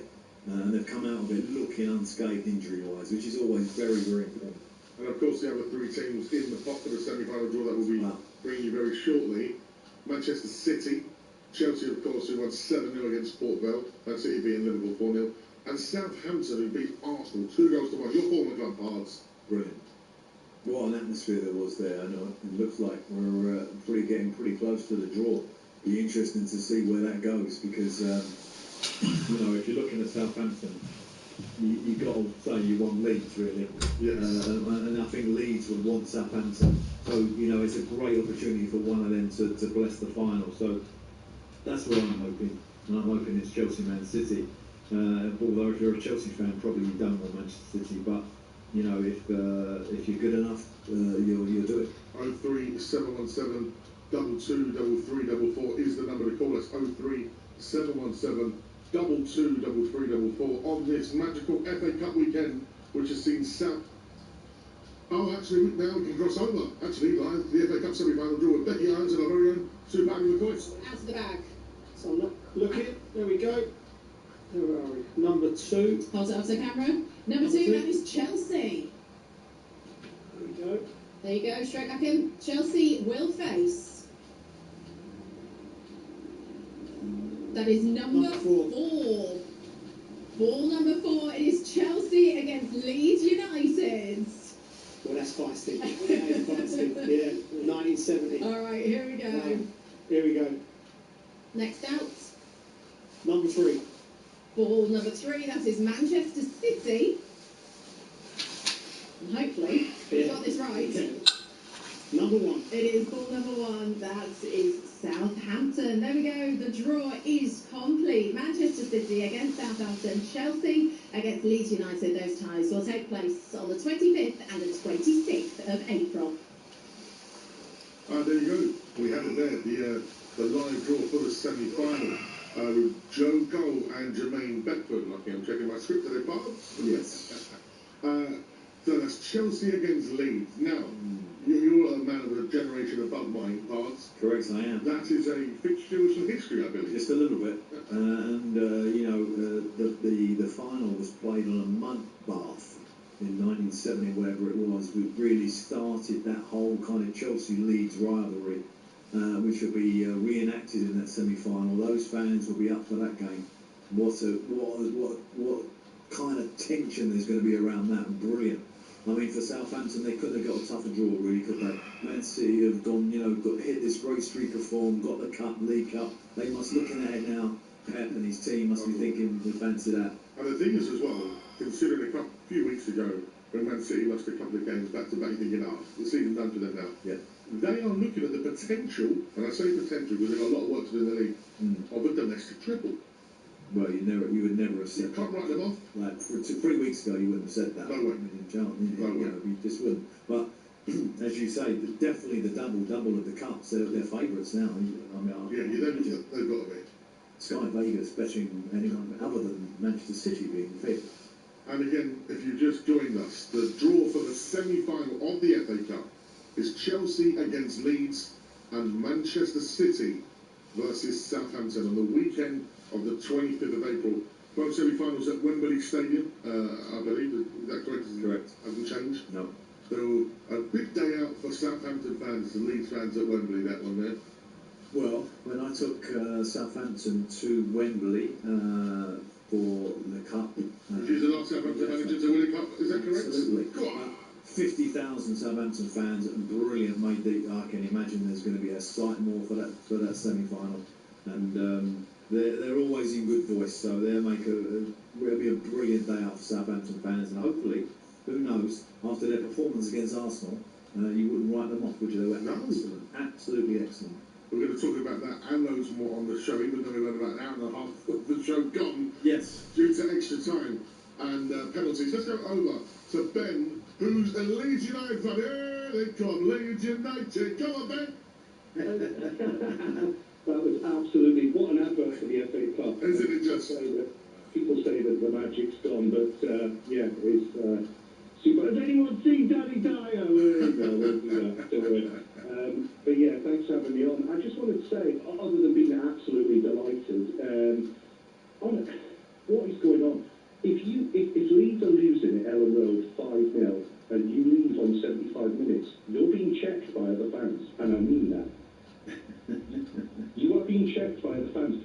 What a horrible fan base. Has it basically become this since they moved stadium? It just seems so transient. Ben, I will say... Be careful, Ben, otherwise don't come to London, mate. Ben, on a real one, it is such a difficult stadium to get out of. In and out is very, very... All the London stadiums are, aren't they? Spurs, you know yourself, in and out of there is a little bit more tricky. You play that much, come on, but maybe it's a northern thing, hey, we're a bit tighter.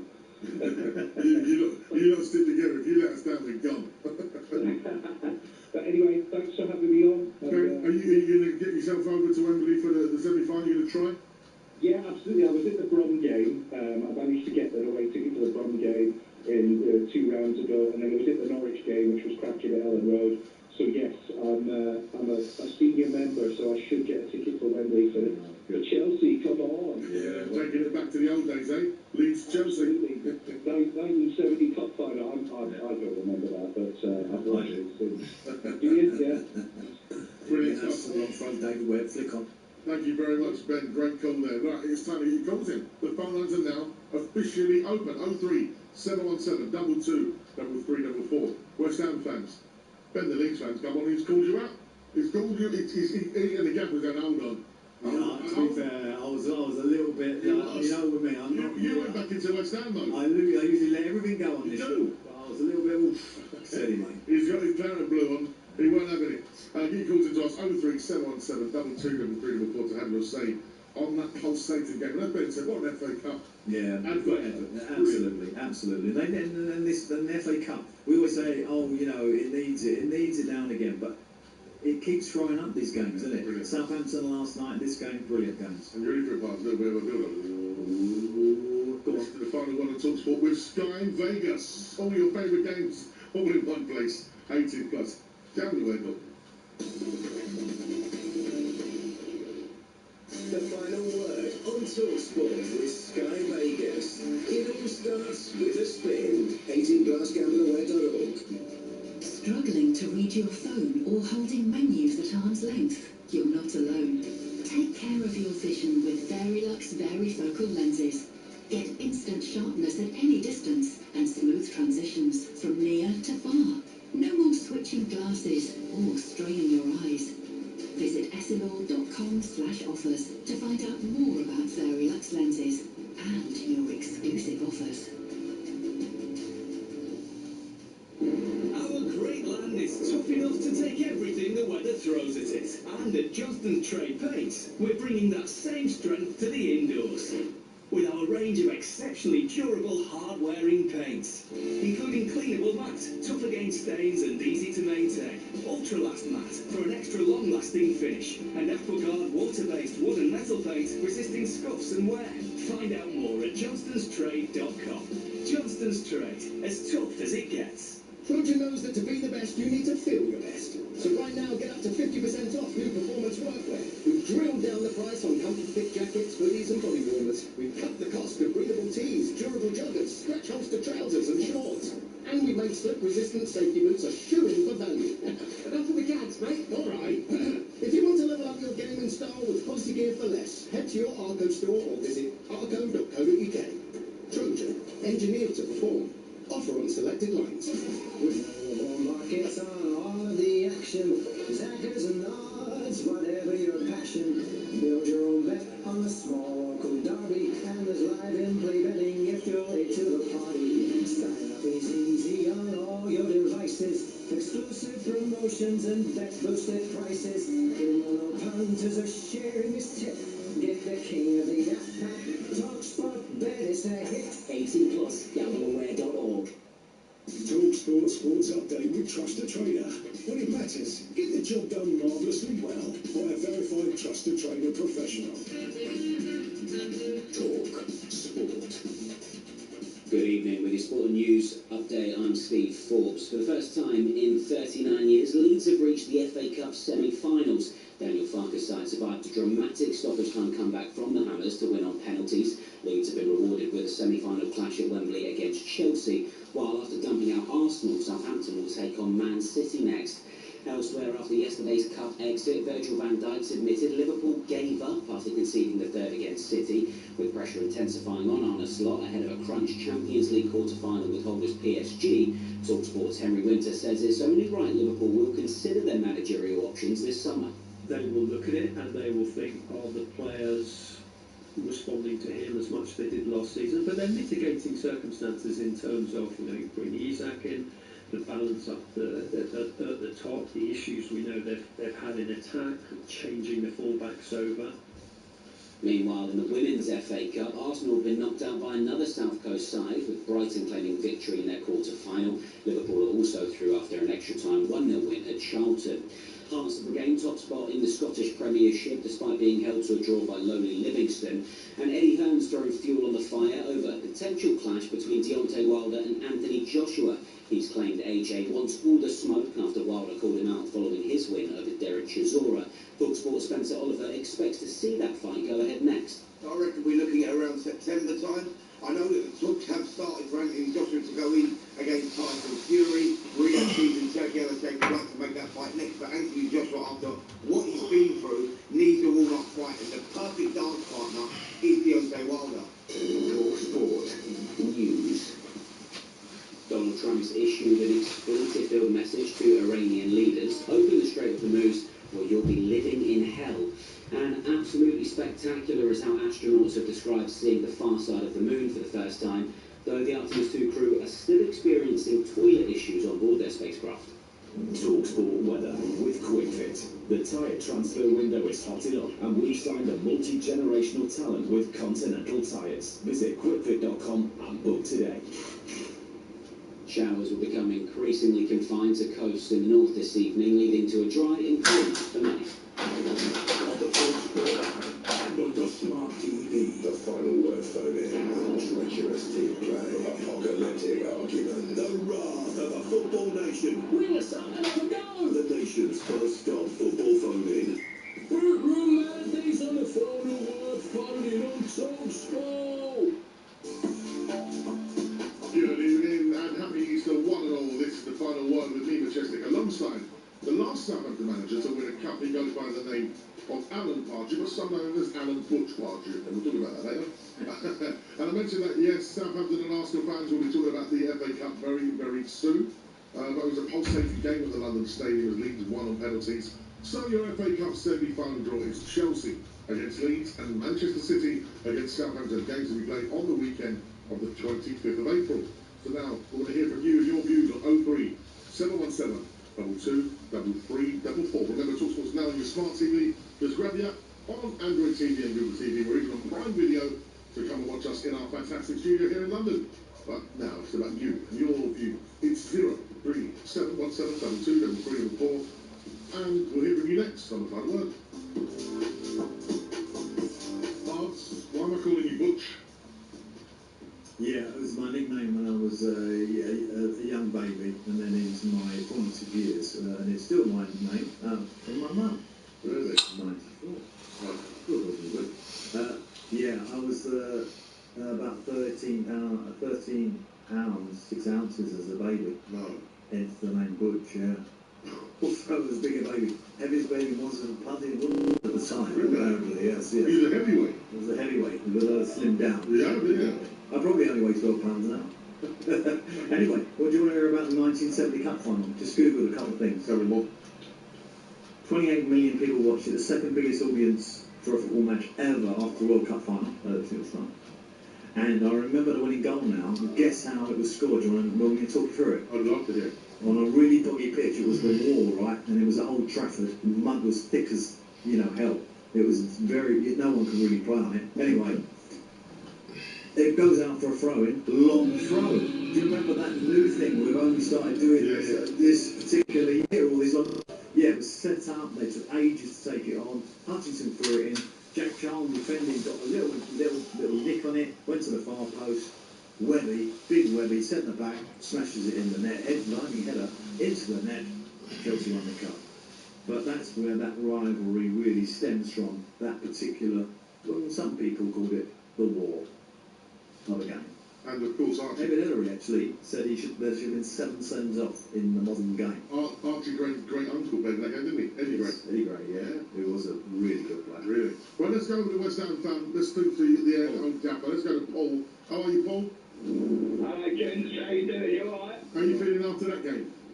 To be honest, we lost on penalties. I mean, we did score another 2 or 3 that got, disallowed for no reason. God, I'm glad you put that guy in his place. It's not about West Ham fans and finicky. Come on, mate. What is he talking about? He then come to London for a couple of weeks, for surely. Not coming in a few weeks' time. We put Tottenham down or them down. You don't want to put them down now after those comments, Paul? Yeah, I don't care. I'm a West Ham boy. You can't have a Leeds supporter saying that rubbish on the radio. It's absolute rubbish. We actually thought he was going to say something, about the game. But obviously it was just, having a little dig. Anyway, Paul, what I want to talk to you about, right, this first half, he plays Bowen on the left and Traore on the right. And no Souček. What was you thinking about that? Because second half, it was a completely different picture, wasn't it? I would have had Souček on from the start, guys. Yeah, absolutely. Mr. T ran himself into the ground, bless him, so I'd tip me out for him. But, yeah, I'd have played Souček from the start. I mean, the game weren't bad, boys. We went out on penalties, unlucky for us. I feel a bit down, but as long as we stay up, guys, I'm not really that bothered. Big game on Friday, then. What do you think going into that? Are you confident? Yeah, I am confident, to be honest. I think we'll match them, bless them. You already know them for that last game, didn't you? Yeah, we do, definitely do. And the best thing of all, guys, it will be the holier of holies if Tottenham go down. I can't wait. The thing is, mate, if you win on Friday, you've got to the bottom 3 for the weekend. I know. Is that right? Yeah, wow. If they win Fridays, they're out the bottom 3, Spurs drop in, and then Spurs go to the Stadium of Light against Sunderland, which is a difficult task. Of course, West Ham and Wolves is on talkSPORT Friday night. Yeah, and there's an ex-West Ham manager. Can we make sure that stadium is proper rocking Friday night? Because if it's rocking, proper rocking, Upton Park type rocking, they'll win. You won't get that Upton. No, they can. It happened in Europe. I was there. In the quarter-final. It did, to be fair. Right, let's go to James, who's a West Ham fan. How are we, James? Yeah, not bad. Thanks, Madge. Hi, James. Just getting my breath back from that. What a game that was. Isn't it just, there's one of those games when you walk away from, win or lose, you've been thoroughly entertained. Madge, let's talk about that. I want to talk about the fight. I want to talk about the way we played. You're right to bring up the fact that, Souček came on and changed the game a bit because we were struggling a bit. We were a bit flat. And then as soon as he came on, we were so different. And then let me bring back to my point of when we started the season, right, we were unrecognisable when we had Potter, right? We just looked clueless. And now, we've got so much fight, so much positive play to come back from 2-0 down, and we were rocking. So we were rocking them. And when we got to extra time, we scored those 2 goals, offside. I just think we've got so much about us at the moment, West Ham, and we're going in the right direction. So if the players are looking at that and going, we can get this done on a weekend side against Leeds, well, I reckon we've got a bit of understanding about Leeds, and it's going to come down to that game at the end of the season. I'm worried about in Leeds. Yes, let's get to that game. We figured you out, boys. We figured it out. We've got we'll have our players back. Hopefully, we'll have some of them back, and let's take them on. Let's stay up. And they can have their day in Wembley. I'd rather take staying up than having a day at Wembley, mate. Yeah, well, Leeds have got a really difficult game next Monday. Of course, they'll be on talkSPORT. They go to Old Trafford. So, depending on how results go at the weekend, they could find themselves right in the mixer with West Ham, Spurs and Forest. And you know that they obviously come to Spurs. They've got to go away to Bournemouth. There's some difficult games for them. You know that front group now. You've got Drury, who I think will be, you know, perhaps super sub. You've got Somerville, Bowen, and Castellanos, who I think is a terrific player. He was unlucky not to score. Yeah, you know. he was. It was a great finish. He was really unlucky about half an arm offside, as they like to point out, VAR. So the momentum. The one thing about a football manager, what you want from your team, even when you lose, or sometimes when you draw, as long as you've still got the momentum, you know, you haven't lost it. And there's no way that they've lost momentum with that performance. They've come out with that with a lot of credit, a lot of fight there. They're unlucky to lose the game, as you say, on a penalty shootout. So the momentum is still there with them, and they're going to need that for this running. Absolutely, but like I say as well, it's just over those next 7 games, it's going to change so quickly. It's going to change so quickly. Right, I'm going to go into the London Stadium because right now talkSPORT's Nigel Adderley is with Daniel Farker. Daniel, congratulations. How do you feel after that? Oh, tired, relieved, proud of my boys because I think we started excellent, could have made our life a bit easier with being a bit more composed in possession after the 2-0 lead and perhaps to score the third goal. But yeah, really tonight we don't ever do it the easy way. And of course, on the other side, there was also a team who was highly motivated to fight for the semi-final. They were able to find a late equalizer, and I'm proud that we were able to keep our nerves and in the end to celebrate and to reward our great supporters and everyone who's connected to the Leeds tonight was a big win and a nice chapter of history again. So first semi-final since the 80s. It's a great feeling. What did you say to your team at the end of 90 minutes when you were so close and then you had to go again? Yes, to concentrate on the contents, a few tactical hints, also, of course, a few words of calming them down and encouragement again, because after the setbacks, never easy anyhow to keep the nerves, but it seems that Leeds have listened anyhow, they have delivered excellent in extra time.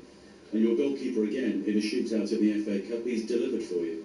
Yes, I'm delighted for Lucas, he deserves to be in the spotlight, didn't have the easiest start to life here in the UK, first season. I had to deal with several injuries, also with setbacks. He had to also to adapt a bit to English football. Also this performance today, the sum up of what we are, perhaps not perfect. There was one incident, thank God, it was offside, but in the end he kept going. He kept going with confidence and delivered decisive saves. And I'm delighted for him. You had 9,000 fans here today. You'll have many more than that heading to Wembley, so it's a great day for them as well. Yes, and this is what football is all about. It also like to bring some joy and some pride in the hearts and the souls of the people, especially during this strange time, the circumstances in the world. So I'm pretty happy after decades of waiting and also a few tough years in the past that they are able to celebrate themselves, to celebrate this amazing club, and quite happy that we can send them back also with feeling okay. There's that FA Cup semi-final coming up. And just finally for me, Chelsea coming up in that semi-final. What do you make of that? You've had some good games with them this year. Yes, that's right. Of course, we're a bit the underdog, and Chelsea's a big name, and we sadly we can't play this game at the full at Ellen Road. But you never know. So in football, you also once started to play football to achieve something unrealistic. Of course, a bit unrealistic for Leeds United to be in the Wembley final, but why not? So we are a good side, and wherever we go with our fantastic fan base, our great support, we have a chance, and this is also what we're trying to do. Well played, thank you. Thank you. Yeah. That was talkSPORT's Nigel Adderley with FA Cup quarter-final winning manager from Leeds United, Daniel Farker, talking there. And he's absolutely right. Why can't Leeds be in the final of the FA Cup this season? Why can't they go and do what Crystal Palace did last year? Absolutely, they can. I think it's gone very well there, actually, and summed that game up pretty spot on. Takes a lot of parts. Yes, no, very good. And even got a political statement in there about how difficult the world is at the moment, which we all know. But it was nice to hear that from him.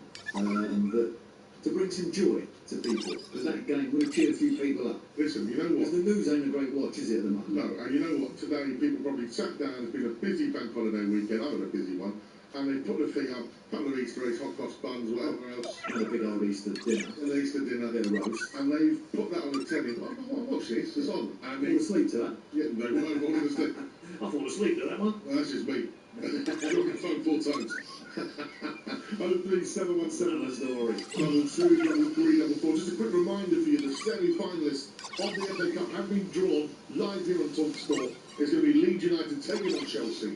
and Manchester City taking on Southampton in the FA Cup semi. Give on the Saints. At Wembley on the weekend of April the 25th. So much to talk about between now and the end of the show. 03717 223 I especially want to hear from any West Ham fans who left early and couldn't get back in. Also, we've got a message here said, just wanted to say hi to the boys. That was FA Cup chat. Tell them I'll be calling next week about United. That's from Jill, the OG Final Word listener. I wonder how many other OG Final Word fans there are there. Who considers themselves a Final Word OG? So that's a Final Word original listener. Okay. If you consider, if you consider yourself a Final Word OG, then message us on 03 717 223 Leeds fans, come celebrate with us on your way back to the north, or wherever you live. This is the Final Word on talkSPORT with Sky Vegas. It will start with a spin. 18 plus, get away it all. The Final Word on talkSPORT with Sky Vegas. You love a good spin, we love a good spin. 18 plus, gamble.org. Next. Hi, just these, thanks. Did you cash back? Just need to check you're not a robot first. New security policy. Okay. How many traffic lights can you see out the window? Oh, 2? Right, that's right. Right, well, obviously I'm not a robot. That's what a robot would say. What a load of malarkey. Smarty keeps things simple, like 80 gigabytes for £10, and on a rolling monthly SIM plan, you're free to leave any time. Less malarkey, more Smarty. Search Smarty Mobile. Get set to put a big cash spring in your stock this April with a talkSPORT 20k giveaway. Because on the 9th of April, one lucky listener will receive the phone call of a lifetime and walk away with a massive £20,000 guaranteed. Go to talksport.com/win to enter now, and you could win £20 in your hand tax-free, courtesy of talkSPORT. Incredible, thank you very much. For your chance to win big, enter now at talksport.com/win. So when I find this, my car broke down. There was nothing nearby. I thought it would remind me of this sandwich. Please tell my wife that I love her, and that she is right. This jacket isn't bulletproof. Signed, Daniel S. Oh, actually, it's right there. Grandpa's just arrived. Really? You still an hour? Local rescue, nationwide. Nothing beats near. On average, you get to break down to 90 an hour based on average bill for loss combined. See your job at UK/.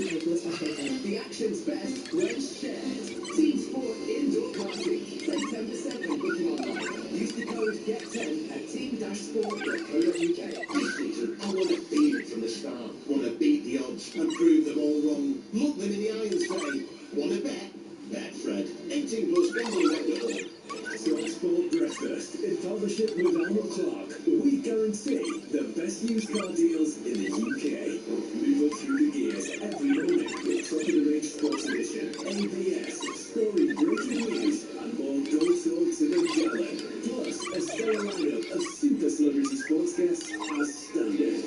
talkSPORT Breakfast every weekday morning from 6 on talkSPORT with Arnold Clark. We guarantee the best used car deals in the UK. Massive championship football on talkSPORT soon. It's 12:30 plus the Oxford United in a relegation showdown. Ipswich versus Birmingham. This weekend's central Easter only. Chock full of live and exclusive football on talkSPORT 2.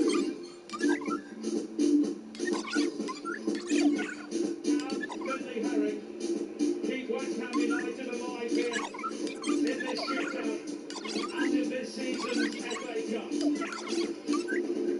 Pascal Stroud tries to compose himself. And Stroud hits it, and it's an open post, and Leeds United have done it. They're into their first FA Cup semi-final since 1987. That's right. Into their first FA Cup semi-final since 1987, Leeds. Year of born. A great set of fans, aren't they? I mean, you know, when you imagine them at Wembley, what an atmosphere that's going to be. Well, I was with a Leeds fan earlier tonight, early afternoon, went to my friend Bo's little son's first birthday party. Oh, how lovely. And Brendan Patrick was a Leeds fan. He's like, I don't know. Person sort of Irish accent there. No. One of these are Irish rugby. He's very friendly player, we'll have it Paul McGrath. Love Paul McGrath. Well, what a player. What a player. Yeah. And Patrick was like, I I'd rather go out of the FA Cup than stay in the Premier League. Yeah, I think that is general feeling of most people. I bet you don't feel like that now. No. That's changed. Yeah. Let's go over to a West Ham fan who I believe might have left the ground early. How are you, Stuart? Hello, boys. How are you? How are you, mate? All good, Stuart. Did you leave early? I did, mate. Yeah, I've managed to send Stuart Mark over from Storeroom. Hello, mate. How are you? How are you? I'm good. Absolutely classic. But we showed fight. We showed fight. We left. Unfortunately, my son wanted to leave at 3-0 down, and we left. Heard it when we got to the tube station. Saw all we were laying. Went to the pub. And do you want to the pub, Stuart? we did, mate. And yeah, it's a lottery. It's a lottery. But fair play to Leeds. Bought 9,000 and they didn't stop singing all day. So fair play to those boys. You know what, as well, when we're 2-0 down and you're at the London Stadium, listen, I'm not sure if you heard the Leeds fan Ben who's like, look, that's war. It's a hard stadium to get out of at the best of times, Stuart. Mate, yeah, there's got no signs of the bane of my life. I've been caught up in there a few times with loads of West Ham fans, and it's not the nicest place to be with a Spurs fan. But also, if your Ben's really, upset, you're 2-0 down, he's come to watch his team, he wants to go home, Dad, come on, I want to go home. You can understand there's a bit of pressure there as well. Big game on Friday, Stu, against Wolves. A game I can see Spurs going into the bottom 3 if you win. How excited are you for that prospect? Oh, he's gone. Be fantastic on my point. And also, yeah, we got you back. As much as I love you, mate, Spurs going down, and I'll say that it would be the icing on the cake. But yeah, look, it is what it is. That's FA Cup for you, and what a duck. That's a great advert for me for the FA Cup. Do you know what I mean? 100%. Yeah. And Stu, you sound like, you couldn't go away from football games and lose and just come away and go, oh, that was brilliant. Brilliant afternoon. We've seen a great game. And like you say, fair play to Leeds, fair play to their fans. They're off to the next round of the FA Cup, and you've got the relegation battle with Spurs, Forest, and Leeds to think about. We said it on the way back. I said to the two boys, this is what football is. This is football. Love it or hate it. This is the emotion of football. So yeah, Bobby and Luke come with me today. They've had a bit of schooling today on what football is. So there's always the one thing about football you can always guarantee: there's more disappointing days than great days. That's the truth. Yeah. Speak the truth, mate. But no, great show. Up the Toolroom FC. Up the Toolroom FC. There you go, mate. There you go. Good luck, everyone. Thank you, boys. Hello, Stu. Stu, the West Ham fan. And again, Tom, also a West Ham fan, joins us on the show. Hello, Tom. Hello, you alright? Yeah, not bad, mate. Great advert for the FA Cup, we keep saying. Are you feeling gutted at all, or are you feeling like the rest of a lot of West Ham fans are just like, look, the fight was great signs as well, especially considering you're in a relegation fight. It gives you a lot of confidence playing moving forward to see how much fight West Ham had in them. Yeah, it does. I mean, over the last sort of few games of play, we've obviously started showing a bit of fight, which is great, but I am really disappointed. I feel like we tweaked the team a little bit, the starting line-up. We could have done that game in 90 minutes. Yeah, no, Hards and I both pointed out that Ross Souček was the big one. No, but also... And what he done with because Bowen's the best right side. He plays for England. That's where he should play for England, on the right side. Unfortunately for him, Saka's in place at the moment. But, the form that they're both in at the minute, you might have Bowen in front of him. Yeah. I mean, Bowen, that's his best position. Yeah. And 100%. And Traore done actually very, very well on the left-hand side. He actually come alive.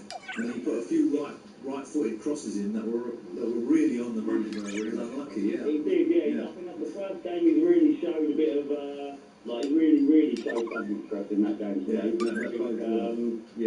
has that, Tom. He has that consistency, Traore. Because when he's on fire, he's brilliant. I really wanted him at Spurs. We went into him a couple of times. But he's quite inconsistent. But that performance from him in the second half was really something to show. That's why we look at him, we think he's a good player.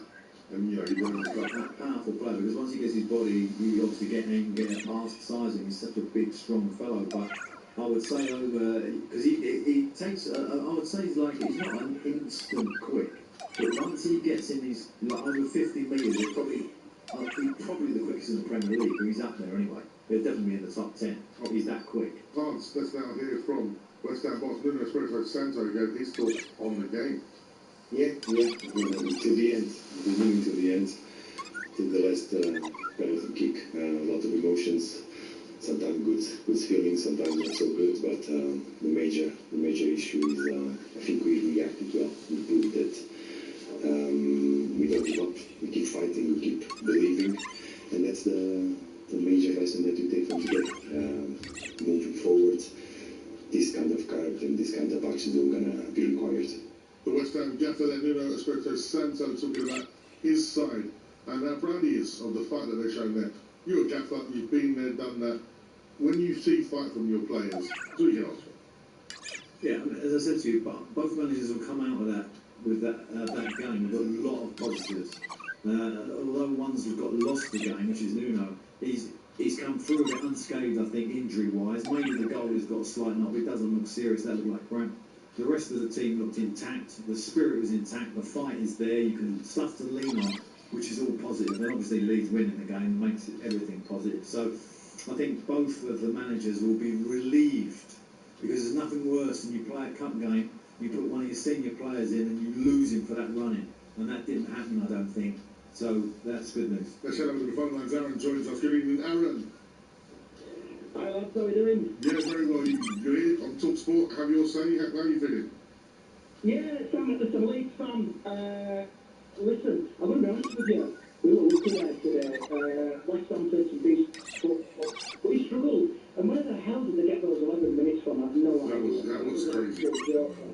That was mental. I've never known anything like it. Getting out of that London stadium, I could have done that in 11 minutes, if I'm being honest. But listen, delighted for Leeds to get through to the next round. Fully deserved. I have been missing my lifetime. I don't know how this feels. It's amazing. And Chelsea in the next round, we can't complain, can we? No, definitely got a chance. I mean, Chelsea are a strange team at the minute. Obviously, they played to Port Vale, the bottom of the division, League One. Yeah, the competition. They've point off us this season. They've only taken 1 point. That's what I'm saying. I think you've got an absolutely excellent chance. So we'll see. Yeah, I think it's a great point. Obviously, at Ellen Road, you absolutely battered them. And I think an upbeat Leeds crowd at Wembley against Chelsea. That whole business this week with Fernandes and Cucurella, who looks like he's been sidelined sort of stealthily, so he didn't get on the pitch yesterday, may come back to be painful, I think. But we'll see. Yeah, absolutely. Great call. Thank you very much. You are listening to the final one on talkSPORT with Sky Vegas. All your favourite games, all in one place. Sky Vegas. 18 plus. Gamble win it all. Coming up next, we talk Arsenal's treble dream ending against Southampton and Liverpool being sent packing by a Haaland masterclass. It's the final word with Madge and Butch. The final word on talkSPORT with Sky Vegas. All your favourite games, all in one place. 18 plus. Gambleaware.org. Struggling to read your phone or holding menus at arm's length? You're not alone. Take care of your vision with Verilux varifocal lenses. Get instant sharpness at any distance and smooth transitions from near to far. No more switching glasses or straining your eyes. Visit essilor.com/offers to find out more about Verilux lenses and your exclusive offers. You probably weren't thinking about retirement when you met the love of your life, or when you realised they actually weren't, or when you swapped the family home for a cosy cottage for one, or when you decided to start a business in your 50s, and Rex the rescue puppy became the new love of your life. For the life we live, Standard Life. Phoenix Life Limited, trading as Standard Life. For full details, visit standardlife.co.uk. Hey you, tradies of Britain. You can fix a boiler in your sleep, hang a shelf before the kettle's boiled, or lay bricks on autopilot. But build your own van insurance? Yeah, that's not in your toolbox. That's why you go to Adrian Flux. With the right tools to hand, like trained staff with access to exclusive policies, they make it seem easy. For van insurance from those in the know, search Flux Vans. Whatever kind of football fan you are, talkSPORT and the Coral Daily Download are here for it to celebrate the fans every day. Whether you're a full-on seater or a tall sandwich eater, the half-hour Sky torchbearer. A retro shirt for every game or purchase it, even in the rain. For all the latest news, reaction and odds this season, don't miss the Coral Daily Download. Every morning from 6 on talkSPORT with Coral. We're here for the fans. 18+ gambleware.org. Hello, man, it's talkSPORT. It's the station on the dial that's been here for a while. That's talkSPORT, alright. That's talkSPORT, alright. Our live Premier League is more fun than a beat. That's talkSPORT, alright. That's talkSPORT, alright. It's the easiest way to have your own say. From Champions League to World title fights. Then the other team calls and they're all talking balls. That's talkSPORT, alright. Hello, man. It's a BW radio station for Kenny Sport and lads and lasses. talkSPORT. It's a real body dazzler. After much agony, anatomy, and analysis. The final word from him. Don't do it. Be sincere. I'm crazy. Don't do it. Be sincere. Be sincere. I'm getting lost in the music. This is talkSPORT with me, Majestic and former FA Cup finalist as player and manager, Alan Pardew, and he's chosen this as his favourite of the garage tunes, MJ Colston singing. And this is considered a classier side of garage. Absolutely, a little Of bit. course you went classy. A bit chillier. With a shot More chill in there. Genesis Quarter. Very nice. Yeah. MJ Colston here featured Elizabeth Troy. Why are we playing down this weekend, Park? Elizabeth Troy, is she like a known singer? She's a great singer. Great singer. British. British? She's a British singer. Good for her. Brilliant. And on Friday night at the O2, on Good Friday, we had Garage Nation the concert. Which she did last year. Yes. It's a huge success. Yeah, it's a show I produced with the scene of all the garage legends like Luckily, So Solid, Artful Dodger, all the big names. Yeah. Artful Dodger I've heard before, I think. You know, So Solid crew. So Solid Crew, yeah, of course. Yeah. Oh, okay. They was there, was it? Yeah, So Solid Okay. I crew. thought it was a band, So Solid Crew. Well, they're like an act, aren't they? Oh, okay. Yeah, there are lots of people enjoying some garage at the O2. And tell me the attendance. Jam packed, like 16,000-17,000. Wow. Magnificent, eh? Yeah, it was very, very good indeed. It's really like a sort of connection to conscious service. Events are like really full on. Stage, going to the theatre, going to shows.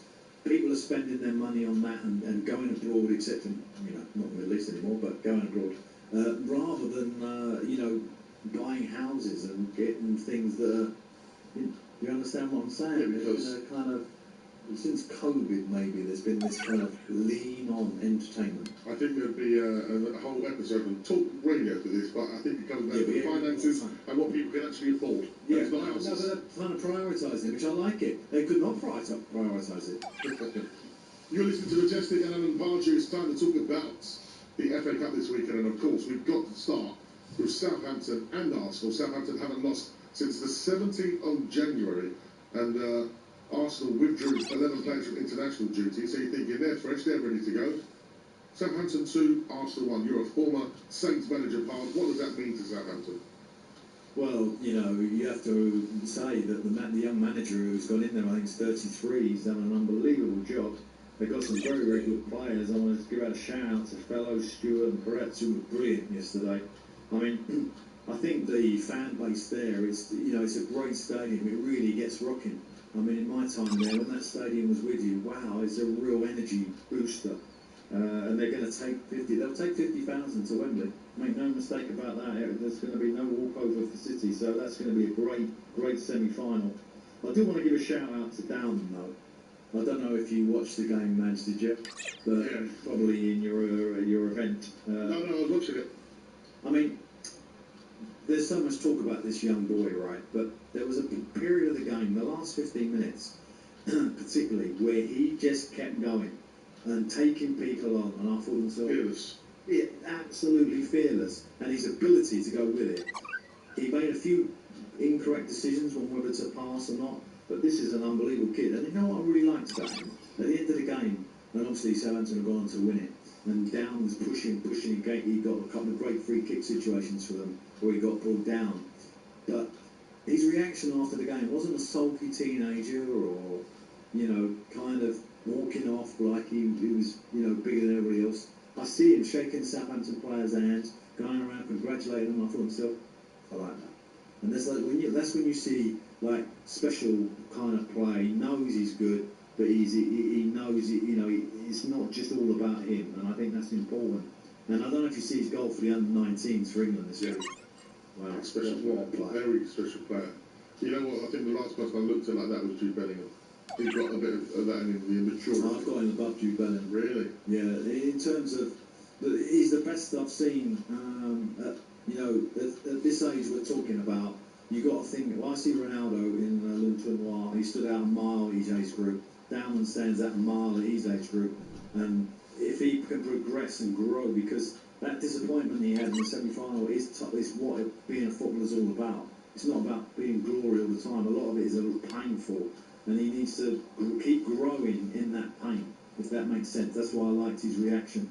This kid could be another Gaza for us in a different way. He's not like Gaza, a different type of player, but the same level of player. I really hope he can come through. Let's talk about Arsenal then. Two massive losses for them in the last few weeks in terms of, the quadruples on. Now there's 2 trophies available. Obviously, if they win the league, it's incredible regardless, yeah. What's going on? I just think that sometimes when you get to this period when the cup games and you start chopping and changing the thing, they had a period before the cup games kicked in a little bit. Obviously, we had the Champions League where they performed very, very well in the Premier League. It was just a nice roll. It was rolling along. And now, the change of the team, changing the goalie, changing the back four, there's been a bit of disruption. They need to get back to what they're good at and bring in all the big hitters, which I think they will do for the next game if they're fit.